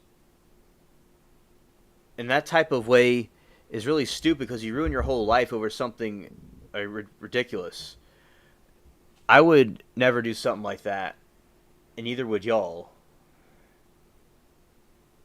They say Wendy is favorite, kiss mom's ass, and does her dirty work. Yeah. And we'll see if Wendy gets arrested. We'll see if they indict her. Scared. Exactly what I said it was going to be. I knew exactly where Bray and Roman were going to go. I saw that happening. I saw what happening to me was going to happen. I saw the train coming. And I knew they were going to do whatever they wanted to do, that I didn't stand a fucking chance. I mean, Dan worked so hard on everything, like so prepared. Like he told me that in 20-something years he's never worked this hard on a case ever for anything he's ever had. Like he was like, he said if he hangs, he'll be upset. He said I'm not looking to hang. A hang is not a win. He goes, we're gonna win. Opening statements begin. We're like, holy shit! Like we're gonna win. You wrote it on a piece of paper and handed it. Like this wasn't just optimism. Like. No. Leading up to the trial. This was like, we're going to win. Like, we're doing fucking great. We're doing great. We're doing great. And what did I say before I came up here? Doesn't matter if I'm innocent. Like, what they'll make the optics look like is exactly what they had to do. So when they realized they were losing, they had to turn it into Dateline. Because nobody watches Dateline without coming away with their own, thinking they figured it out. Was it figured out for them? Exactly. Oh yeah, that's what TV is made for like third and fourth graders, to be able to follow the story, follow her car, follow the bullet bourbon. Like anyway. Yeah, and Abby, I believe people will get what they deserve in certain situations and all the time, and I believe that they got what they deserved, that they earned. They reaped what they sowed. And they won life in prison, definitely. Anna said, don't know how this guy gets the sidebars, plays on YouTube. Isn't it illegal? I don't think that is illegal. It's just during the live stream when the trial's going on, that is when it is legal. But it may, I don't know if it's even illegal, but the channel, not the channel, the trial's over with. And a lot of those things might be AI recreations. That stuff, a lot of it's AI recreations, maybe. And if he did get footage from those different angles, the trial's over with, so it's okay. Those are the two opinions about it. One with the brain, hit him off the jury. I mean, they had 10 strikes. I mean, out of there wasn't 10 good jurors on that they could even pick. But whatever was going to be decent for me got removed. It's just a statistical numbers. I mean, there's only so many people that will honestly show up and give you a fair shake. And once they tip their hand and they really come across as being honest, and you can see the people that could possibly relate to make life. You got to get them off. Yeah. I mean, if you look at what was left, it wasn't. I mean, Josh Dubin is as good as they come. Yeah. You can't say anything. You can't say anybody on your case really wasn't the best. The best? Yeah. Yeah. The hardest working. And I knew, Mom, I fucking knew it.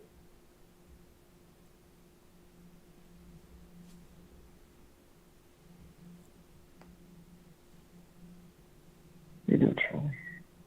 At that point, there was nothing to do. Nothing to do. Nothing. I sat there at the closing and go, holy shit.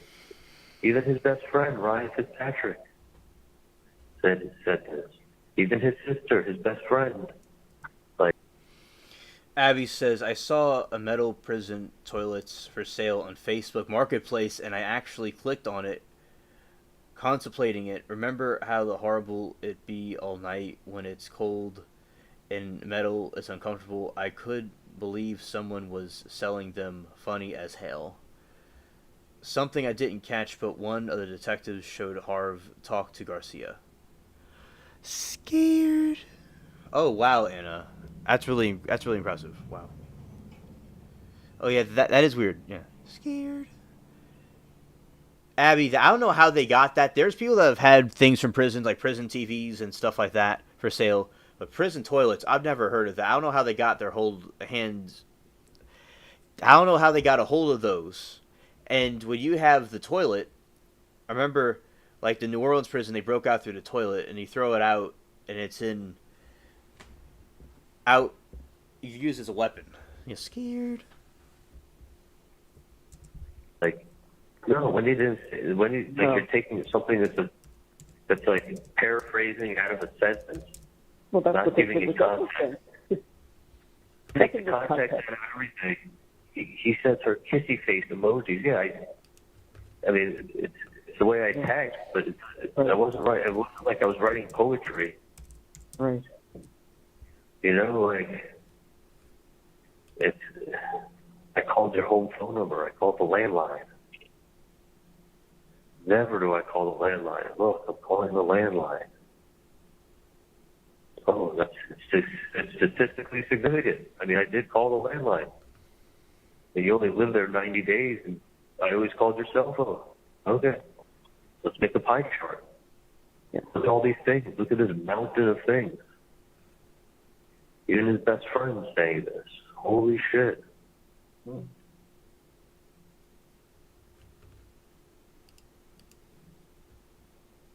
Yeah, his best friend before that of falling out. Holy shit. Did you know him back then? I knew him through Darren. I literally had, I think, one text message from him inviting me to a football game. Like, if you look at my text messages from 14, I don't know if I ever texted him. I think he texted me once, like maybe 2 or 3 text messages.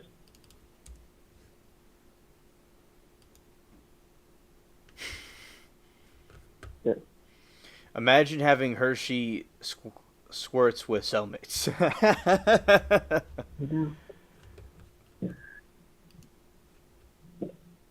Yeah.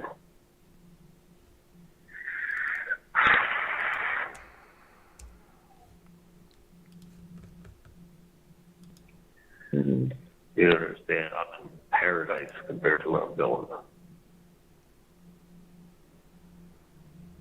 I do understand, Charlie. I really do. I do. Trying to do whatever is possible. I know this is not going to be an immediate fix, but we are trying. Listen, I'm just telling you, this was not the move. They're never going to fucking get in for a retrial. But to be honest with you, even if they did, they have the same bullshit evidence. And even if they did, there's no, apart from somebody showing up, like saying the truth, to back me up, you couldn't find 1 in 12. It wasn't even a fucking hung jury. It wasn't even a jury that wanted to look at evidence. No, they didn't look at anything. No, Nothing. they didn't want to waste their time. No. They just got done watching 2 hours compiled. How many times is she going to put up the same autopsy photo and leave it up while she talks? I mean, that was done to I understand you could put it up one time. Why are you putting it up twice? It's a horrifying photo. Right. It's a 10-foot photo, bright with LED lights on it, and making people look at it from while she talks and leave it up. And then another place in the slide in a fucking show, she put it up again to drive home the point. Yeah. You have Wendy, you're confirming Wendy's TV appointment that day. Wendy's got her alibi. An alibi so they don't suspect you did it. Does anyone think that Wendy was shooting a gun? She could have put herself anywhere else on planet Earth. She had to have a TV repairman that may or may not show up at her house at a given time. That's her alibi? So stupid. I mean, you think about it, each thing they're presenting, you know it's stupid, I know it's stupid. The jury's eating it up. They're showing evidence.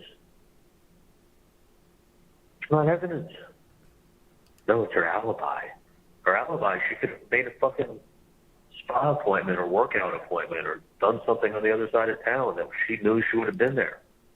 I mean, what kind of alibi is it? What if the repairman gets a call in the morning and says, hey, we can't come till, we'll give you a window of 2 to 6. Oh, her whole alibi's ruined now. Based on the repairman. Jeff LaCoste thought he was framed. He thought he was framed for sure. That's why he went in there guns a-blazing and pointing fingers everywhere. Blaming Wendy, blame her brother, blame this, blame that. Holy, he's from South Florida. He must know bad Cubans. Blame everybody. Holy shit. But that's evidence. What the fuck? I'm just still in the theaters. I'm still in the state of shock, even though I knew this was going to happen. No, of course you are. For years and years, I knew that if I went to Tallahassee, it was going to be a joke. I remember when this girl that John Cook knew, Christy Crawford, came down. She was taking pictures of me and John and sending them back to friends back home. And I'm like, oh, I want to, because she's it's such a big story back home. It's the biggest thing on the news. I mean, it's the biggest thing on the news for years and years and years. Like, you got Dateline in 2020 coming to Tallahassee to do put to this. Tallahassee doesn't make national news for anything other than Ron DeSantis. Yeah. This is making national and world news.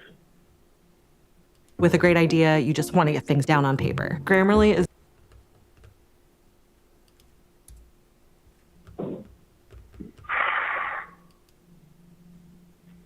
They could have brought my dog up here and they would have convicted him. Oh yeah. There was no justice here. This is not any form of justice. This is vigilante justice, but this is not justice. That's all it was vigilante justice.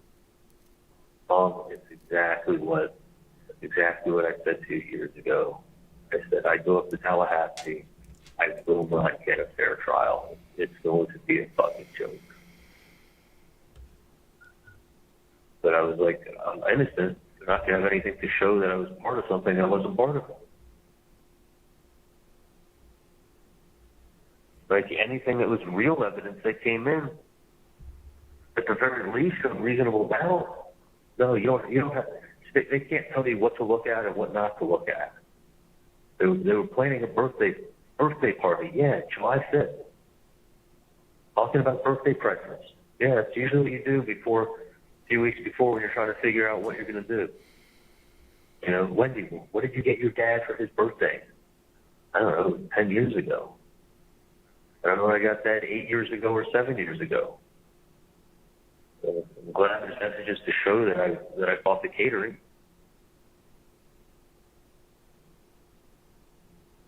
But Jesus Christ. Yeah, nothing. I mean, we all know everything was nothing. proof. Everything was proof. They're talking about a birthday present. I said in that text message to Wendy, I've got 5 reasons why you shouldn't buy a house. Not 1 reason, 5 reasons why. And I think that one where I said, he'll hold it over her and she won't get her deposit back is because she was only allowed to move within so many miles of the marital home. And I think one of the homes was outside of that mileage area.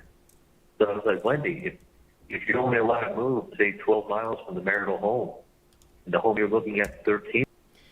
She is wild, and that she charged people to see that. Scared. Wow, that's really quite a story.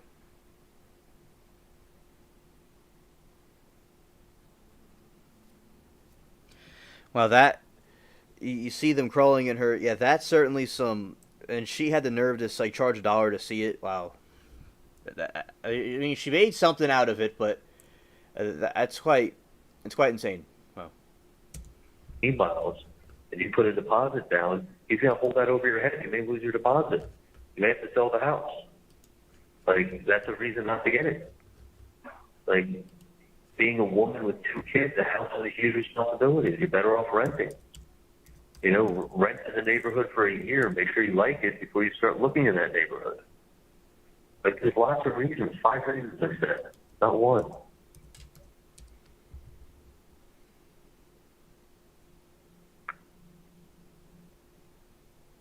Yeah, that's right. You don't do that. Thank you, Charlie. You're a miracle worker. What? Because I got looking to not look at buying a house that she was going to make a mistake with?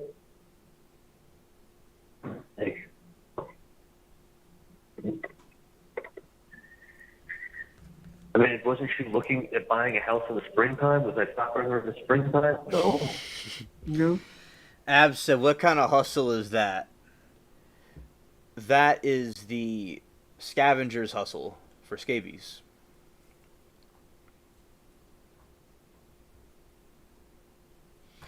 It's the Candyman hustle also. But yeah, that is really messed up.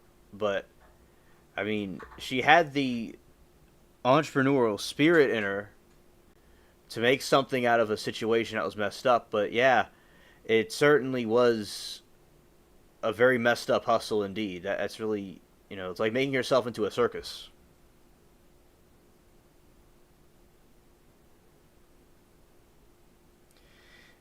said they taken stray dogs and got it from the dogs. Yeah, I think that it's really messed up. Abby, I agree. And also getting it from a dog, wow, that's even worse. Well, what a nice way to get a dog for it to do that. Scared. That really is a messed up trade, indeed.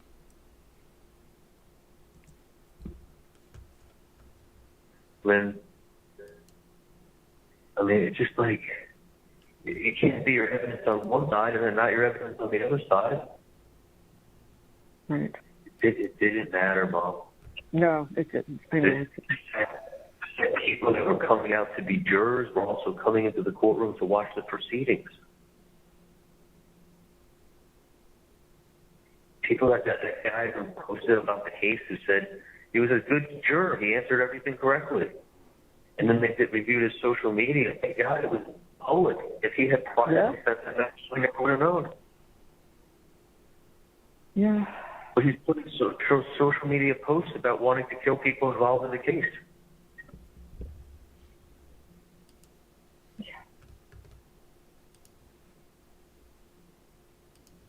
Yeah.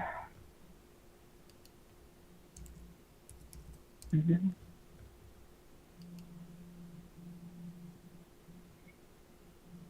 I mean, they didn't deliberate. They made their minds. I mean, how many times are you going to show the same autopsy photos? Horrible photos. Sickening. Yeah. That's why they did it. Worse. The same photos they showed the first time that they showed it. 3 different times in the trial, they kept showing the same photos.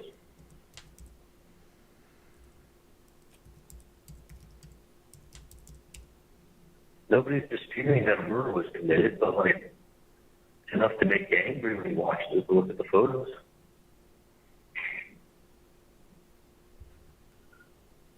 Oh, God. Oh, my God. I'm literally just in shock. I'm in shock, but I'm not in shock. I'm in shock and anger. It's shocking. Yeah. It's shock, it's anger, it's hating the fact that I knew what it was going to be.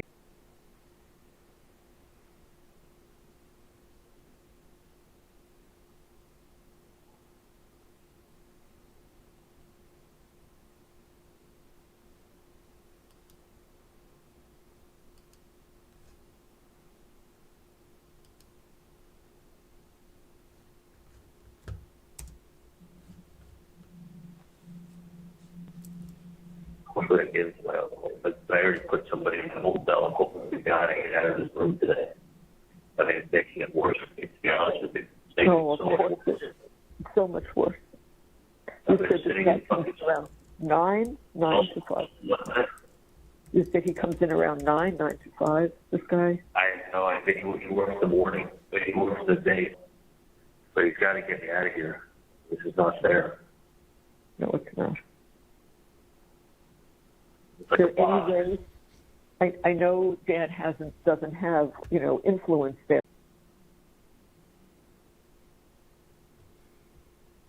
All right.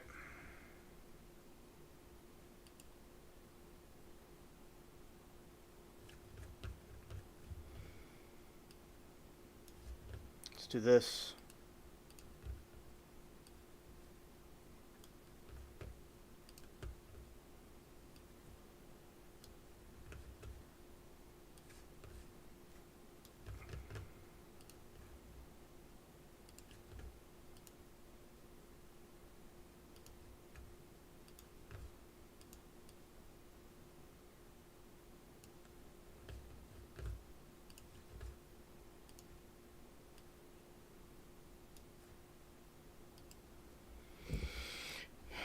Is it back?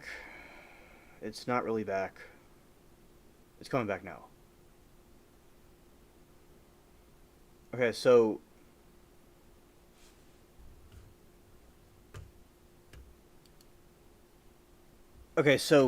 I don't know if I could be heard or seen exactly, but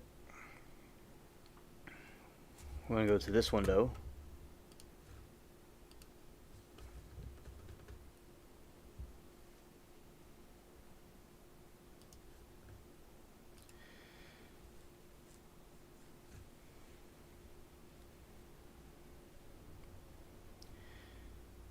Famous Stone Jones, Alien, you saw Dark Web. Alien, have you seen... I have not seen the UAP missile defected video. I have not seen that yet. But I'll certainly look at it. And have I seen the dark web? I've seen reactions to the dark web.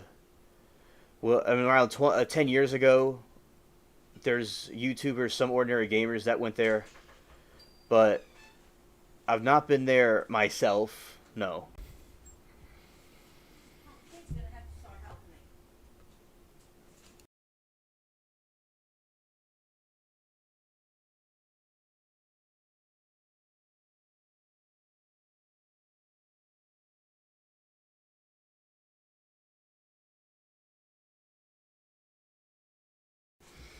Alright, I'm back.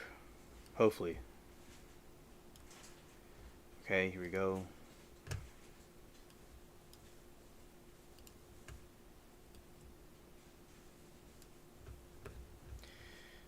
Alright, so I'm back for a moment. Yeah, it was buffering before. Alright, so yeah, I do not recommend the deep web. In my opinion, I've seen people on YouTube. Some ordinary gamers is a YouTuber that did a deep web exploration. There's some interesting things like spooky videos and stuff on there. There's a lot of like questionable videos that are like, say, that are mysterious. There's things about government documents. There could be drugs and hitmen and stuff on there.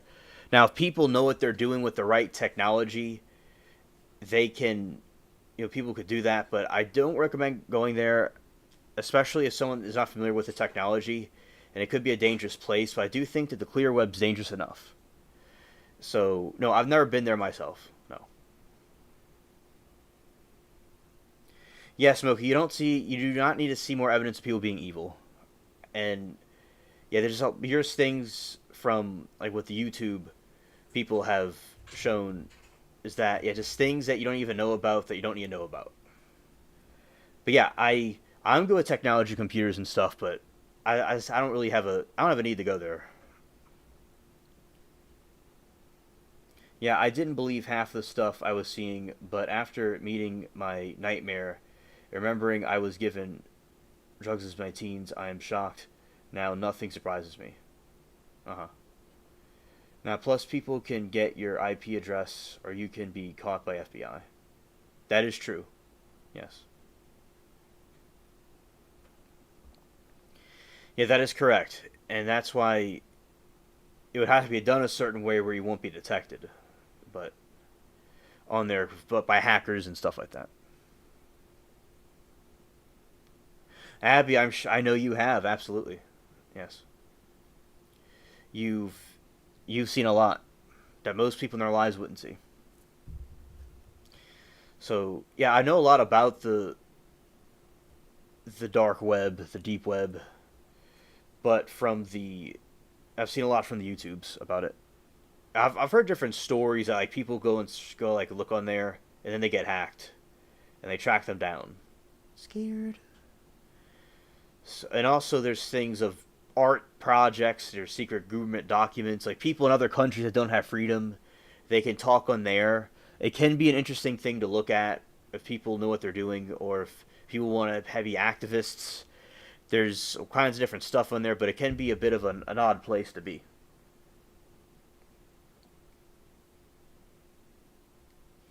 Anna said, I'm Charlie Adelson's pen pal now. And also, Moki, I have not seen that video of the UAP firing missiles. I've seen that before, but maybe not the one you're specifically mentioning. I know today they had the UAP hearing. I think that went well, and I'm glad that more people are coming forward about it.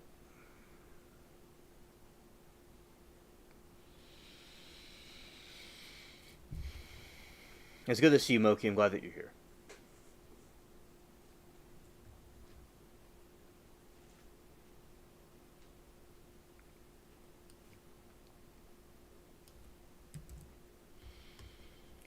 Okay. Go this way.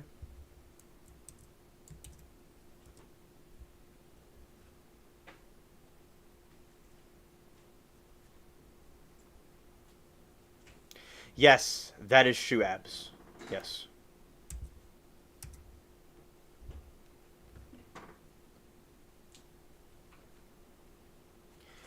Okay, this is... We're going to play the video that Moki was talking about with the UAP surviving Hellfire.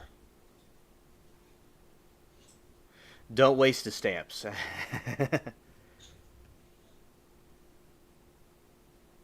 Alright, here we go. Here.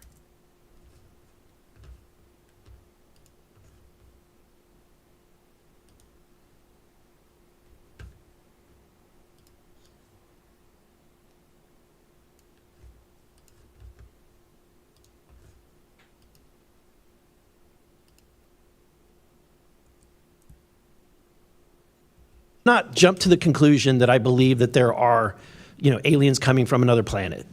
But I'm open to that. And I think that it's our responsibility, especially when we're seeing that we have a government that is actively blocking information from us. Just last night, I tried to get an amendment onto the National Defense Authorization Act that fit in the germaneness of that bill to have UAP disclosure. And conveniently, it was named non-germane, mostly deemed by staff, not even an elected official. This is the kind of stuff that we repeatedly see. Last year, we were blocked by someone in House administration from being able to receive a full briefing from Arrow. So not an elected official, but someone in staff blocked us.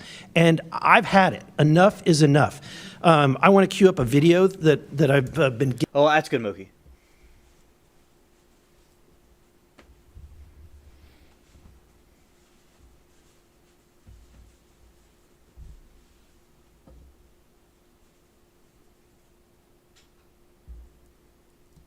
Given. And as before it starts, I'm going to describe, this was taken October 30th of 2024. This video is of an MQ-9 drone tracking an orb, or this object, off the coast of Yemen. You'll see that another MQ-9 launched a Hellfire missile. That you cannot see that drone. And so I'm not going to explain it to you. You'll see exactly what it does.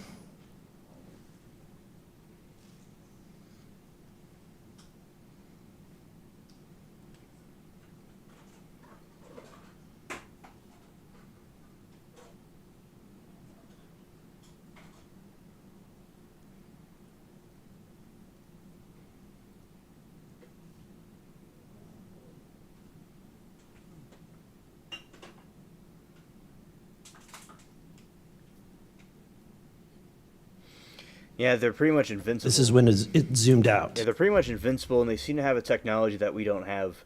They're able to combat our UFO, our missiles and stuff. So you can still see it traveling.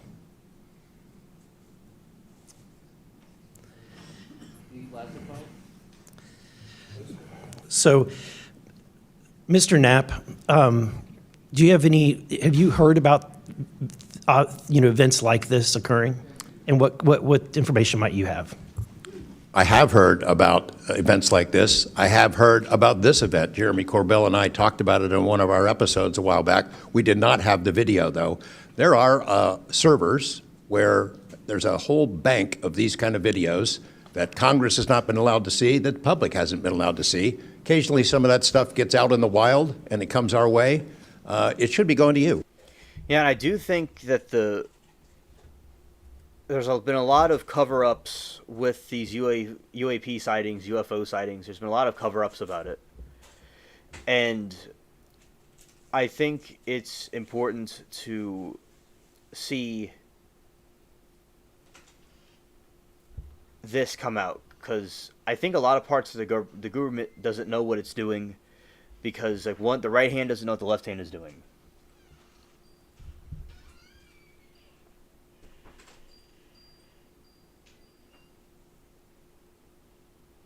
All right, continuing. The public should be seeing this stuff. And why you're not allowed to, I don't know. But that's a Hellfire missile smacking into that UFO and just bounced right off. And it kept going. It kept going, and it looks like the debris was taken with it. Yeah. What the hell is that? What Again, flies like that? Again, I'm not. Thank you for watching. All right. So yeah, that is a scene from the UAP hearing, and I think we've seen this a lot of videos.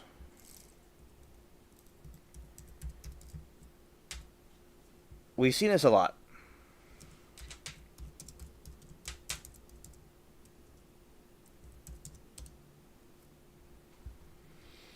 Where you'll have these UFOs that they don't know what they are, or they say they don't know what they are, and they seem to be able to resist our rapid fire. And I think that is very good to... It's very frightening because you don't really know what it is, but then again, it's good to see that it's coming out in the open. Yeah. So I don't know what's holding them back about the disclosure. I don't know what the deal is about it, but that's what I think. That basically they know it and they're hiding information.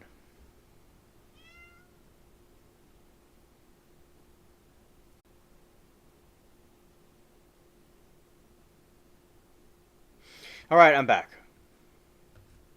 Went out for a second, but I'm here now. Okay. So continuing what I was saying before, I'm back.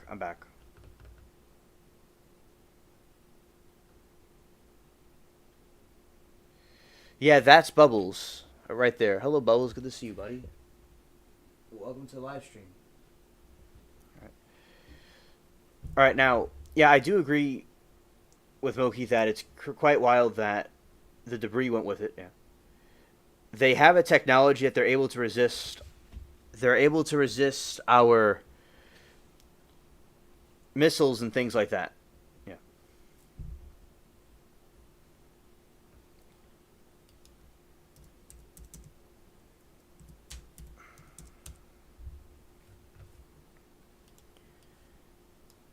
Okay, and now I want to see let's see if the cat wants something, and I'm going to play some of the trial clips. I'll be right back. Let's see.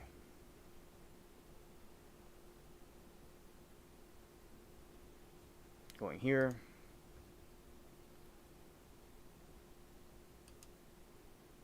Yeah, the whale.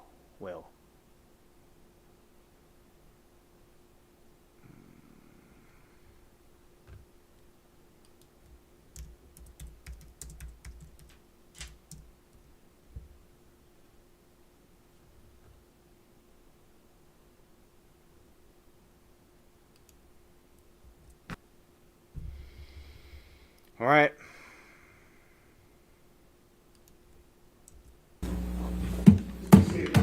All right. Are we ready for the jury?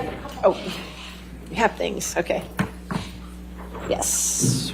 What do we have?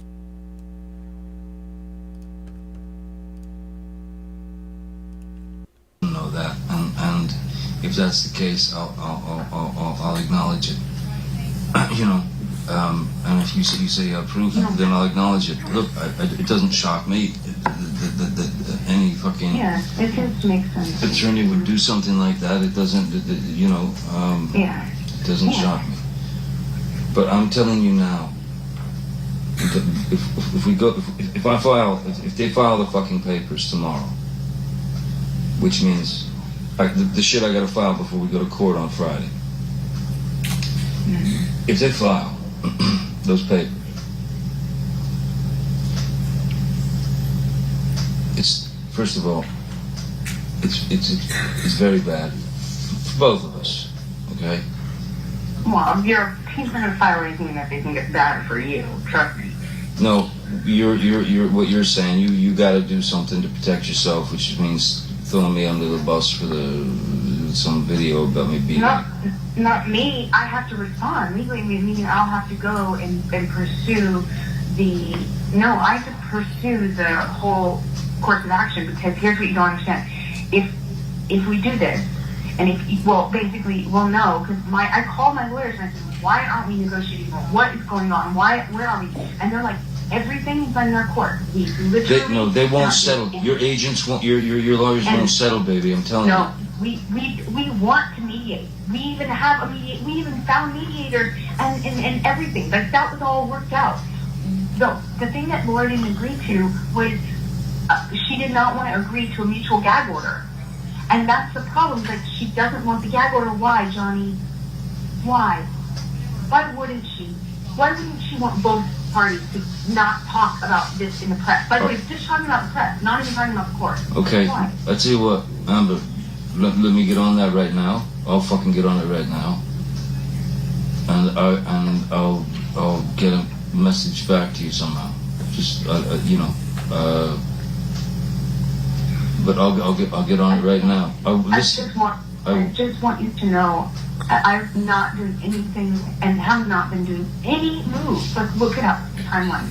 Nothing was on the offense. Everything's been a defensive move because I'm being called a liar and a gold digger. And I'm not lying about any of this shit. And I am not after a dime of your money. And do you remember when you had this discussion with Mr. Depp? Yes. When was that? I believe that was June of 2016, so after the divorce, while we still had the restraining order. Okay. And what, if anything, was going on with respect to a gag order at that point? Objection calls for speculation. I'm asking her. I haven't... All right, overruled. Good. I was trying to get Johnny to stop the smear campaign that Objection, he Your launched. Honor. Hearsay. Lack of foundation. What, if any, discussion did you have with him about a smear campaign? Johnny told me that he would ruin me, that no one would ever touch me, meaning professionally, no one would ever work with me again. That I'd never work again, that I'd be selling Depends, is what he said. And that he'd ruined my career, and he refused to not engage up until that point, he refused to not engage with the press by leaking. Objection, Your Honor. Calls for speculation. How is that speculation? This is what he's telling her, correct? Right. Okay. All right. I'll overrule the objection. And up until that point, I was trying to, get him to call the dogs off, call it off, because it was forcing me into a position where he was calling me a liar, and he was forcing me to prove it. And I knew that wasn't going to be good for him. And I kept saying, don't make me prove it. I don't want to. But he was calling me a liar and having a really sophisticated, very, very well-paid, very sophisticated PR machine. Objection, Your going Honor. overtime. Calls for speculation. All right, I'll sustain the objection. I'll move on. Let's go to Depp exhibit. That's Plaintiff's Exhibit 357C. That's 12:30 to 16:30. I'm going to move the admission. Any objection? No objection, Your Honor. All right, 357C in evidence. All right. Michelle, if you complain. It's not about that. It would not be about me throwing you under the bus. You know what it would be? It would be released through documented people coming on the record and having the protection to do so that haven't had yet. It would be eyewitness statements. It would be evidence, tons of it, and it would be through years. And it would be unbelievable to imagine that either I'm in a secret fake club, or B, I've had A secret what? I've had a secret fight club, or that I have been plotting to do this for for 3 years, and while taking pictures of it and documenting it, just saving it up for the right time when I'm not asking for any money and have nothing financial to gain from it.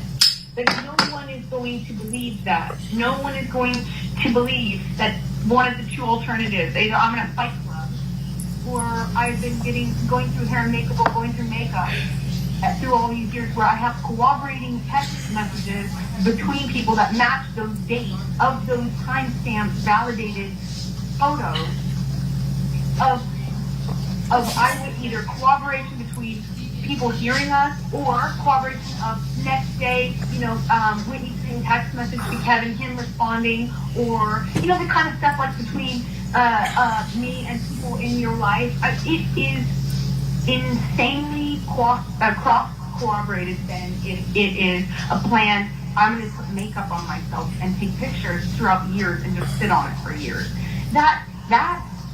While having this imaginary life run parallel to it, do you understand that the pictures I have match with text messages to my mom back and forth about it, and text messages between, say, Raquel and my mom, or Raquel and my dad, or between my two friends. Or there's a text message where I tell Jody the night before I had that James Corden night show thing, where I say, hey Jody, I've had an accident.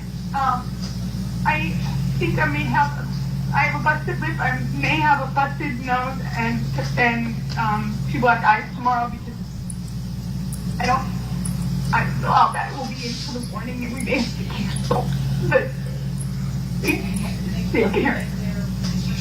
I don't know how I'm icing it, I'll let you know in the morning, and things like that. It doesn't matter. There is nothing, and all of that won't be me throwing you in the bus. That will be evidence in this case, which it will be criminal as well, because I cannot go on Friday and file without filing a police statement first. And the only reason I haven't filed that police statement, which has been used against me, by the way, every day, and the only reason I won't do it, I haven't done it, is because I don't want to hurt you, and that means it goes out of my hands. And the third party prosecutor come, and a criminal lawyer come, and they went, the problem is, hearing from you, your biggest struggle is that this is just, it's the most solid evidence case of domestic violence I've ever seen, and if you give this over to them or present any part of this, they will prosecute him. And I felt like I would never want that for you. It's hard for me to even understand. I don't call myself, in my head, it's hard for me to even accept any sort of victimdom ever. Can you please explain what the context of this was? I was begging Johnny to not make me prove what I've had to sit on the stand in front of all of you and prove and talk about. I was begging not to do this and have to sit where I'm sitting today. I didn't want this. I don't want to be here. I didn't want to be there then. And I was trying to point out something to somebody who I thought did not have a firm grasp on reality. Objection calls for speculation. Overruled. Good. Thank you. I was trying to point out how absurd it would be for him to keep making me prove this by calling me a liar. I was trying to get him to not call me a liar, because everything that I had said to date and everything I've said to date now is the truth. And I was begging him not to make me prove it, that there were photos, that there were witnesses, that there was my testimony. There were years of me with injuries on the dates where we were fighting, and they were documented. I mean, pictures from 2012. So I was trying to say to him, either you'd suppose that people would rather believe this is a hoax, elaborate, well-orchestrated, year-long campaign for what? Or that, what? It just seemed crazy. And I thought no one was advising him in his best interest. I thought no one was telling him the truth. I know he's surrounded by yes men, and I thought nobody was saying to Johnny, this is crazy, don't do this. And I didn't want to hurt him. I didn't want to hurt him. I loved him. I loved him so much. That's why I'm explaining to him why I didn't file criminal charges. I didn't file a police report, even though it was being used against me. I didn't want this to go to a prosecutor. I didn't want this to hurt Johnny. I don't want this to hurt Johnny. Michelle, can you bring up Depp Exhibit 357D as in David? And that is 17:25 to 17:37. I'm going to move the admission, Your Honor. All right, any objection? No objection. All right. Any evidence? 357D. I've been Baby. called a liar. Baby. And I've been called Baby. a gold digger. Baby. Everyone is. Baby. Amber, I didn't call you those things. I didn't call you those things. I'm going to go on now to, can we go to Plaintiff's Exhibit 357E? And this is 21:47 to 22:37. I'm going to move the admission, Your Honor. Any objection? No objection. 357E. Thank you. And you're stronger. And so when I say that I thought you could kill me, that doesn't mean you counter with you also that you lost your own finger. I am not trying to attack you here. I'm just trying to point out the fact of why I said call 911. Because you had your hands on me after using the phone and my face, and it got crazy in the past, and I truly thought I need to stop this madness before I get hurt. Oh my God. And I never think about myself that way. I never defend myself that way. I never see myself as a victim. It's Right. too fault, you know? All right. Yeah. And when they came, I did not cooperate with them. It has been used against me, not by the media, by your side. And what are you referring to there?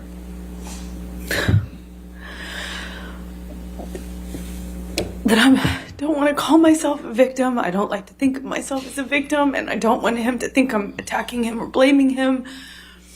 I'm pointing out I didn't cooperate with the police, that I didn't want to get him in trouble,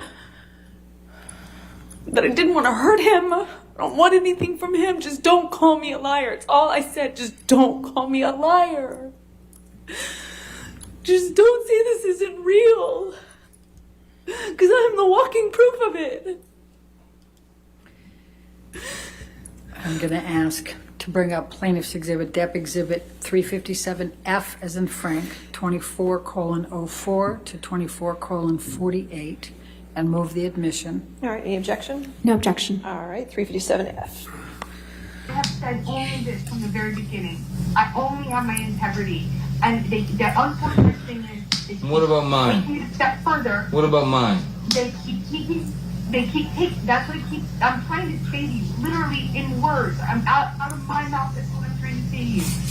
Every step of the way, I have said to them, the thing is, they're hurting Johnny by this, because every time that they call me a liar, or they say this is not true, or Stevie says this text message is not actually happened, or that of your security guard, which by the way was a follow-up to your security guard saying they never saw abuse happening. The same security guard who, by the way, have said to me multiple times that I was going to get killed.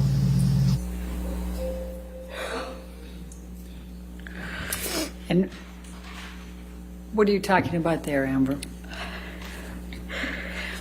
That even though Johnny told me that his guards would say whatever he needed them to say, that they were the same guards who had told me that I would lose my life Objection, Your this Honor. way. Hearsay. All right, sustain the objection. It came in through the tape, so that's all right. We're fine. Let's go, Michelle. Your let's Honor. go to If we could approach, please. I'm sorry.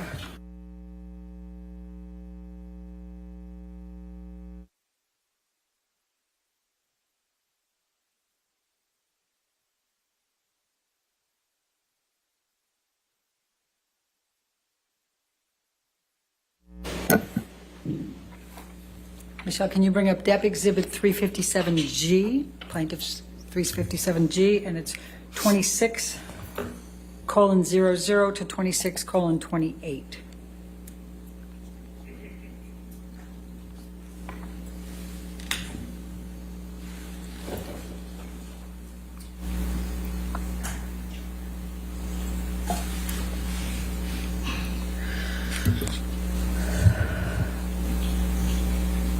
Oh, move the admission. I'm sorry. All right, any objection? No objection.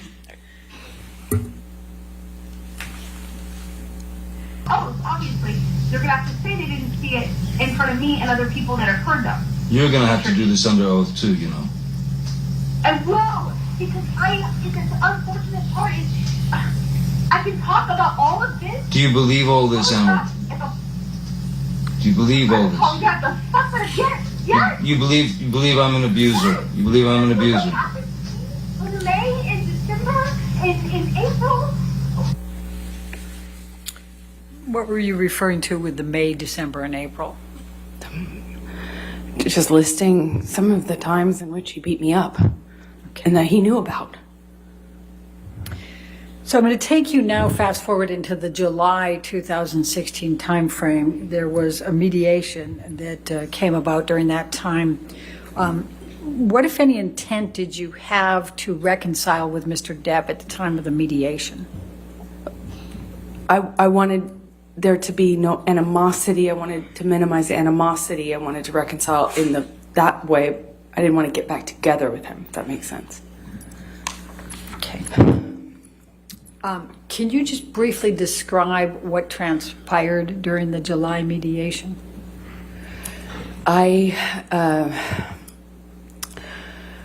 Even though I had a TRO and I wanted to move on with my life, the campaign I mentioned earlier, the smear campaign, the article after article, the hounding me, the, leaking fake. Objection, Your Honor, non-responsive. All right, I sustain the objection. Okay. Please explain. What I was meeting with him about is because he had, put these things out in the media. It seemed like every day Objection, there Your was a new Honor. attack. Calls for speculation, lack of foundation. All right. Did Mr. Depp discuss with you that he was putting these out in the media? Objection, leading. Overruled, I'll allow it. Yes. Okay, please explain. He told me he would tell his team to back off and to back off effectively if I agreed to do certain things. One of which, he wanted me to drop charges. He wanted, or some version of that. He wanted me to get back together with him and go on tour with him in the tour bus. He wanted me to do certain things that I thought were impossible and that would definitely go against all of everything that I stood for and had earned in getting my TRO, getting my restraining order and moving on. But I had to break the TRO in order to beg him to stop the machine, the press machine, because I was feeling like I couldn't live my life. I was being dropped from commercial opportunities. People were turning on me. A campaign I shot dropped me. I mean, it was just, I had never been inundated with that much press. Every single day, me and my family were, and every witness, anyone who even indirectly supported me got bombarded. And the Objection. media campaign Calls for speculation, lack of foundation. I'll stay in just the last part of that. All right. Okay. Next question. Okay. We heard Christian Carino testify earlier. Can you describe to the jury what your relationship is and was with Christian Carino? He was my commercial agent, meaning he handled things like campaigns for a short amount of time, and then became Johnny's agent around the time of the divorce. He was a kind of mutual friend at the time between Johnny and I, and so he helped us kind of negotiate or mediate a time where we could meet, and my goal in that was to just beg Johnny to stop doing this. Objection, non-responsive. Overruled. That's right. What, if any, desire did you have to return to Mr. Depp after the divorce? None. Okay. Now, you heard Mr. White testify that he engaged in negotiations with you during the settlement process of the divorce. What, if any, discussions did you have with Mr. White? None. The first time I saw him was on the testimony screen in the UK during the UK trial. I've never spoken to him. So he didn't negotiate your settlement? No, he did not. What was important to you in the divorce negotiations? The statement. That was it. The statement. I wanted a mutual statement, and I wanted him to call get the press out of this. Just make a statement, and in that statement, clear my name. I wanted to clear my name. It's all I have. I said this to him too, and he knew this. All I have is my name. I come from nothing. All I have is my integrity. All I have is my name. And that's exactly what he promised to take from me. Why did you agree to accept $7 million as your settlement? I didn't care about the money. I was told if I didn't agree to a number, that it could be overturned. That this would never it would never get completed, it would never settle. Objection, and then it would be hearsay. overturned. What was your Sustained, go ahead. What was your understanding? That if I didn't agree to a number, it would be overturned. So I took far less than what they were offering and what I was entitled to. And why did you donate it to charity? I promised the entirety of it to charity because I was never interested in Johnny's money. And in the divorce, I just wanted my safety. I wanted to move on from my life. I wanted my future. And then he started compromising that, calling me a liar, making it impossible for me to move on by doing so. So then I wanted the truth. I wanted him to clear my name and to leave me alone. I've been saying that since 2016.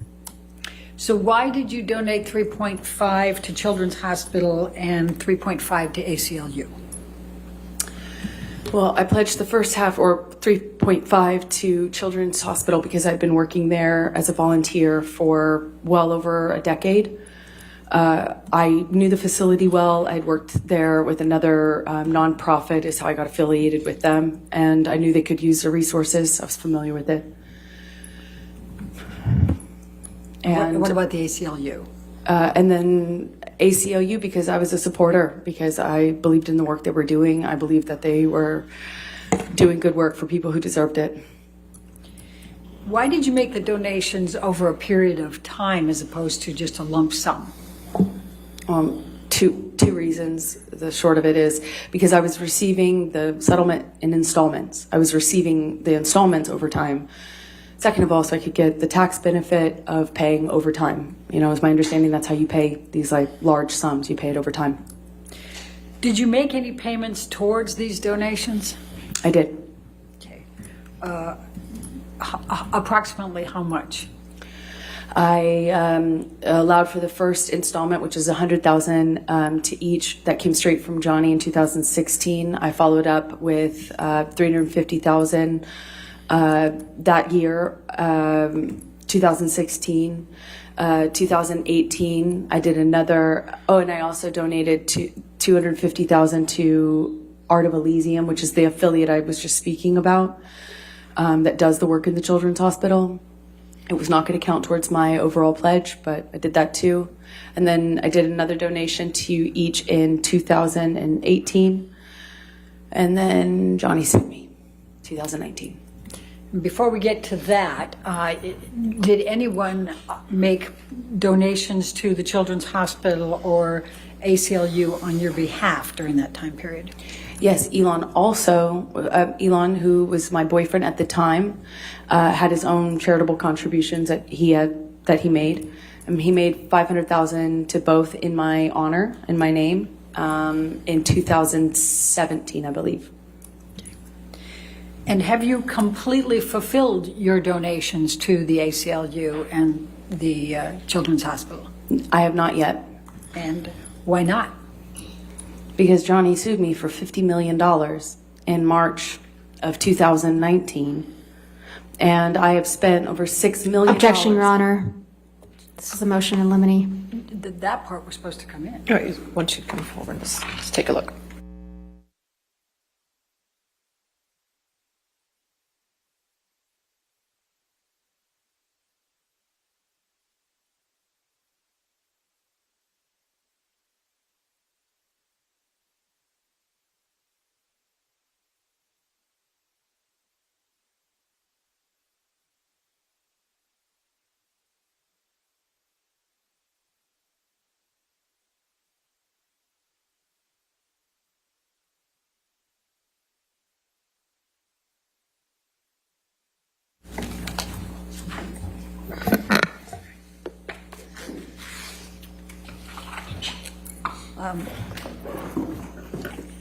So going back to that, then, could you afford to continue making payments to the ACLU and Children's Hospital?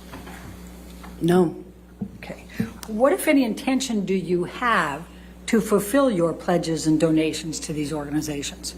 I still fully intend to honor all of my pledges. I would love for him to stop suing me so I can. What, if any, deadlines are there on your pledges and donations to the ACLU or the Children's Hospital? There are none. They understand. Okay. Now, let's go to Defendant's Exhibit 1458, which is already admitted.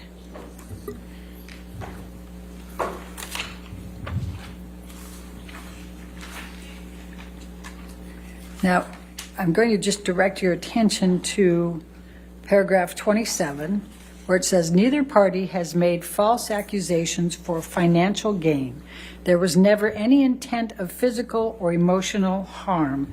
Amber wishes the best for Johnny in the future. What, if any, significance did that have to you? That was everything to me. That was the most important thing in the separation agreement between us, is that he acknowledged that I hadn't made a single false claim, that my allegations were not false. I thought that just because he signed his name to it, he'd honor it. I mean, he signed his name to it, and I thought it would mean something.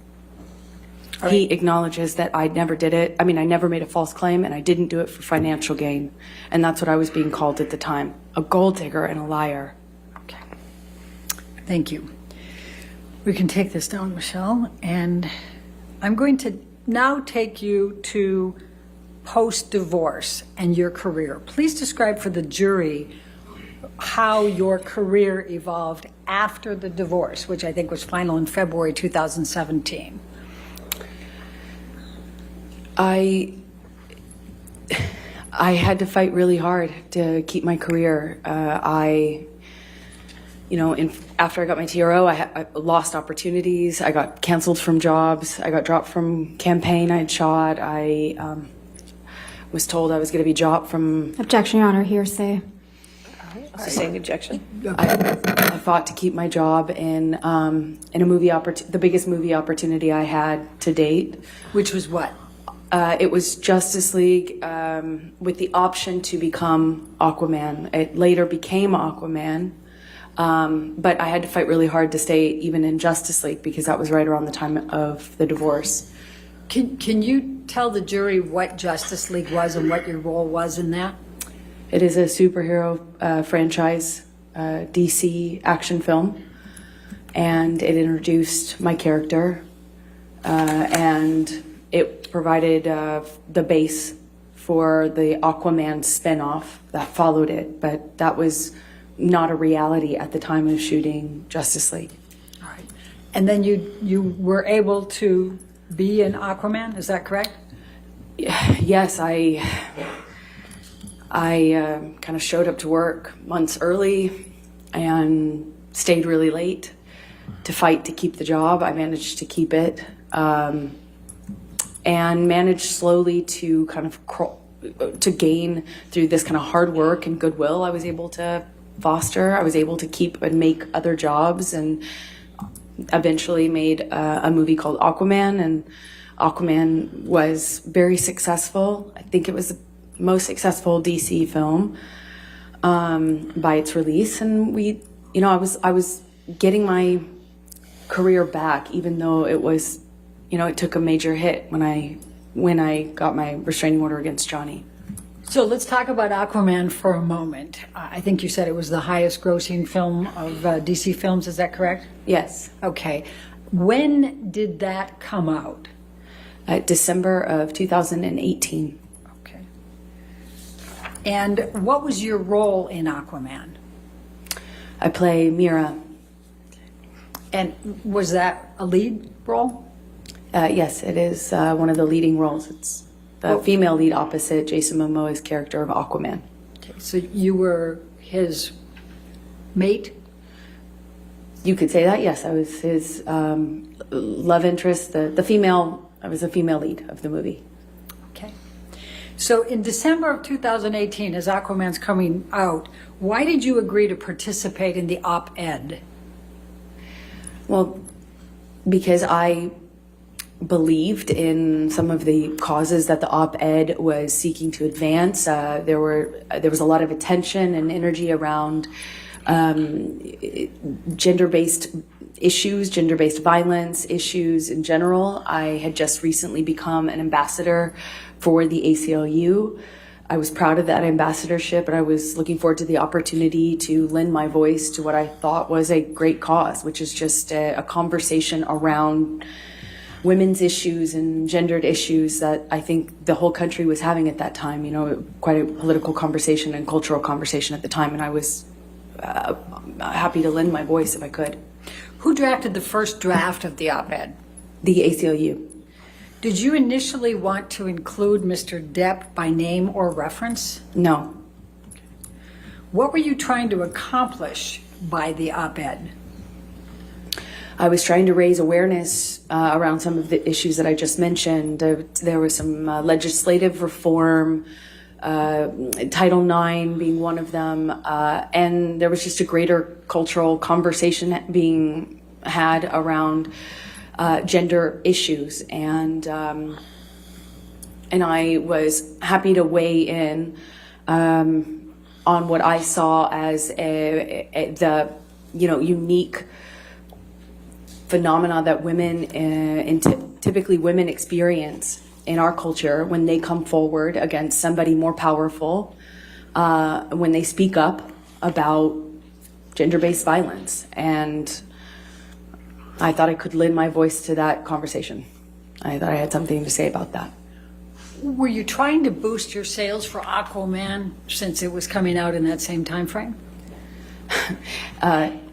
It doesn't work like that. I don't think any op-ed, a major motion picture or major franchise like that is not aided by the publication of an op-ed in the Washington Post. I'll put it that way. But the other way around can be said. I was wanting to lend my name at that specific time to potentially advance the causes within the op-ed. Because of your success as Mira with Aquaman? Yeah, just the publicity of the movie and the success of the movie would hopefully, in best case scenario, only add and lend itself would lend attention to the issues that the op-ed aimed to address. What did you do once the ACLU had your agreement to be the spokesperson for the op-ed, to put your name to it? I sought the advice of my attorney. And why did you do that? Well, because I didn't want to get into any sort of legal issue. I didn't want to have any sort of legal problems for talking about what happens to women or people when they come forward and speak about these sorts of issues, especially when they come forward against someone more powerful than them. And that backlash, the retaliation that people face when they come forward is exactly what I was writing about. And I didn't want Johnny to retaliate against me and quite literally prove my point. And so who was the counsel that you hired to review the op-ed? His name was Eric George. Where is he located? Los Angeles, California. How did you know Eric George? Eric George is the attorney who represented me in a different litigation against the producers of London Fields, the movie I mentioned earlier about having a body double and sex scene that I didn't approve of. What was your understanding of Eric George's experience and skills to be able to review that op-ed for you in the context of your concerns? Objection, speculation. I'm asking her understanding. I'll sustain the objection. Next question. Did you have knowledge of Eric George's abilities at that time? I did. I thought he had an excellent reputation and would give me great advice. Okay. And what, if any, experience? What was your experience with him in representing you earlier? I thought he was a fantastic attorney, very smart, and I trusted him. Without going into the content of it, what, if any, of Eric George's advice did you follow in the context of the op-ed? I took all of his advice. I made all the edits he suggested. I took all of his advice. And what, if any, of Eric George's advice did you ignore? None. I mean, he's my lawyer. I listened to him. Okay. I'm going to ask you, if we can pull up, Michelle, Plaintiff's Exhibit 1.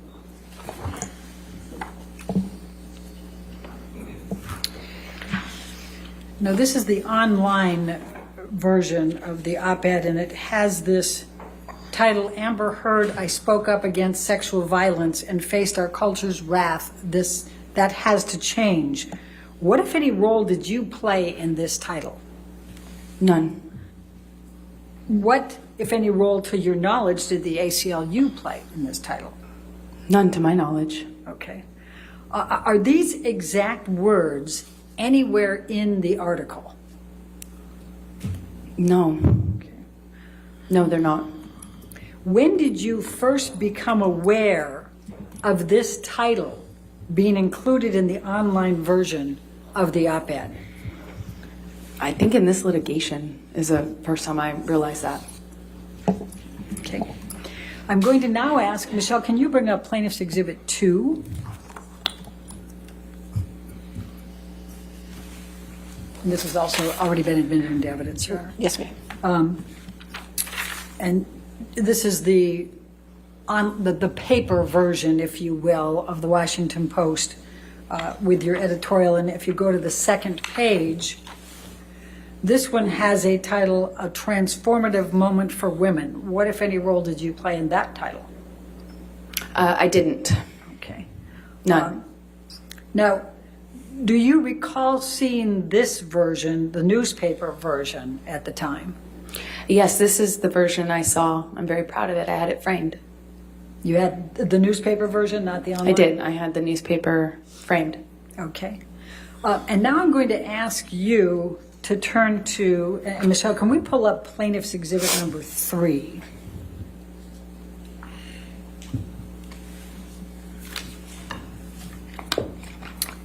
And do you recognize this document?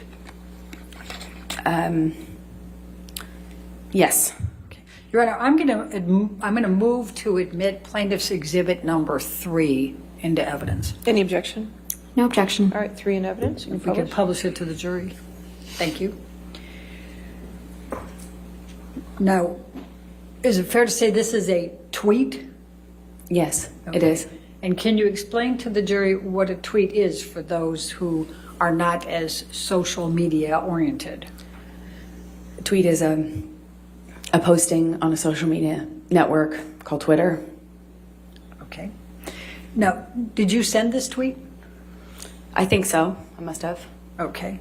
And what, if any, control did you have over whether the title given to the op-ed online was included in the tweet? You don't have control when you're retweeting something. It's my experience that you don't control a title when you're retweeting something. You don't get a chance to re-editorialize someone else's title. Okay. And at the time you sent this tweet, do you remember even noticing that title? I do not. I don't think I even realized it. Have you ever typed the words from that title? No, I have not. Now, I'm going to ask you, let's go back to number 2, Plaintiff's 2. And I'm going to ask you, what, if anything, in this op-ed was incorrect? Nothing. Every word of it is true. And I'm going to direct your attention specifically, and if we can blow this up just a touch, and move up just a touch, Michelle, if you can, so we get to then 2 years ago. Then 2 years ago, I became a public figure representing domestic abuse, and I felt the full force of our culture's wrath for women who speak out. Was this true or false? It's true. Okay. What, if anything, did you do about speaking up about domestic abuse 2 years earlier? Well, I went and got a restraining order against my then husband and walked out to a sea of media and endured to that point 2 years of vitriol from the media and from Johnny Depp supporters in retaliation for having done so. And I guess you're really answering my next question, which is, and I felt the full force of our culture's wrath for women who speak out. Is that what you were referring to for that next? Yes, because at the time, I thought it couldn't be worse. I obviously now, from where I sit today, no, it gets a lot worse. And then, Michelle, if we can move this up a little bit further. Well, actually, that's perfect, Michelle. Then I don't have to use my purple again. Then you said, I had the rare vantage point of seeing in real time how institutions protect men accused of abuse. Is this true or false? True. Okay, and explain to me what you meant by that and how that was true for you. I got a restraining order. I had to prove to a judge that I needed one. I had a bruise on my face. I got a restraining order. I showed pictures. I had proof, and yet everyone, the media, the studios that both Johnny and I worked for, they were ready to support him. They made statements in support of him. They were ready to fire me. Objection, Your attempted Honor. to fire me. Hearsay. All right, I'll sustain the objection. What, if anything, did you witness with respect to institutions? Meaning the people that we work for, the institutions we work for, the studios we work for, decision makers in my industry, filmmakers and powerful people and decision makers within my industry whom I had not ever even met, who didn't know anything about what happened behind closed doors in the marriage of Johnny and I, were making comments about me, statements about me. I was dropped from campaigns. It was hard for me to work. I was harassed. I'm harassed on a daily basis, death threats, and just the fact that wasn't, there was no parity. The studio and these decision makers and such were so ready to support him and eager to Objection, Your Honor. Hearsay. I'll sustain the objection. All right. So what, if any, ill will or bad intentions did you have or intend against Mr. Depp by assisting in writing, giving your name to this op-ed, and in publishing it? None. It's not about Johnny. The only one who thought it was about Johnny is Johnny. It's about me. It's about what happened to me after Johnny. It's about what happened to me after I escaped my marriage. It was about me and my life and what I endured once I moved on and got a TRO and moved on with my life. It was about what happened to me after. The only one who made it about him, ironically, is Johnny. I'm going to, we can take that down, Michelle. I'm going to turn to something about electronics and transparency. You've testified about, and we've seen photographs and audio recordings and text messages, emails, etc. What, if anything, have you done to cooperate in the authentication of all of these things? Objection, Your Honor. May we approach? Sure.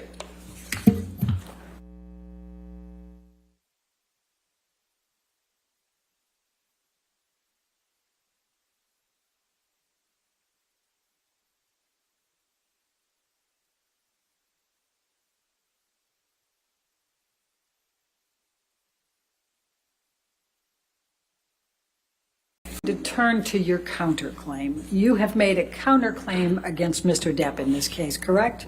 That's correct. And it's based on 3 statements that Mr. Adam Waldman, Mr. Depp's attorney, made, correct? Yes. Okay. I'm going to ask if you can pull up Defendant's Exhibit 245. But, Your Honor, I'm going to ask, do we have the... It's already in evidence. Your Honor, if we may approach Okay, just sure. real quickly, because I think we can move this along faster if we do this ahead of time.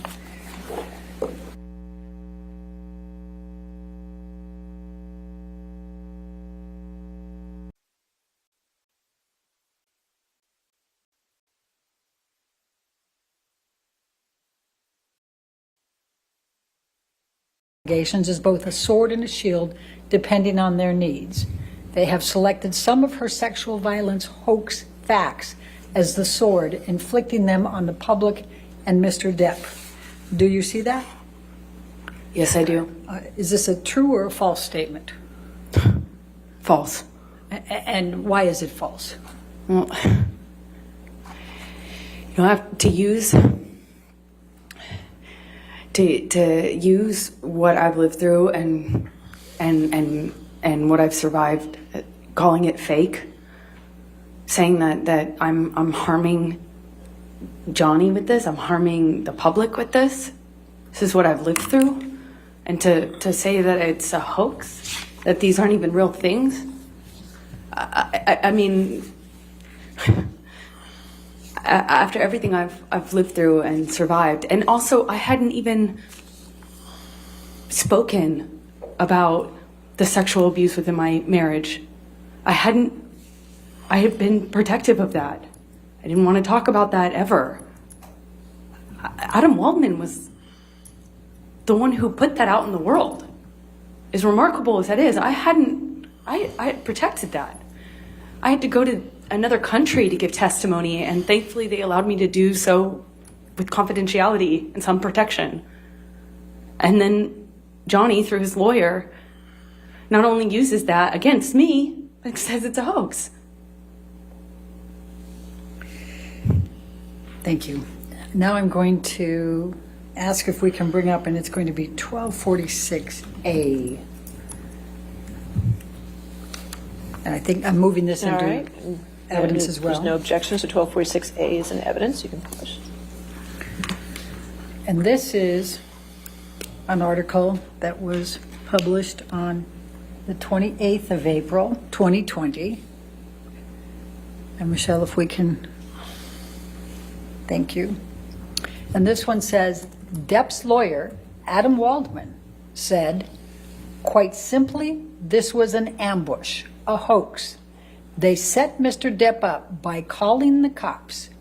But the first attempt didn't do the trick, he told dailymail.com. And let's keep going.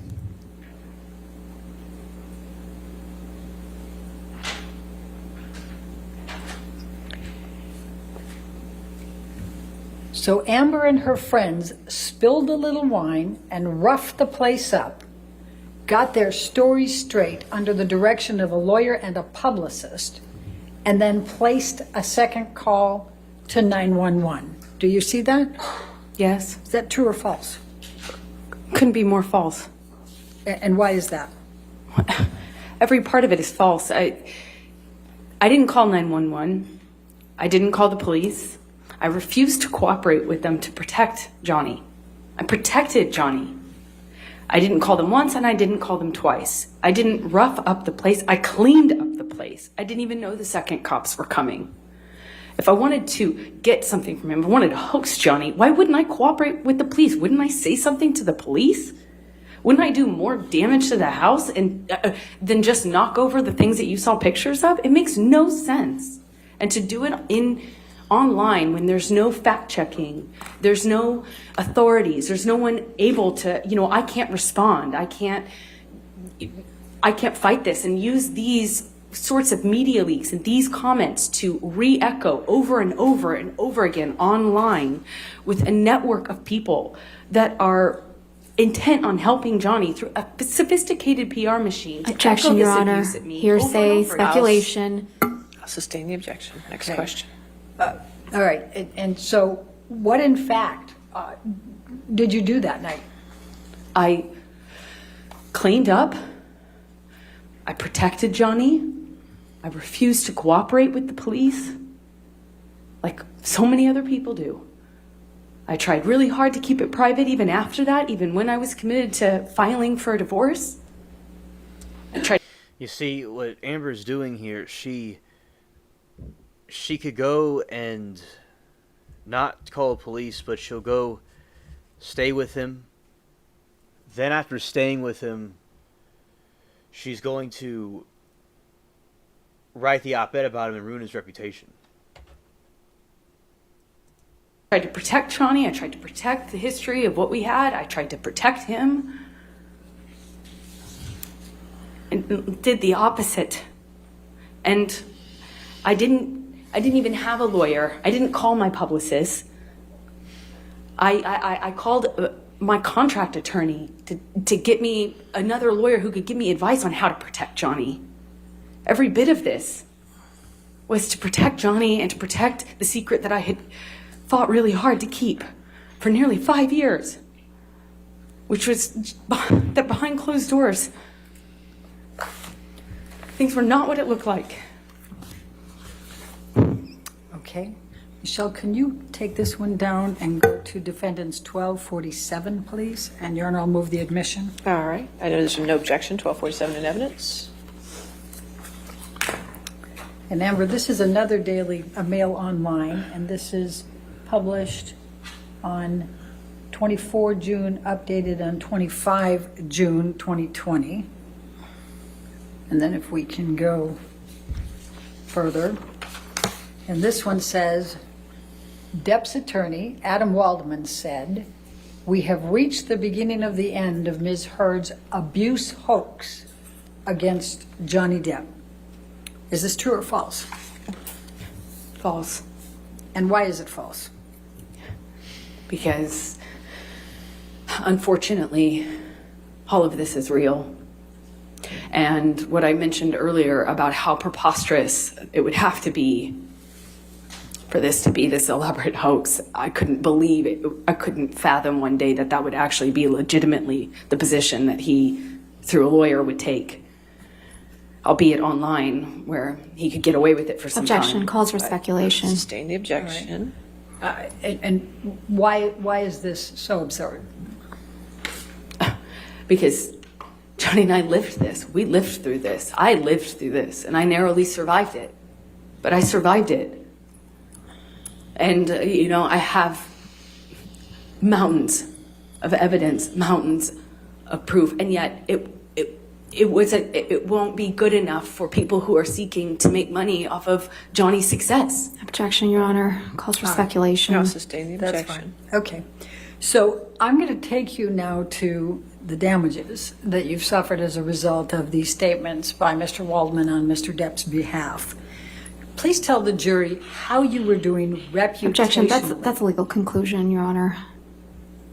I'm sorry? Move to strike counsel's testimony. Come forward.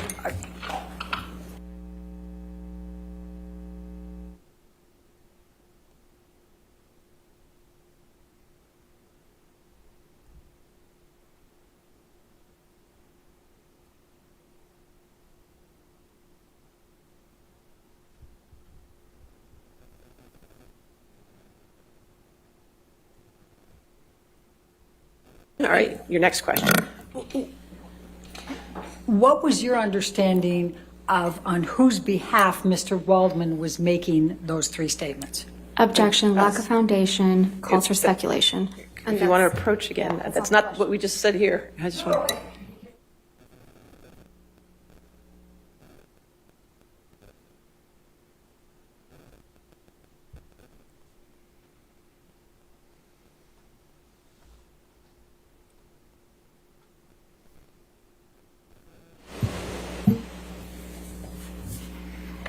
So we'll move forward to my other question here.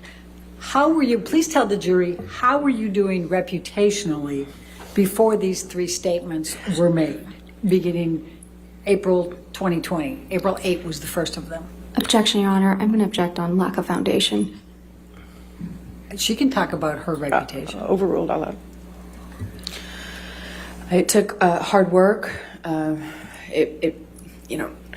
It took a lot of hard work on my part, but I was able to work, get my life back on track. I was taking care of myself emotionally. My career, I was working really hard. I was able to star in a major success. I worked on a TV series that I had been attached to for a very long time.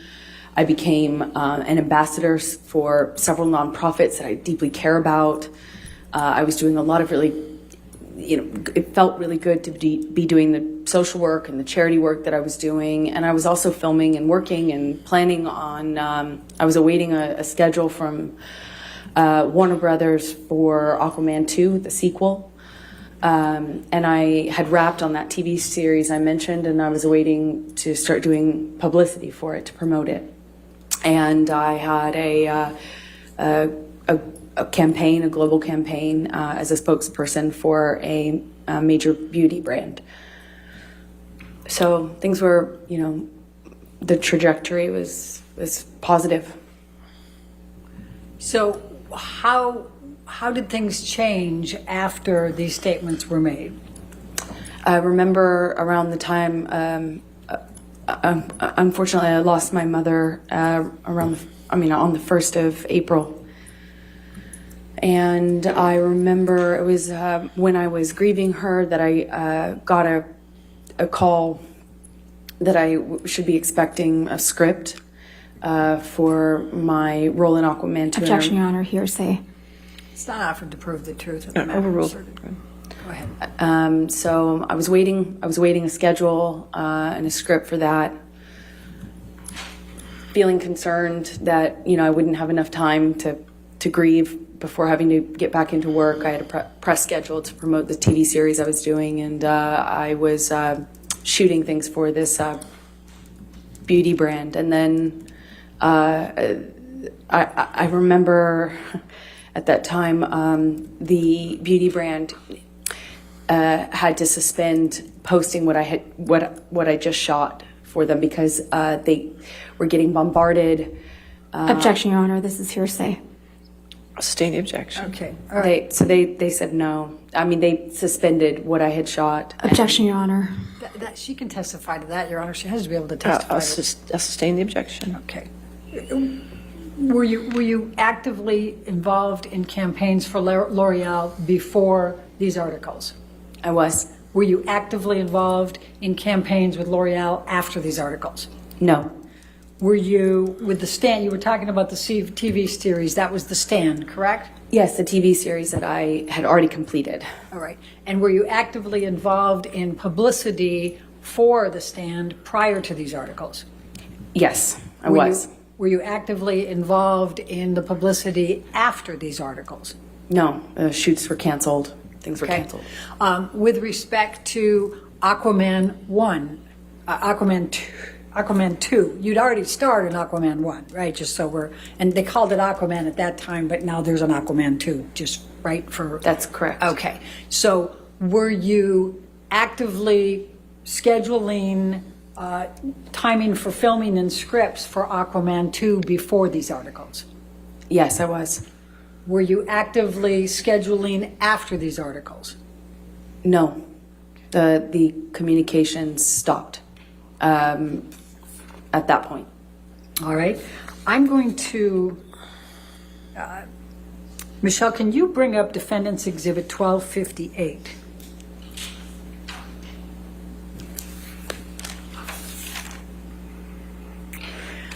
I'm going to show you what has been... All right, so Moki says and no evidence of him hitting her while wearing rings. Exactly. Because if he would have hit her with the rings that she had on, that certainly would have caused a problem. To her face. It would have probably broken her bones. It would have done a dent in there. And Abby has agreed, especially as an actual victim, an actual R victim, she doesn't understand that it's not easy to discuss that stuff. There's no way she'd have processed the trauma in time. Anna said, she's not memorable to me, only remember her real small part in Friday Night's Lights. Yeah, she's kind of like an NPC. Abby said, father hit her with a steel ring and effed up her tooth. It's very evil that happened to you, or unfortunate. It's very sad. And exactly though that, some teeth or something have been knocked out of her. She's completely full of nonsense with the stuff that she's saying.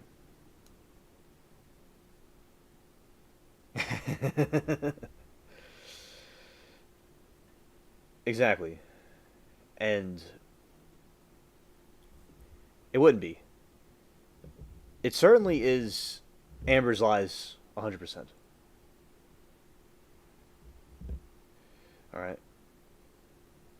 And she's wearing her Chairman Mao outfit. And everyone can see straight through her lies, and she also has a turd on her head. So, she's Turd Head from Temu. Scared. Been marked as Defendant's Exhibit 1258. It's dated September 21, 2015. Do you recognize this document? Yes. Okay, what is it? It is the Justice League Aquaman contract. Okay, Your Honor, I'm going to move the admission of Defendant's Exhibit 1258. Any objection? Yes, Your Honor. May we approach? Sure. Yes, ma'am.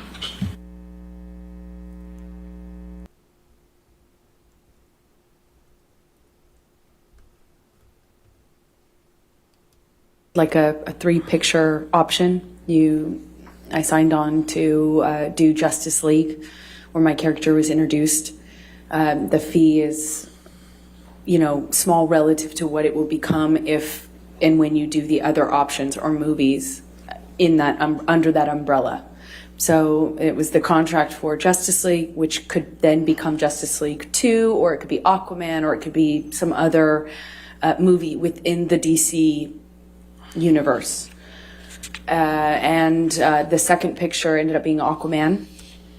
Anna said Broad is head case, and she should have ended if he kept playing with her way too long. Not abusive, but just back and forth crap. It's exhausting. Facts. And then the third picture, Aquaman 2. Each time the fee goes up, but... Objection, Your Honor. This calls for speculation, lack of foundation. Overruled out loud. As far as the contract is concerned, that's what the contract says. All right. And if we go to page 6, so what was your fee going to be for Aquaman? And what was it for Aquaman? $1 million. Okay. Then was there also box office bonuses, opportunities? Yes, I believe.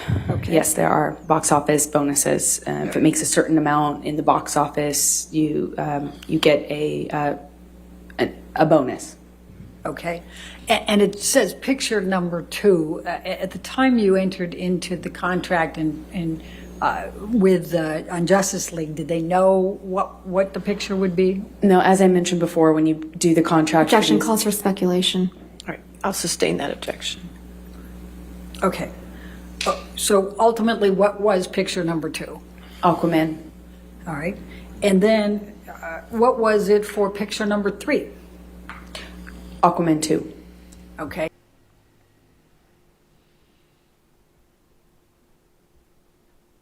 Anna said you can't cover black eyes and broken noses with makeup. I don't care if it is professional makeup, it's impossible. Moki said she angered a lot of women by lying about abuse. Yeah, because it will make women that are actually abused less credible. And it just makes it's like calling everybody, it's like say if somebody were to call everyone racist for no reason, and then people that actually are victims of racism are not going to be taken as seriously.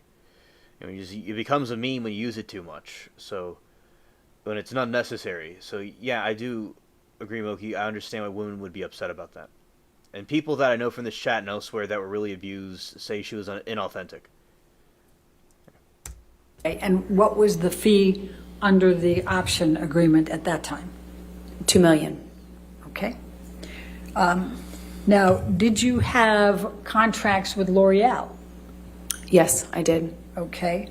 And can you just describe for the jury what was involved with L'Oreal? You talked about being involved in campaigns and then not. Just explain that to them if you can. As a spokesperson, I'm just involved with the brand as a representative, and a certain amount of commitment you have to do throughout the year on social media and on red carpets promoting various products or causes they're advancing. Generally, it's just like a brand ambassadorship. Okay. And did you, let's pull up 1262.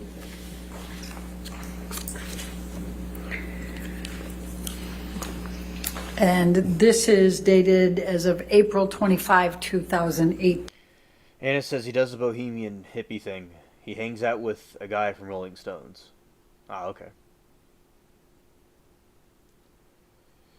Why wear metal rings as a dude? Maybe it was his wedding bands. You wouldn't believe the shit that happens, and it's true.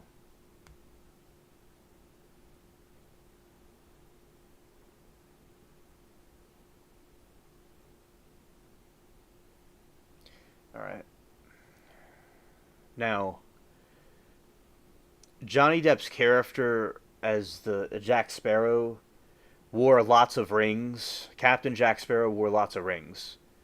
And he always kept character after that of like being as Captain Jack Sparrow. Even in this, his goatee's like Captain Jack Sparrow's a little bit. He always kept that character as a part of him. And yeah, she wasn't necessarily referring to Johnny Depp, but I was just making a statement why he did it specifically. Other people, I don't know. Like why other people do it, I don't know. Correct? That's correct. Was that your first contract with L'Oreal? I believe so, yes. Okay. And was that for a term, a specific term? Yes, it was. Okay. Was it for 2 years? Yes, it says 2-year contract, and that sounds right. All right. And then I'm going to ask you to turn to 1264. And that's April 20, 2020. And what, if anything, did L'Oreal do with regard to extending your contract then? They extended it. They chose to extend it with the option to kind of... All right. And did they extend it just an additional 3 months? If you look at paragraph 1. Let's see. Yes, they did. Okay. And what, if any, work did you do for L'Oreal after these 3 statements were made? I have only been able to participate in... Anna says, never saw him with a girl in school, even though girls drooled over him. Just his 2 buddies, quiet kid. He just kept to himself, did his own thing. Okay, thank you, Anna, for your insight on him. He wasn't chasing the ladies. He was just keeping to himself. A silent pirate. Yes. A silent captain. I believe 1 live event that they also couldn't promote or use the material from because of... Objection, Your Honor. Calls respect. And his voice didn't sound like that then. Oh. Okay.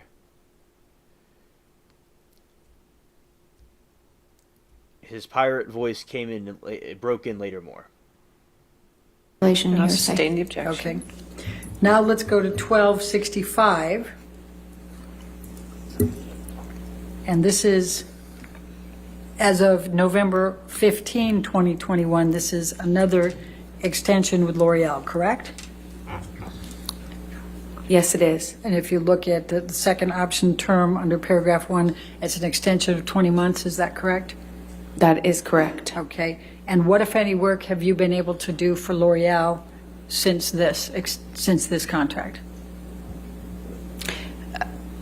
As I stated, I believe I've only done 1 in-person event with them, and they couldn't use the material. Okay. Now, let's talk about the stand for a minute. Let's pull up 1263. And this is dated July 3. Anna said girls were crazy for him, but never saw him with one. And Abby says he ain't for the hoes. Yeah. There you go. Yeah, it's pretty cool. He definitely was not, chasing after anybody, from what you're telling me. He was just keeping to himself, doing his own thing. That's honorable.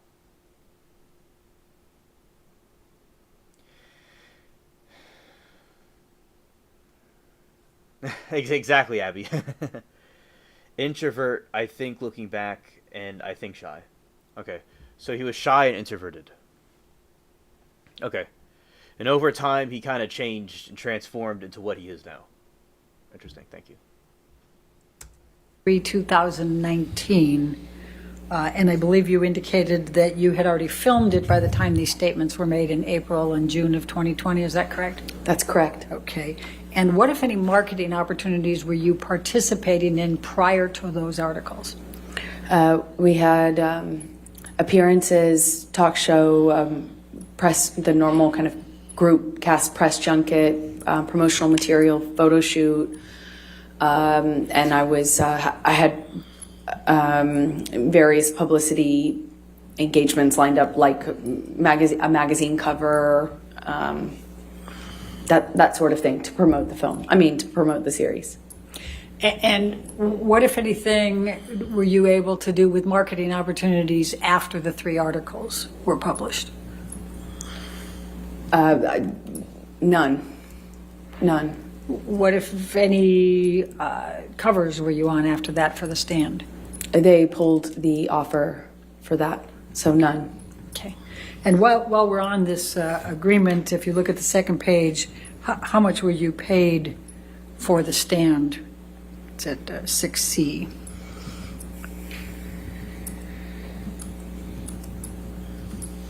$200,000. Oh, $200,000 an episode. Okay. Now let's pull up Defendant's Exhibit 1266. Have you been able to get any work since that time? I have done one small independent film. Okay, and tell the jury what that is. I shot a film in Guatemala. It's a small independent, meaning it doesn't have distribution or, it doesn't have distribution or anything. It's a lower budget film that I had been attached to for many years, called Into the Fire. Okay. And 1266 has, as of January 13, 2022. Do you see that? Yes. Okay. When did you actually film for this in Guatemala? March. I believe it was March of this year. Okay. And do you recall what your compensation was for that? I don't off the top of my head. I'm sorry. If you can look at ALH 17628, it's paragraph 6A. Oh, 65,000. Okay. And have you participated in Aquaman 2? I have. And tell us about that. I had to fight I fought really hard to stay in the movie.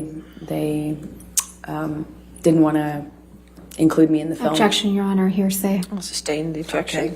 Okay. Were you ultimately able to get to film in Aquaman 2? A very pared down version of that role, yes. Okay. What, if anything, changed in the script? They took away a lot of... Objection, Your Honor, hearsay. I think she can lack of foundation. Overruled as the script. Go ahead. I was given a script and then given new versions of the script that had taken away scenes that had action in it, that depicted my character and another character without giving any spoilers away. They're two characters fighting with one another, and they basically took a bunch out of my role. They just removed a bunch out. And what, if any, leverage did you have to negotiate a higher salary beyond the $2 million? Objection, speculation. I'll sustain the objection. What, if any, effort did you make to negotiate a higher salary for your participation? I couldn't renegotiate my contract. And why not? Objection, this calls for hearsay and speculation. Do you know why? Still the same objections, Your Honor. I'll sustain the objection.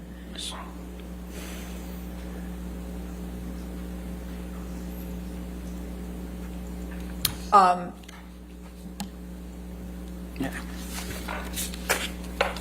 right. Amber, I'm going to ask you to describe to this jury the emotional impact on you of these three statements that we have talked about, these three counterclaim statements. Please describe how this has impacted you. These statements are used over and over and over and over again online to reverberate, re-echo, and re-energize. Objection, Your Honor. All right, Anna says, the 70s abs, we had only one or two sluts. Kids were raised then where I came from, very watched after, not wild. Parents stayed on top of kids then, and never heard of school shooters. No backpacks. We sleeped our heavy ass sacks of books in our purses all day. Scared. Yeah, that's crazy.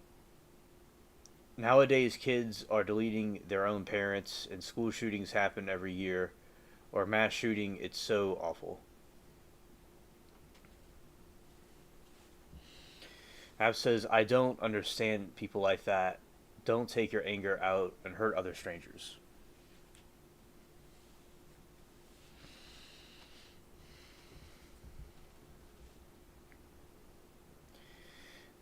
That's because your character sucks, Amber. Kids get no attention at home. We couldn't get away from our parents. And then you're policed by your friend, parents, neighbor, teachers. Yeah, it's really bad nowadays and really upsetting. And get rid of the fridge and backpacks, so simple. Yeah, I think many things fall into place for it to be that way.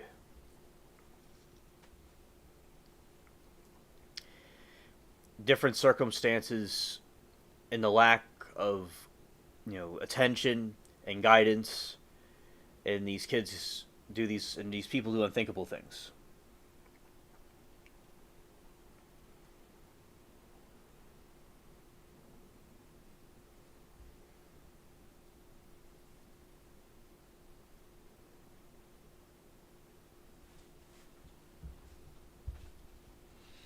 And it said, no cell phones, no computers, Dewey Decimal System and library to find books. So glad I lived young then and not now. In my opinion, I understand your time period was very cool. And I appreciate, although there's cons to my generation, I do appreciate the technology that I have. But a lot of people feel nostalgic about the time that they came up in. Everybody says that. My grandparents that are from the past, which are still alive, but they feel that the 50s was the best time period. And the generation before that thinks there was the best time period. I think each generation will think that, and there's pros and cons about each generation, but yeah, it certainly is going downhill with a lot of these shootings. And now with social media and the news, it's advertised more. And we have our phones, you can get information in the drop of a hat on your phone. Before they didn't have that type of technology. So I do think that is partially a role in it. But it was not heard of or as frequent as it is now, I do agree. And I didn't know y'all didn't have backpacks. I had like a briefcase thing I used to roll around.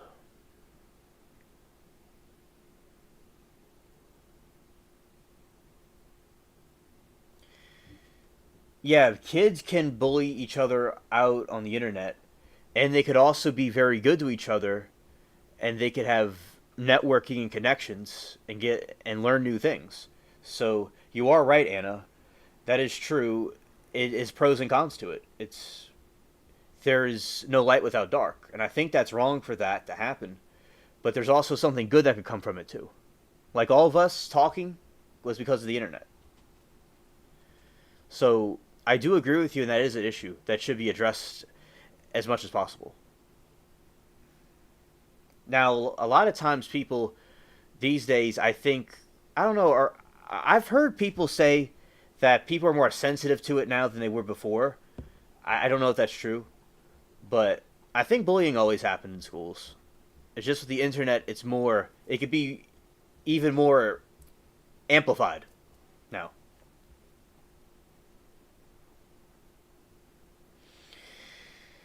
You are correct, Abby. There are plenty of adults that are immature too. Yes. And it says, kids had a beef pack then. You had it in person and done. A beef pack? I'm not familiar with that.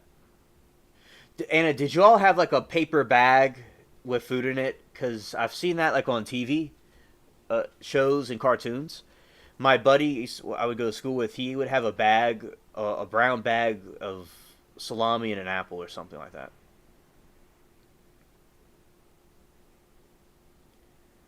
Anna, I've seen that before. I just didn't know they didn't have backpacks. I've always seen in those older movies of people holding books and stuff, but I never knew they didn't have backpacks. But that just something I didn't really think about. Thanks. Abby says, I'll be back in a bit if the stream is still on. I gotta FaceTime someone real quick. Okay, Abby, understood. Alright. And I'm gonna look up when these backpacks were invented.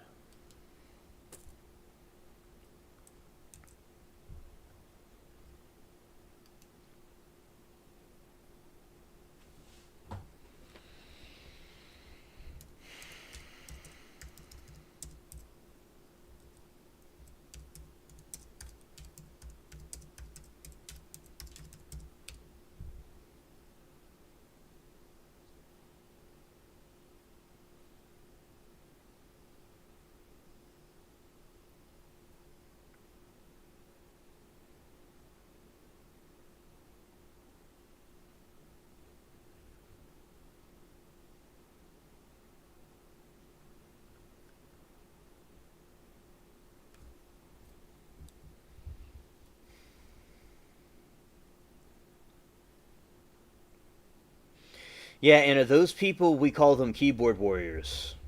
They feel safe behind their keyboards and say things. Not saying stuff to people in person. Yeah. But the bullying in the past was also bad too. It's like you have both now. With the evolution of the internet. Anna said, yes, your brown paper bag lunch or a lunch box when in elementary school. Okay, Anna. Understood. Thank you. Was it a metal lunch box? Is that true? It was metal, right? It wasn't like the air conditioning insulated kind that we have today.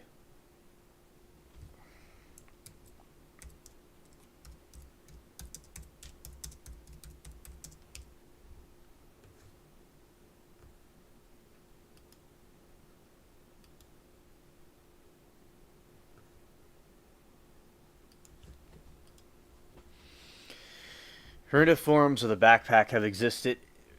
Okay, so backpacks existed for thousands of years, and innovations that came in the late 19th century. And let's see when they were used in schools. I'm just curious.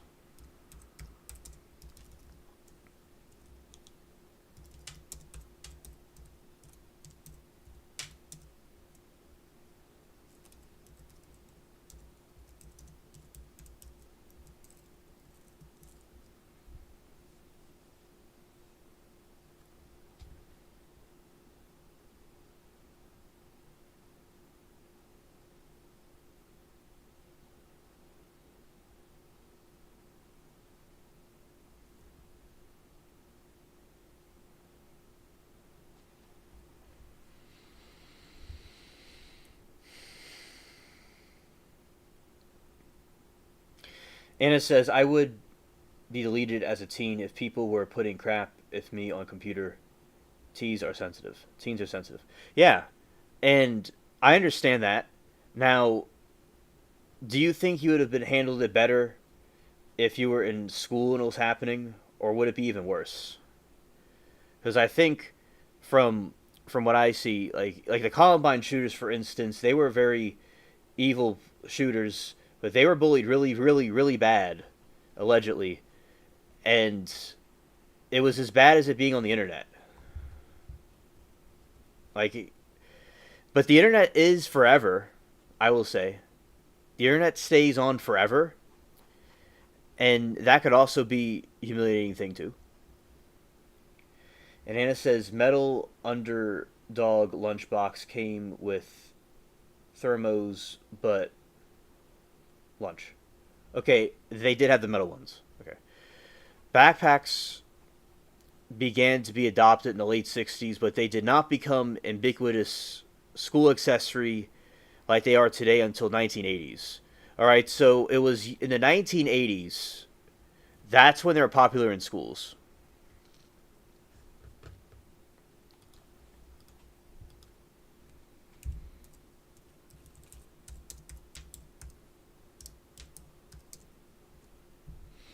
Like when I was in school, we had the internet, and I don't remember the cyberbullying. Everybody was just getting along and hanging out and looking at each other's pictures.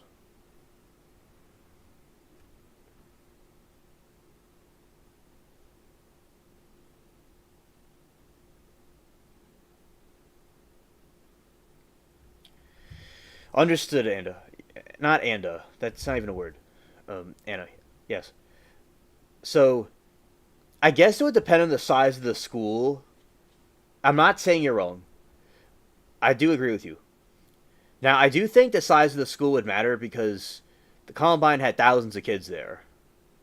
And if thousands of kids are bullying somebody, it would be the same as the internet or something equivalent.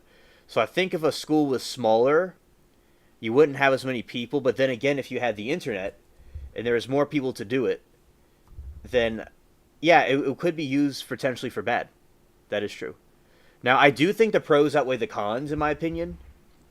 I can't deny the good things that the technology innovations have done, and nor am I going to deny the bad stuff it's done either. So remember, we used to be able to look at music just on your iPod. You could take pictures of your iPod. You could look up things on the internet. You would have to get a bunch of CDs, and the communication wouldn't be as easier, and you'd have to look in encyclopedias to look at something in a book. There are good things about it for young people. But of course, I'm not denying that cyberbullying is a very big problem, very harmful, very bad. YouTube, for instance, I got to experience that firsthand with trolls and stuff. So I don't disagree with you, Anna. And also from what I've heard from some other people, I've been on YouTube, that on the platform, kids have been bullied, allegedly, or young people, of doing streams and stuff like that. So I do completely agree with you, and I'm not disagreeing with you. But I do think that a lot of times I see the good things the internet has done is overlooked. But it's up to the person's interpretation, what they think is a pros and a cons. Definitely, it's a double-edged sword.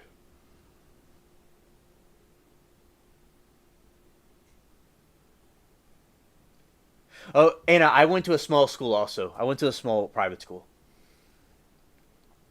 If someone want to call at a school pay phone at 10 cents or school office phone. Anna, I used the school phone. I didn't have a phone until I got older in high school, and I didn't even really use it. It was a flip phone. I had an iPod and a flip phone. And the phone that I got, I bought myself. So I used the office phone, and it was an old-fashioned looking phone. And my school had a big ban on phones in schools. They would take away kids' phones. So my school was very strict about phone usage and cyberbullying and stuff, and I guess that may have been a reason why it wasn't as bad as it could have been. So it certainly, the setting of my school is a little bit different, but A lot of kids though had phones, those iPhones and stuff like that.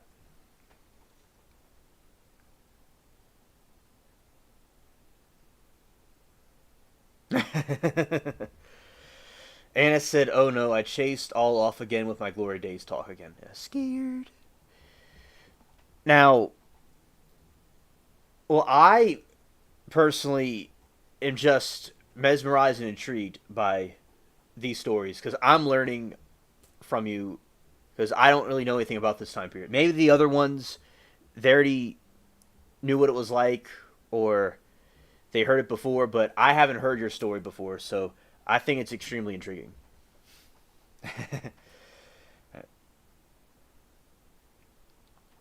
I know the cell phones are not invented yet. That's true. I know. I wasn't denying that. But my time, they discouraged the cell phone usage in my school. Because they were from the past time period. Oh, thank you, Anna. It's very sweet. So, yeah, the cell phones were not invented until much later. And I don't know if y'all had the phones, if it would have been the same. It would have been so interesting to have seen, like, videos or see Johnny Depp's Instagram, if it existed back in your time, and see, like, what he was like all the way back then. Or what the school videos would have looked like. That would have been interesting to see, but they didn't have that type of technology back then. Yeah, I just used the office phone, and my school did have a payphone. I remember the payphones growing up, but they don't have them anymore. You just put the coin in there and dial. I think they should still have those type of phones just in case something doesn't go right, and they also had pagers and stuff like that too. Back in a little bit later. Let's see.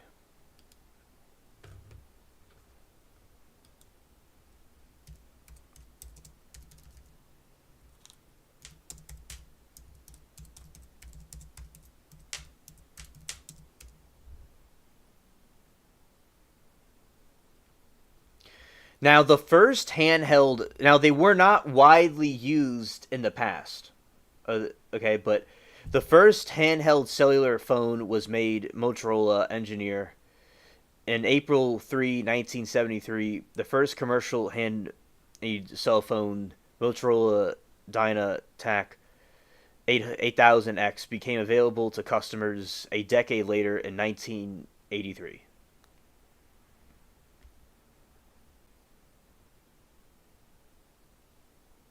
1973, first cell phone call standing on street in New York City. Copper used the prototype. It was a prototype.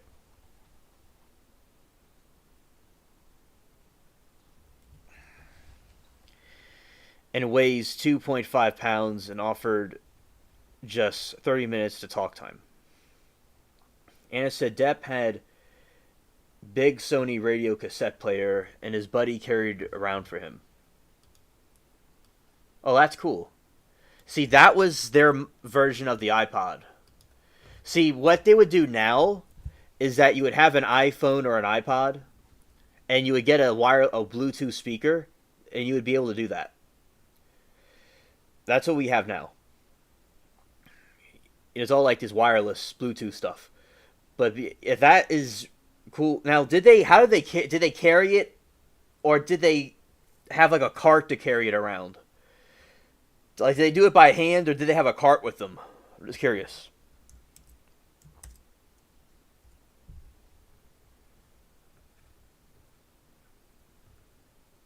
Like, how big was it? That's what I'm trying to see.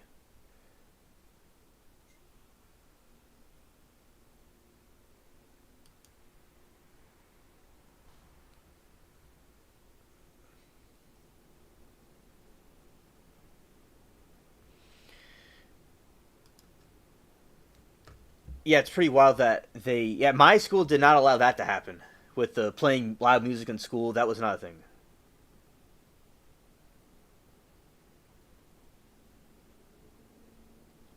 Oh, okay, Anna, thank you. Everyone carried everything. Okay. There's no carts to use. Okay. That's a lot of moving around. So, with him,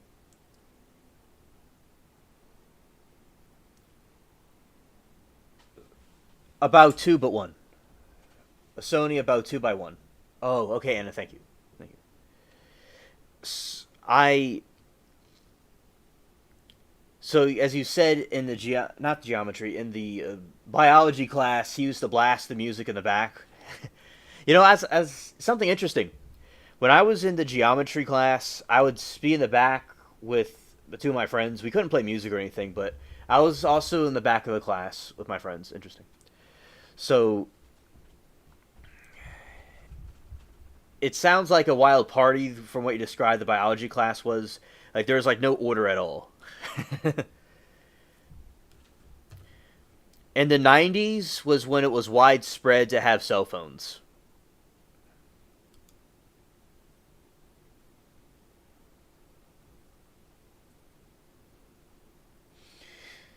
Bio class teacher was in the stick room, and that class was looking like Animal House.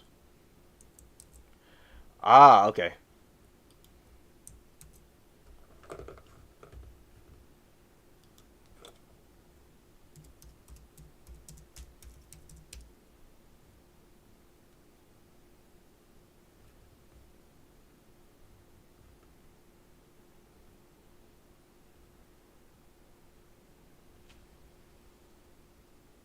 Now, what is a stick room exactly? Like, was that like a teacher's lounge? Thanks.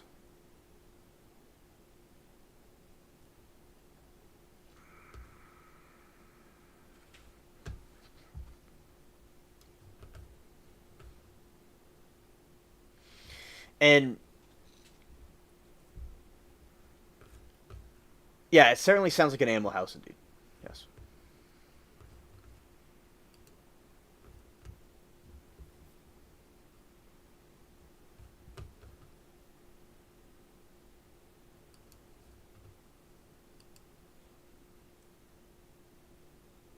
This is not responsive, lack of foundation, It's and responsive, hearsay. yeah. She gets to give her content for it. Well, her emotional, the question was, what your emotional impact of these statements? Okay. The impact it has on me is every time I look at it, which is every day. I am set back. I have to relive it. I have to.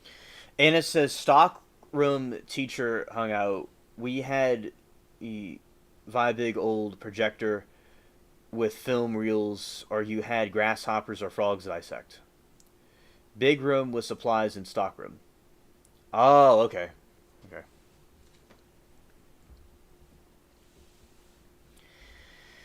That sounds like a madhouse. Definitely.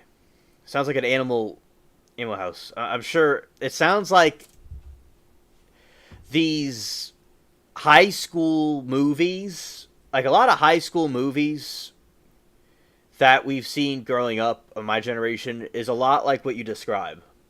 The schools are kind of different now. Now, the summer school was more like that. But, yeah, the other ones, it's more, stricter. Or at least the one I went to. So, yeah, it definitely sounds like some TV show, movie type school that they play. So they did movies or dissecting. Okay. There must have been a big grasshopper.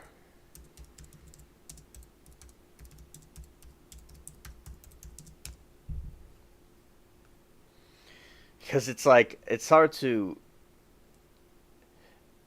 imagine the... I'm seeing it right now. Yeah. Well, that's a small little grasshopper. Smaller than I thought. Okay.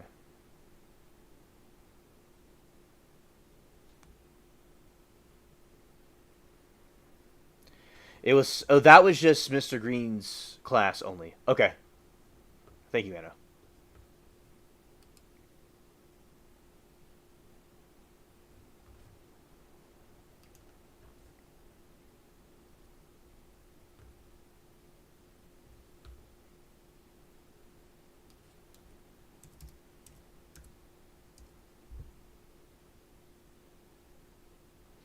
Yes, we are still here. And it says grasshopper and label innards. Okay. Big ass grasshopper. Oh, okay. I'm thinking like I dissected a frog with the boys, but never anything else.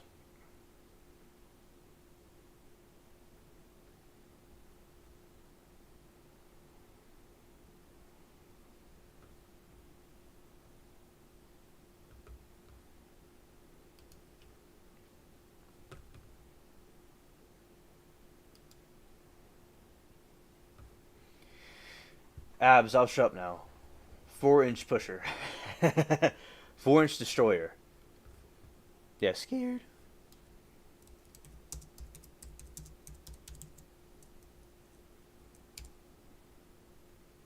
That's a big grasshopper. Scared. Okay, let's see. I'm just curious why they dissect frogs.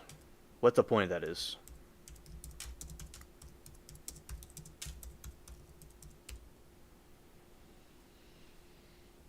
Frog dissection has a viewer discretion advised. A little bit cringe, right?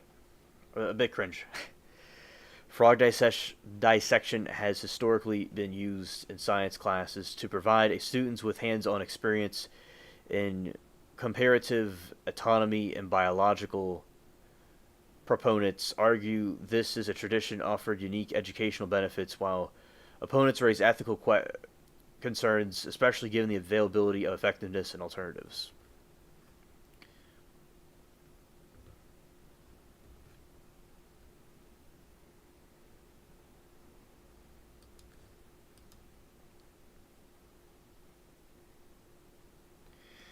The way you said that, genuine shock, but also enthusiasm.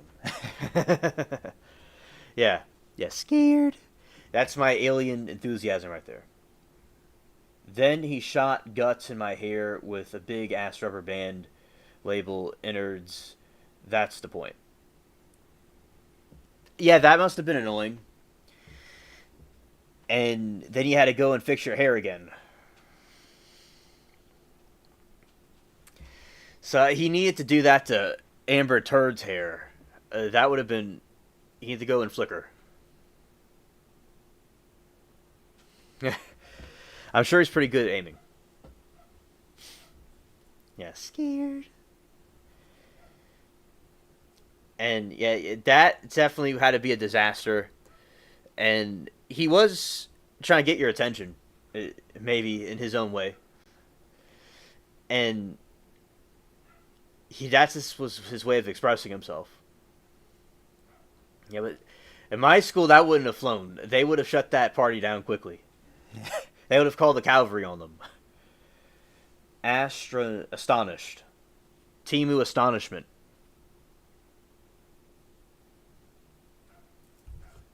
Scared. Okay. Let this whole thing roll. To have the worst, most painful things I've ever gone through, painful memories I've ever had, the things I've narrowly survived. She's a mockery to all abuse victims, by the way. Anna said, had 2 boys that went to boys' room and got wet paper towels, and the boys got guts out for me. Oh, that was very nice of them to do that.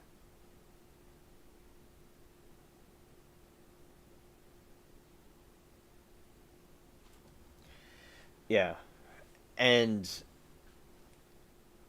because that's certainly quite a shocking thing to go through. I mean, you'd have to...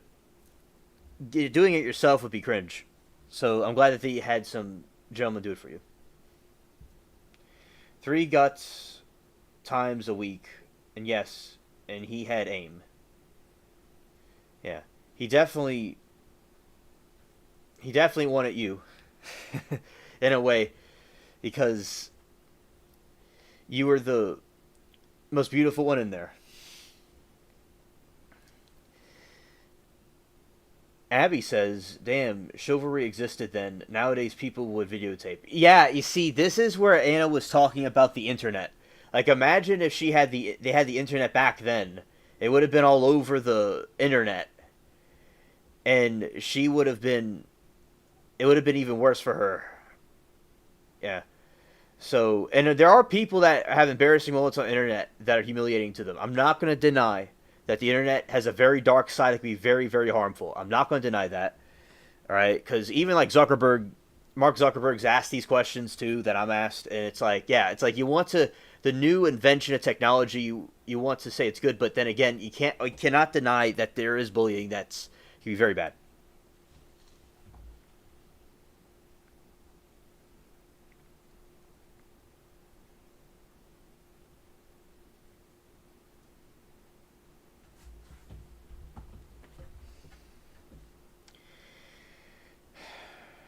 And said, never even crossed my mind. Yeah, Abby said for you. Yep. Yeah, just when... Because I remember we were talking about that with you when Sharon was here. And, yeah, it just... Sometimes when they're immature, they'll express themselves in ways like that. Usually adults would not express themselves in that way. But there are adults now that are like that. But yeah, that's what I'm thinking, in my opinion. I could be wrong. But it definitely had some sort of interest. But it certainly is not the way to approach a woman, and that's not how I would approach one. But, I don't know, just that people express themselves in different ways. And he was introverted and shy, you said. So I don't know if he knew how at the time or to do it the way a person usually would do it. But as he grew older, he certainly did mature and did very well with a lot of people, and was a very good actor, as you already know that, of course. But yeah, it's just when people are immature, they do things that they regret later. Like, for instance, the dreams of youth are the regrets of maturity.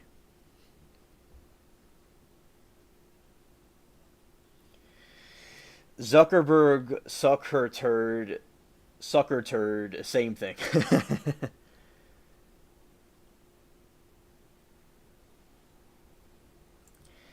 And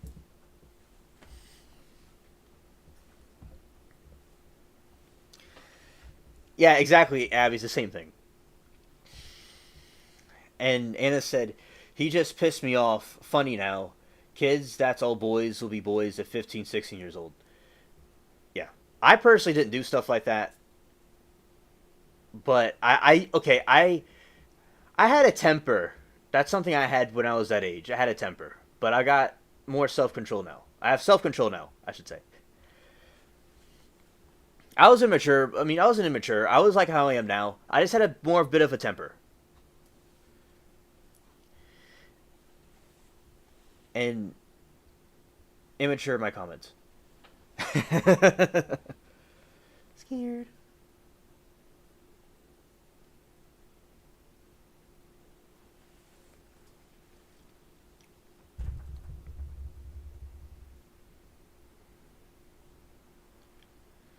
Yeah, and as we get older, we change and shape into who we are. And that is really cool that he got to, although it wasn't the most pleasant experience, he got to be in the same classroom with him. Now, Anna, what was the lunchroom like? Did you all have a tray where they put food on for you? Oh, Anna said I wouldn't trade my memories for $1 million. Oh, I like that, Anna.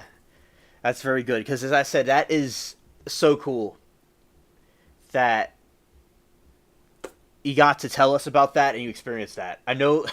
So, yeah, same thing with me. Anything in my life, I don't regret either.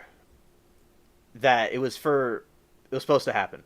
And I am just so amazed. God has blessed me with this YouTube experience. I met all these people. I am so blessed about the YouTube experience.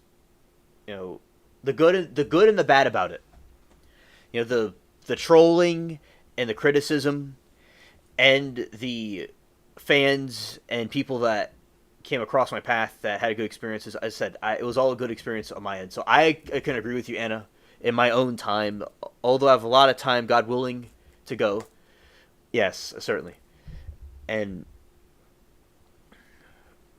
yeah, I remember. So in the lunchrooms that we just had lunch boxes. The had these refrigerated, airtight sealed zipper lunch boxes, and some metal lunch boxes. Oh, thank you, Abby. I really appreciate it. And a lot of these, like, from these shows, like, you'll have, like, a lunchroom, and they'll have, like, a tray, and they'll put food on it. And then they go sit at their table. So I know what you said before about the bag, the brown bag thing. And to what I was wondering was that they had those trays that they had in the cafeteria. Like, we didn't have that at my school. It was a nice wooden counter, very big counter, and they would have food that they would heat if you wanted some food. You could buy some food from them, or some chips and some candy. It's pretty cool. And sometimes they would, in high school, they'd have chicken nugget day. The coach would make his chicken nuggets, very good. And then you'd have some pasta stuff some other days. It's pretty cool. Very unique. And Anna said, a line grab tray, go past the lunch lady and say what food you want and grab your own milk and then pay the line at cashier. Oh, okay, Anna.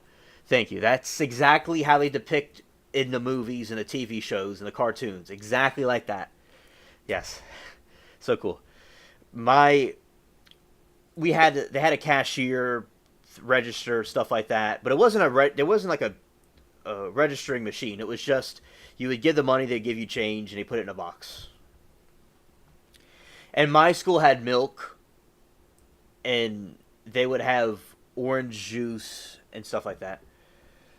Abby said, by the way, gonna go isolate a bit, and I get done sleep. Life is just much sometimes, but I love y'all, Alien and Anna. Good night to you both. Good night to you, Abby. I'm always glad to be here for you, and Chad is too, so good night. Have a good one. Okay, take care. Yeah. People sat at tables with their cliques. Ah, okay. Yes, the cliques. At the Columbine school, they had cliques. Which I didn't go to, of course. It was just from the Columbine shooting I learned about. Yeah, they had cliques over there.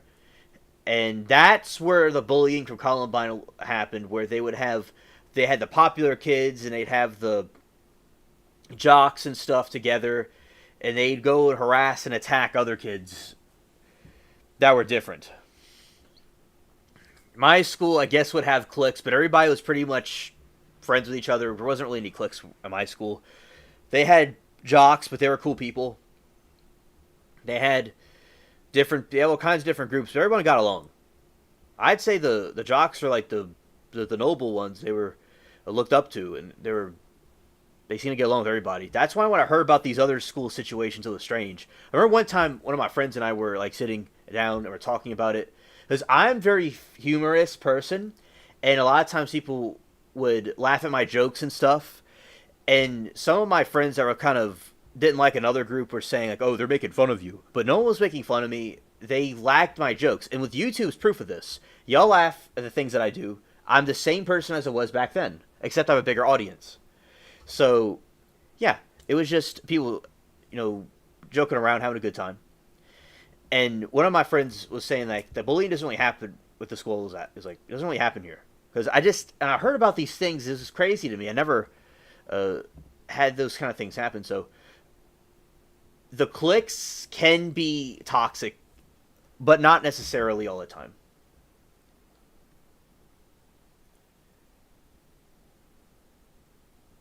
Not all cliques, just who you hang with.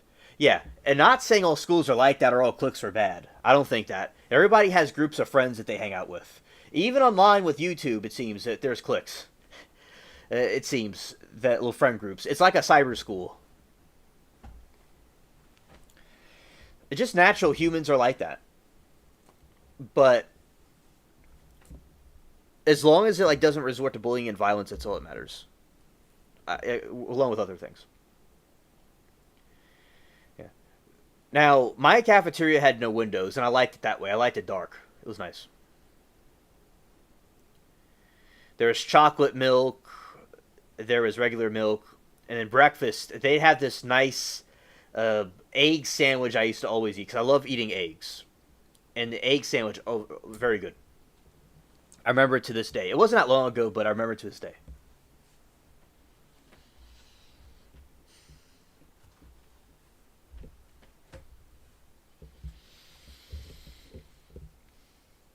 And yeah, so that was some of my experience, and that's pretty cool, Anna. I'm glad to know your insight about your school too. All right, let's go here. Survived at times embarrassing, intimate details that I never wanted to be known, never wanted to be public ever, and to have them used every single day to call me a liar. I have to relive this every single day that I have to address those claims. Over and over again, the most intimate, embarrassing, deeply humiliating and personal things that I've survived are used against me every day. Over and over again. It's torture. I'm in so much pain emotionally. I just wanted him to leave me alone. I wanted to move on with my life. And he won't let me. By making statements like this, he won't let me. I have to be here today. I have to be reliving it every single time. He, with these statements, with these leaks, these comments, once again makes me have to speak to the most horrifying things I have lived through. It's torture. It's torturous. I want you to have to do that. I want to move on with my life. I have a baby. I want to move on. I want Johnny to move on too. I'll say Amber Heard's really whiny. I heard a bunch of whining. I didn't hear anything else. Anyway, so back to this other topic. Anna says, jocks and cheerleaders then wannabes trying to get to join their tables. No. Breakfast, lunch was 40 cents, mid-school 60 cents, high school, and lunch. Wow. I will say when I was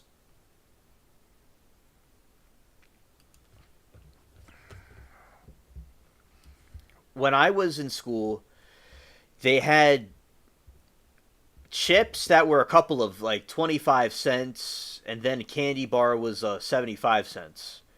And then it went up. Everything went up to $1 and $2. So my school was a couple of dollars. Different, inflation, as I was talking about earlier. And, jocks and cheerleaders, yeah, so I understand how it worked. Yeah. And, yeah, my school, it wasn't like that. Everybody just, hung out with each other. But that's understandably how that was in that time, in that school. So, you had the cheerleaders and stuff like that. And then you had jocks. And then you had the other tables. Yeah. And 40 cents and 60 cents and lunch. Okay. Did you ever go to the football games or sports games, or were you not interested in that?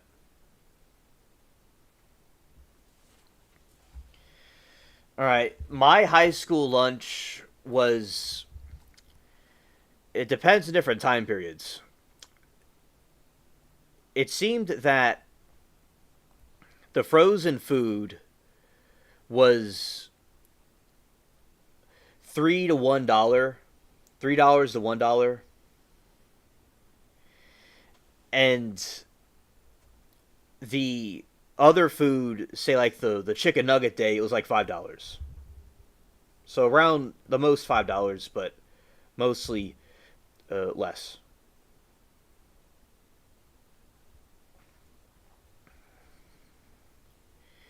Anna said, now jocks and cheerleaders never change.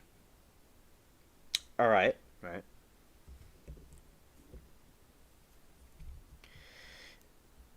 Yeah, and it's the same as it always was. My I guess that my school system was very different than the other systems. They didn't allow certain activities, like the bullying and stuff.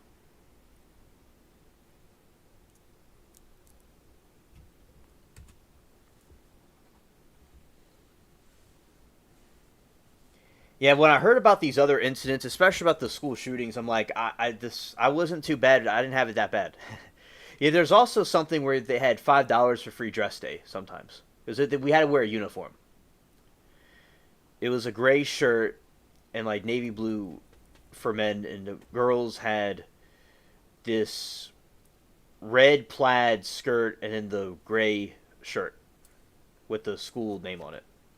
Now what they have is a blue shirt with the school name on it. It's something I've never seen before. The other school shirt from when I was growing up, it was white with in cursive, the name on it in cursive, and a very light blue.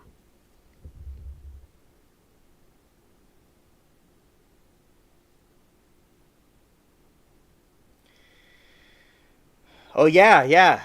Because there was food that was being cooked. That was the chicken nuggets. And also the pasta.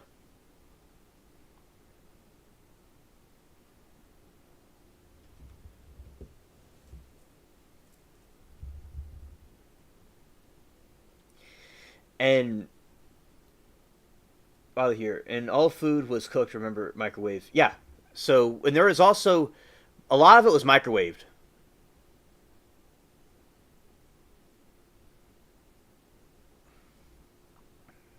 Uniforms in Catholic schools, we had a dress code. Oh, yeah, okay. Now, but a lot of stuff was just $1. Or a couple of dollars, like $1 or $2.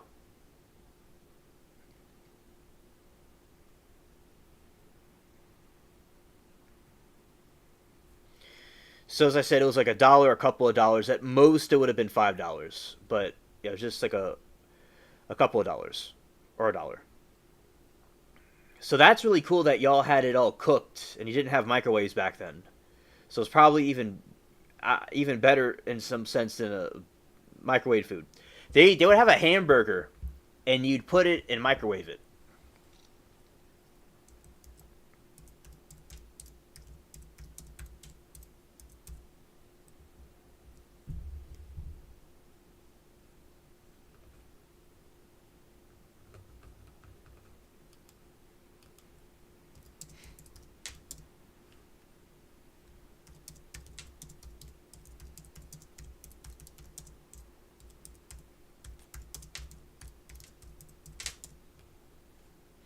Yeah, and I was talking about my experience. They had microwave at my school, and I was saying with yours, it's cool they didn't have the microwave yet, so they cooked the food. I'm sure it was probably better, I suppose.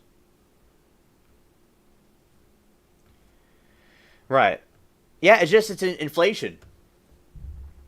You know, like they had a bag of chips costed about $1. Also. But it used to be 25 cents at 2 quarters, and then they would have 3 quarters would get you a candy bar. Then they went up to $1.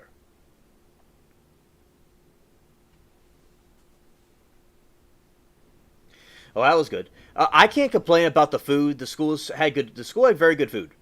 Even though it was microwaved, it was very good food. And also chicken nuggets and a pasta was delicious too. And yeah, it just has to do with inflation. 40 cents. That's ridiculous. Like getting a meal for 40 cents, that mind boggles me. You have to also pay for like a milk, a carton of milk and some chicken nuggets or something, a combination of that. Yeah, and they also had coupons where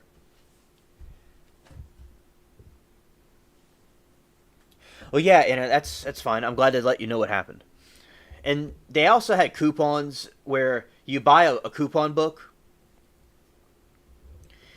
and you would give them a coupon instead of money, and that would be like a currency for them. You buy a coupon book, like a $5 coupon, it would give you like a $1, $2, $5, and you'd rip it off and give it to them.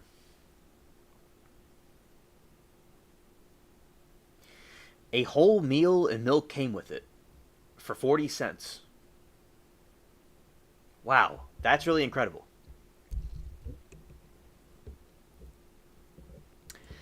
So, wow, that's really cool. In the carton of milk that we had, everything was separate. And dessert too. Wow, for 40 cents. That's mind-boggling. Yeah, so as I said, a bag of chips or candy and some milk, or my school had a vending machine where you can get drinks. I would always get myself a cherry Coke. Towards the end, my senior year and before that, I would get a cherry Coke at the end of the day. And I will say, teachers were very lenient with me. I used to drink it in class, and I used to eat in class too sometimes, and people would just deal with it. They didn't really seem to mind. Like, I kind of was like, I always made myself home everywhere. I was scared.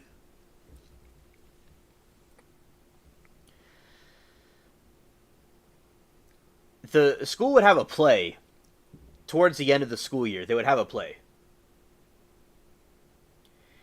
And you buy tickets for it. And my friends were in the play. I was too far away from it. It was where she didn't want to do the trips back and forth. Mary Toodles. So I wasn't able to go in the play, although I always wanted to be in the play, and since I was in kindergarten, but that was okay. I was in some school plays, but not the high school one. Yeah. So I did in the camp, the summer camp, I did the lights too. So I was in some plays, but when it got to the high school play, I wasn't able to be in it and everybody was angry at me, but hey, it wasn't me. I would have been in it if it was up to me. Did have vending machine. I got soda on the way to cafeteria. Oh, they had that? I didn't know that they had that. Okay. That's interesting. Well, yeah, I think they would have had that back then. It just would look different. So, yeah, and I used to drink that at the end of the day. It was nice. It was a cherry Coke. I guess it gave me a little bit of a woke me up, I guess. It felt good.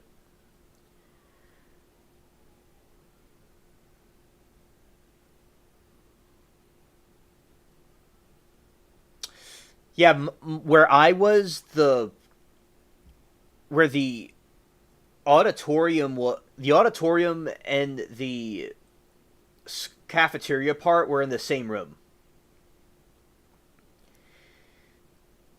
And that was very interesting. And not really talent shows, not really the concerts, but they would have the other thing instead, the play. John Copley, sorry about the typing errors tonight. Oh, it's okay, Anna. Yeah, my school did the same thing. My school was very into that. It was very into that stuff. The drama stuff. And I was in the choir. I was in the chorus when I was growing up, when I was a teen. Well, I would have been a teen, but when I was like a kid and when I was an older teenager, I was in the music class, and I was in the Christmas choir that was at this park, in the city. It was nice. Oh, a beautiful Christmas. It was so many lights and all kinds of things at Christmas. It's very cool.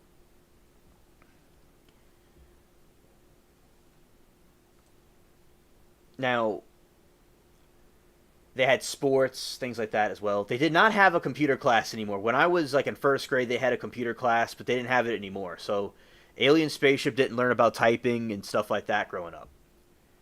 Now, my senior year and after that, I wanted to be with the girlfriend I had at the time. So, I didn't do the music class anymore, because of her. I want to be with her. I didn't need to go to the last period because I was a senior, but I wanted to be with her and my friends. Really just her, though. The other ones, I would try to hang out with her, and the other people would come and try to be annoying. But they were cool people, though. I like one of them. One of them was annoying. The other one wasn't. He was all right. One of them was all right. But I just kind of was like trying to chill with her, and they would come over. No pool. Did have football field. Ninth and 10th grade did football games. Patriots, our team, big winning team too. Yes. Mine, the mascot of mine was a Spartan. Like the 300 movie. That was the theme of mine.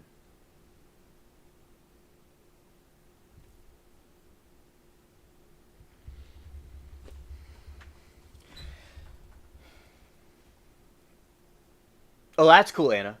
That's cool, yeah. There's a lot of ladies in the chorus room. I seem to get around the ladies a lot, don't I? And I realized that I was only one or two guys there, and there's a bunch of ladies, but I was always in the music stuff when I was growing up, like that event at the Christmas thing. But yeah, with hanging out with my friends at the end of the school day was pretty fun.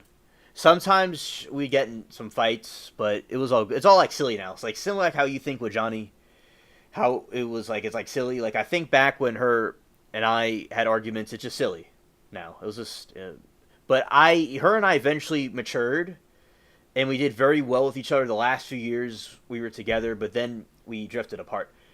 And then I did this. So, yeah, just, all people, I think, when they have a certain age, or they do things that are edgy, but they mature out when they grow older.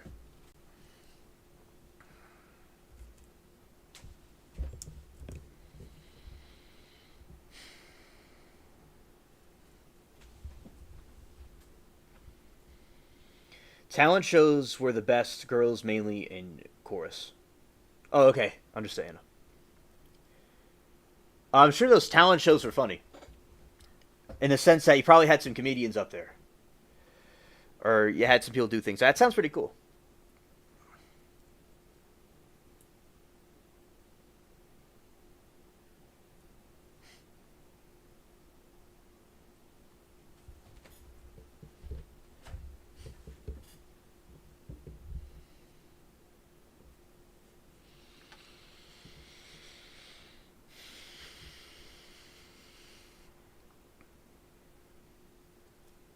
OMG, teen drama. Yeah, teen drama, yes. When I would get home in my senior year, I would go on the swing. I was very known for the swing, but the swing has been flattened by this tree that fell down. But the swing is still okay. Just the structure kind of got into the ground.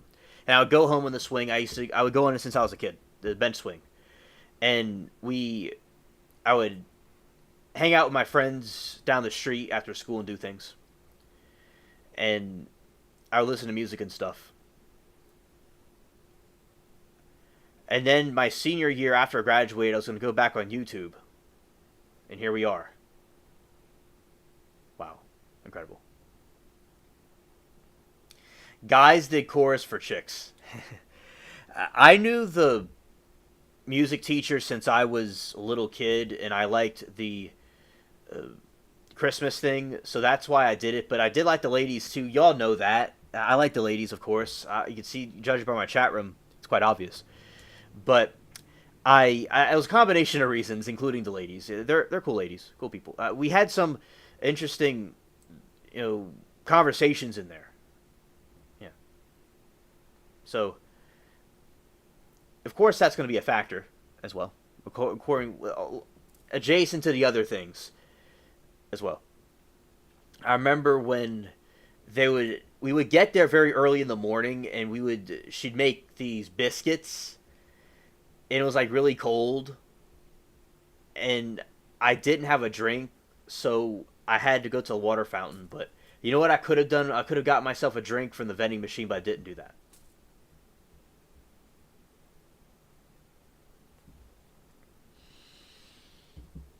Anna said, I love swings, walk dog, and there's a park here, and I hold dog's leash, and I get on the swing, baby. Now that sounds very relaxing. Yeah, sometimes on my swing, I would treat it no school breakfast. My school had breakfast. Now that was because we were part of the music group. We got the biscuits in the morning during the Christmas time. And what I would do is, they did have breakfast in the morning. They would have this egg. It was all microwaved. They would have these microwave sandwich croissant things.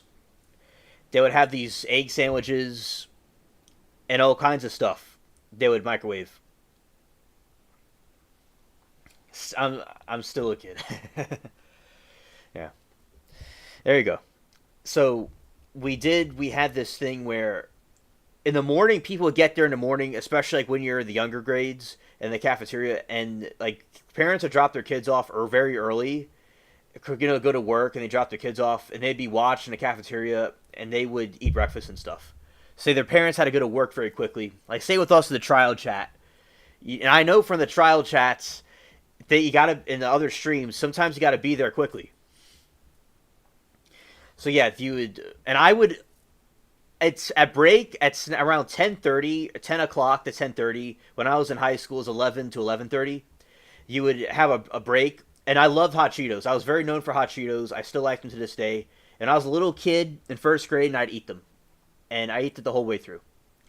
Sometimes I would eat, my senior year, I would eat the sandwich, the egg sandwich. It was so delicious. I got it every single time. The coach is a very cool dude. He liked me a lot, and he would, fix it, microwave it for me. And he was the biology teacher.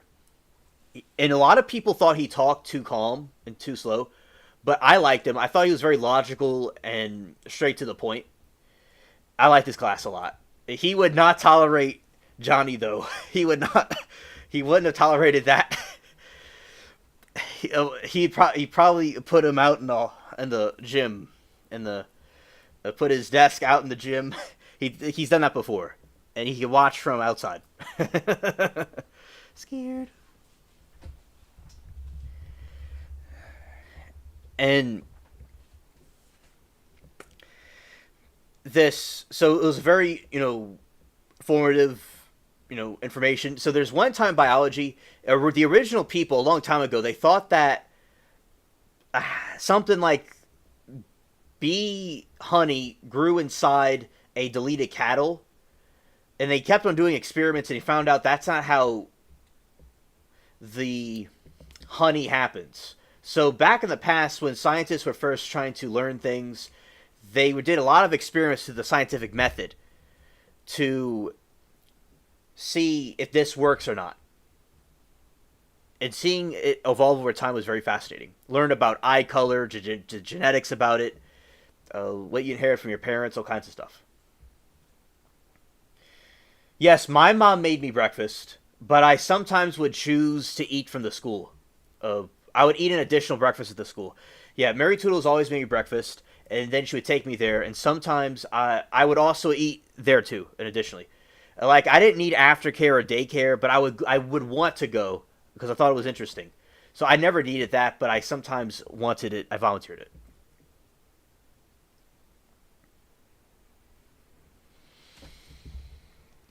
Anna said moms made breakfast, but a lot of women were housewives. Then my mom didn't work till I was teens. Yeah. Mary Toodles was a house mom, and she did very well. So I had like your type of upbringing, and my grandma was the same way. My grandpa worked. So yeah, I had the same thing, but now when I was coming up, a lot of two parents work. And they drop their kid off. It's different than it used to be. But yes, I had an upbringing like you had.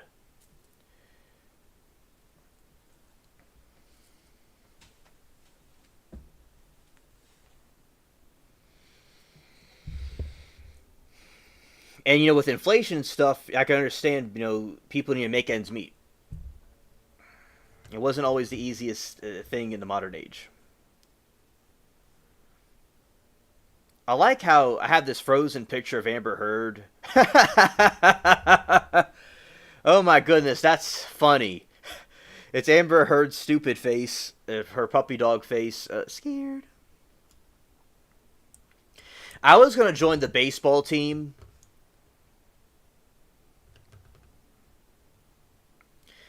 But I had a little venture helping my friends out with things after school in my neighborhood. That's what I did, so I was on the baseball team.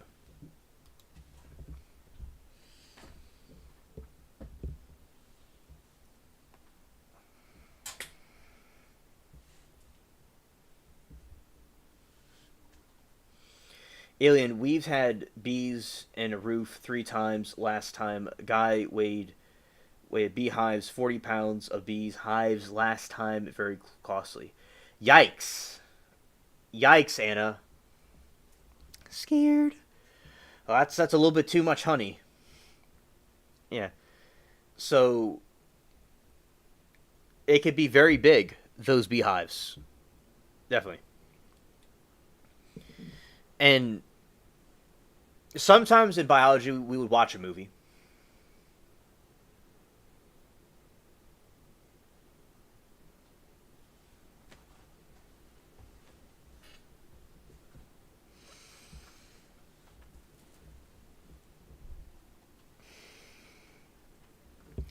Anna said, we played records after Taco Bell. I love Taco Bell. That, I like mild. I like spicy and mild sauce. You know, that's what I, like, people that are, like, watching or lurking or seeing this later at some point. Like, if people are going to have a group gathering, pizza and Taco Bell, I think, would be the best option, besides Popeyes. Popeyes is the best. I would recommend that. But after school, sometimes I treat my buddy to some Burger King, and sometimes there's other people around with us, and what I would recommend is either Popeyes, if people that want to do that, or what I really what I'm recommending here is Taco Bell. You get like a box of tacos, and a bunch of people can have a bunch of tacos. So pizza or tacos are good for if you're going to have a group of people with you. So that's what I recommend.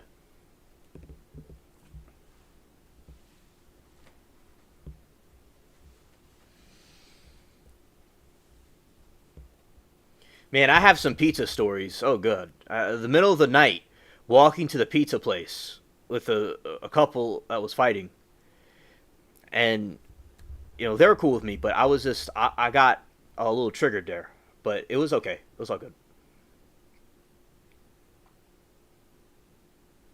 It was Taco Villa then. Bees are a pain and they cost Frank a lot of money. Oh, I know it could be. It reminds you some things my grandpa had to do with some of the houses. Yeah, I could understand that things be quite costly. It could be cringe. Wet burrito grande, via Taco Bell, way better than Taco Bell. Oh, I'm sure it was. Pizza Hut after games. Y'all had Pizza Hut back then? Damn, I didn't know. I didn't know. I thought it was something more recent. And that was a very interesting thing for you to learn. So, Pizza Hut. We know my school had Friday's Pizza Day when I was a kid. And they would bring it from Pizza Hut.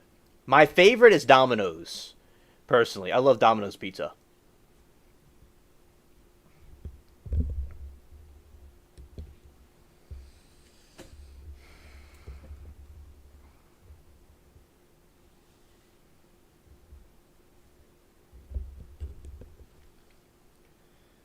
Bees a few grand.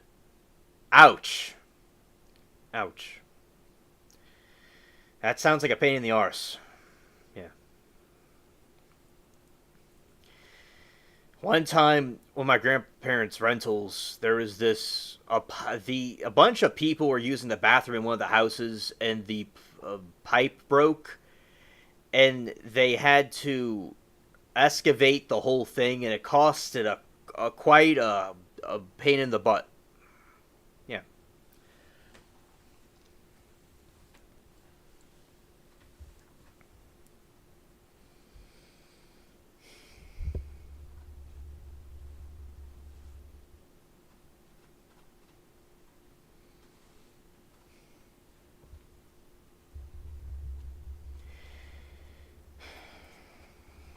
Anna said Pizza Hut was brand new on Mimer Parkway. Oh, that's so cool. You got to have it when it was brand new. Friday Pizza Day, we had pizza from a Pizza Hut. That's awesome. I'm having a Mandela effect moment. I don't know if we had hot dogs, but hot dogs were at like the field day. I'd put mayonnaise and some pickles in there. It was very good.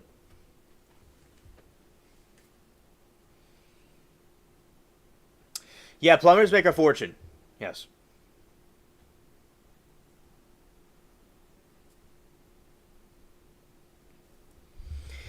And they help the world turn around.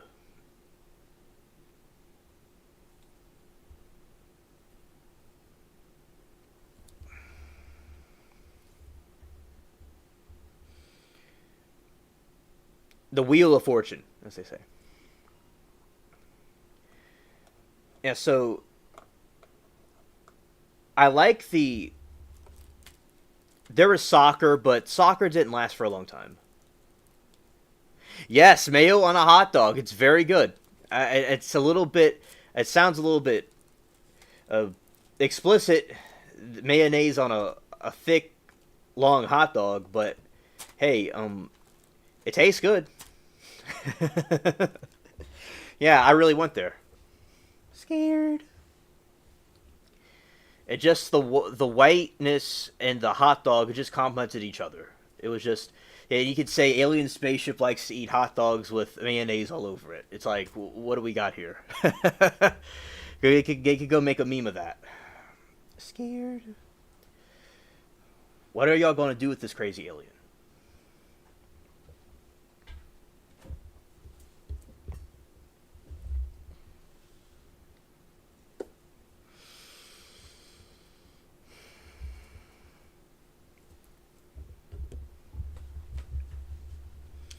Never even did soccer.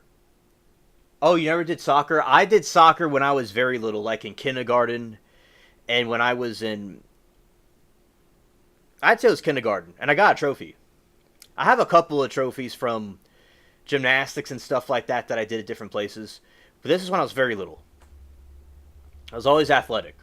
High school, I didn't really, if I had been closer, I would have been in athletic stuff. Now, my senior year, I had some cool stuff going on where after school where I didn't do that. And I wanted to also be with my gal at the time. I always treat my ladies very well, even back then. I remember I used to let her use my calculator when she needed it. She'd come to me with her calculator. If she needed anything, I let her do what she has to do. Yeah, just like y'all. And, of course, my guy friends on YouTube as well. I always treat my friends very well.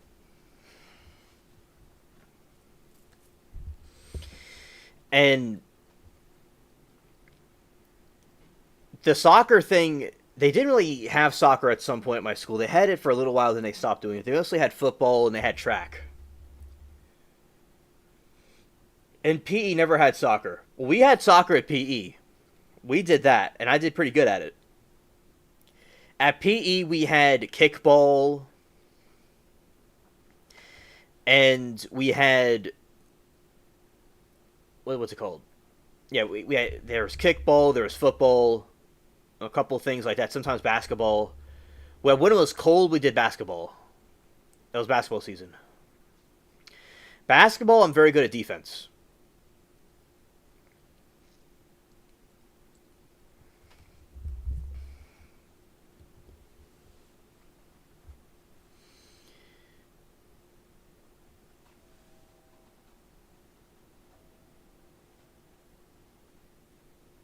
Alien, you were Alien, you're a well-raised kid. Hats off to Miss Mary Toodles. Yes. Yes. Also, my grandparents, too. Her also helped. And it was, I feel, it was best I was not around my father. He, he's in his own world. It was in another country. And that didn't work out. But everybody over there is doing fine. Well, not fine, but doing, they're doing okay.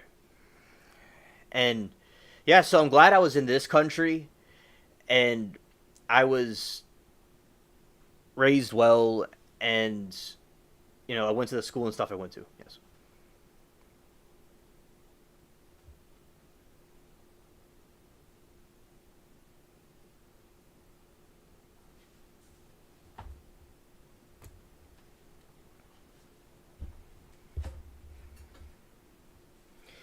And thank you, Anna. And during Katrina, contrary to people think, my school flooded. It was over in Metairie, but it still flooded a little bit, and it messed up the gym. It really looked like a sunken ship. It was all twisted. So yeah, it flooded there too. Contrary to people think, it wasn't just New Orleans. It was all over the state. But the waters left quicker than the other side. It was weeks and weeks here. And so I lost stuff there too. My cubby got ruined.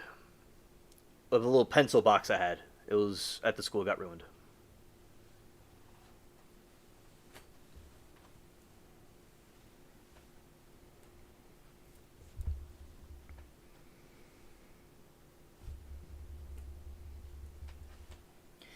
Rainy days, we square danced or put our ping pong table. Love ping pong. Oh, I played ping pong at the summer camp that I went to. That's where I played ping pong.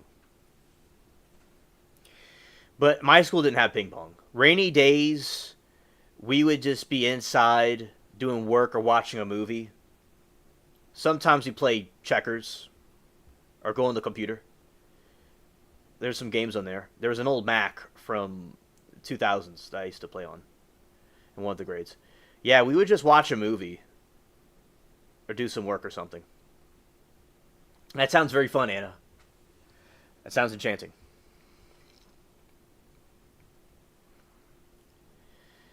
And what my friends and I would do, we would walk around the gym in the morning with Nash. Sometimes DeLeon Auto Detailing comes in here. Him and I used to walk around the gym with one of our other friends, and we got a big group of people that walked around with us. And I used to walk around the whole gym every morning, because I just like walking around.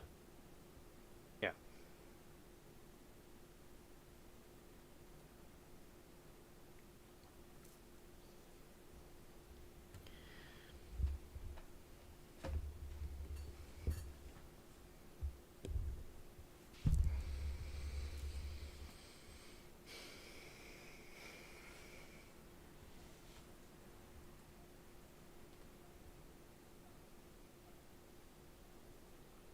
Anna says, being raised by a woman and not an aggressive dad is good.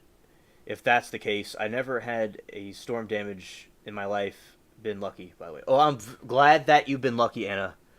It's very fortunate. Being in Florida, got lucky not having any storm damage. Yes, Anna, I'm glad that y'all didn't have to go through that. I mean, if it rains or snows or anything, something's going to happen. For no reason, the power could go out. So I'm very, very blessed. And although I'm blessed to have gone through what I went through and made something out of it, and it gave me endurance. So we both were blessed in different ways. Dad's extremely vile. Okay. Mine is an alcoholic, and he's kind of violent. I'd say he's kind of an aggressive person. And he seemed very self-focused. He was not interested not really. He was interested in me to some extent. He did care about me to some extent, but he was more into whatever was wrong with him in his own mind. And Dad, very overprotective. Okay, understood. I see. Extremely protective. Okay, thank you, Anna, for clarifying. So I was best for mine not to be around me. But he was still cool people, technically, and I have nothing against him. And we were in different countries. But yeah, it was... And other family members tell me it was best that he wasn't around. Right. Anna, understood. It's just that it says extremely Ive. I thought it was vile. Yes. Okay, thank you. It was a typo I misread. Okay, thank you, Anna, for clarifying.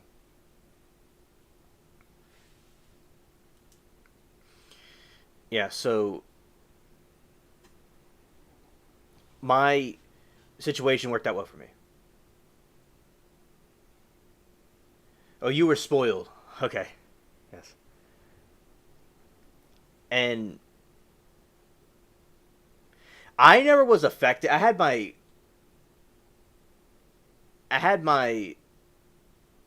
what's it called? I had my grandparents and stuff like that, but I never was affected by it. Like, I couldn't miss something I never had. Like, that never had an effect on me. I think it was just kind of strange for people to be... Nothing wrong with liking your parents, but they really relied on their dad. Just, I relied on myself, like, and God. And I had my relatives, here too. But I didn't miss something I didn't have. So and I was fine with that one.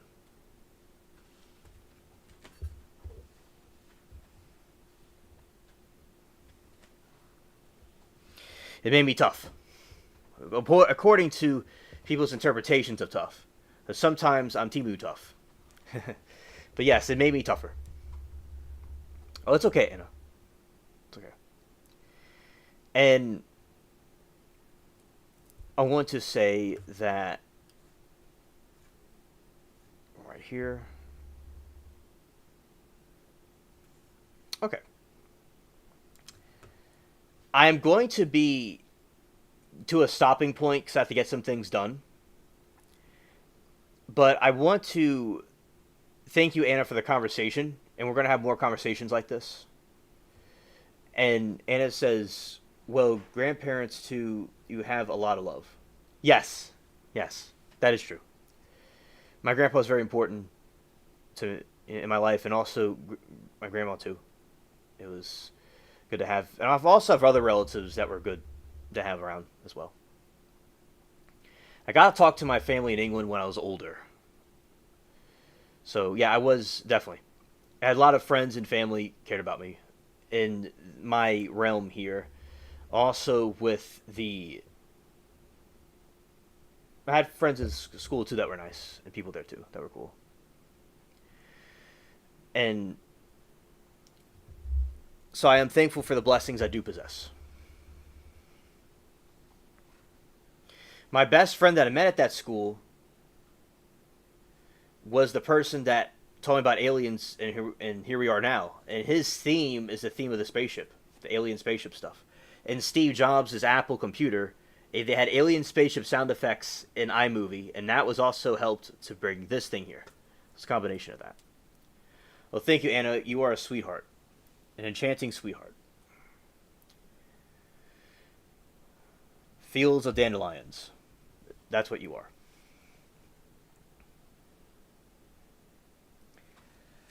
Yes, it was nice. I'm glad that I was all of me was all to yourself. I'm glad that you were here and we had the conversation and all of me was in your hands. Yes. So, thank you, Anna. I'll be ending it. All right, I want to thank you all for being here and watching. Thank you all for coming. And everybody have a great evening. And thank you, Anna. I really appreciate your company. And peace.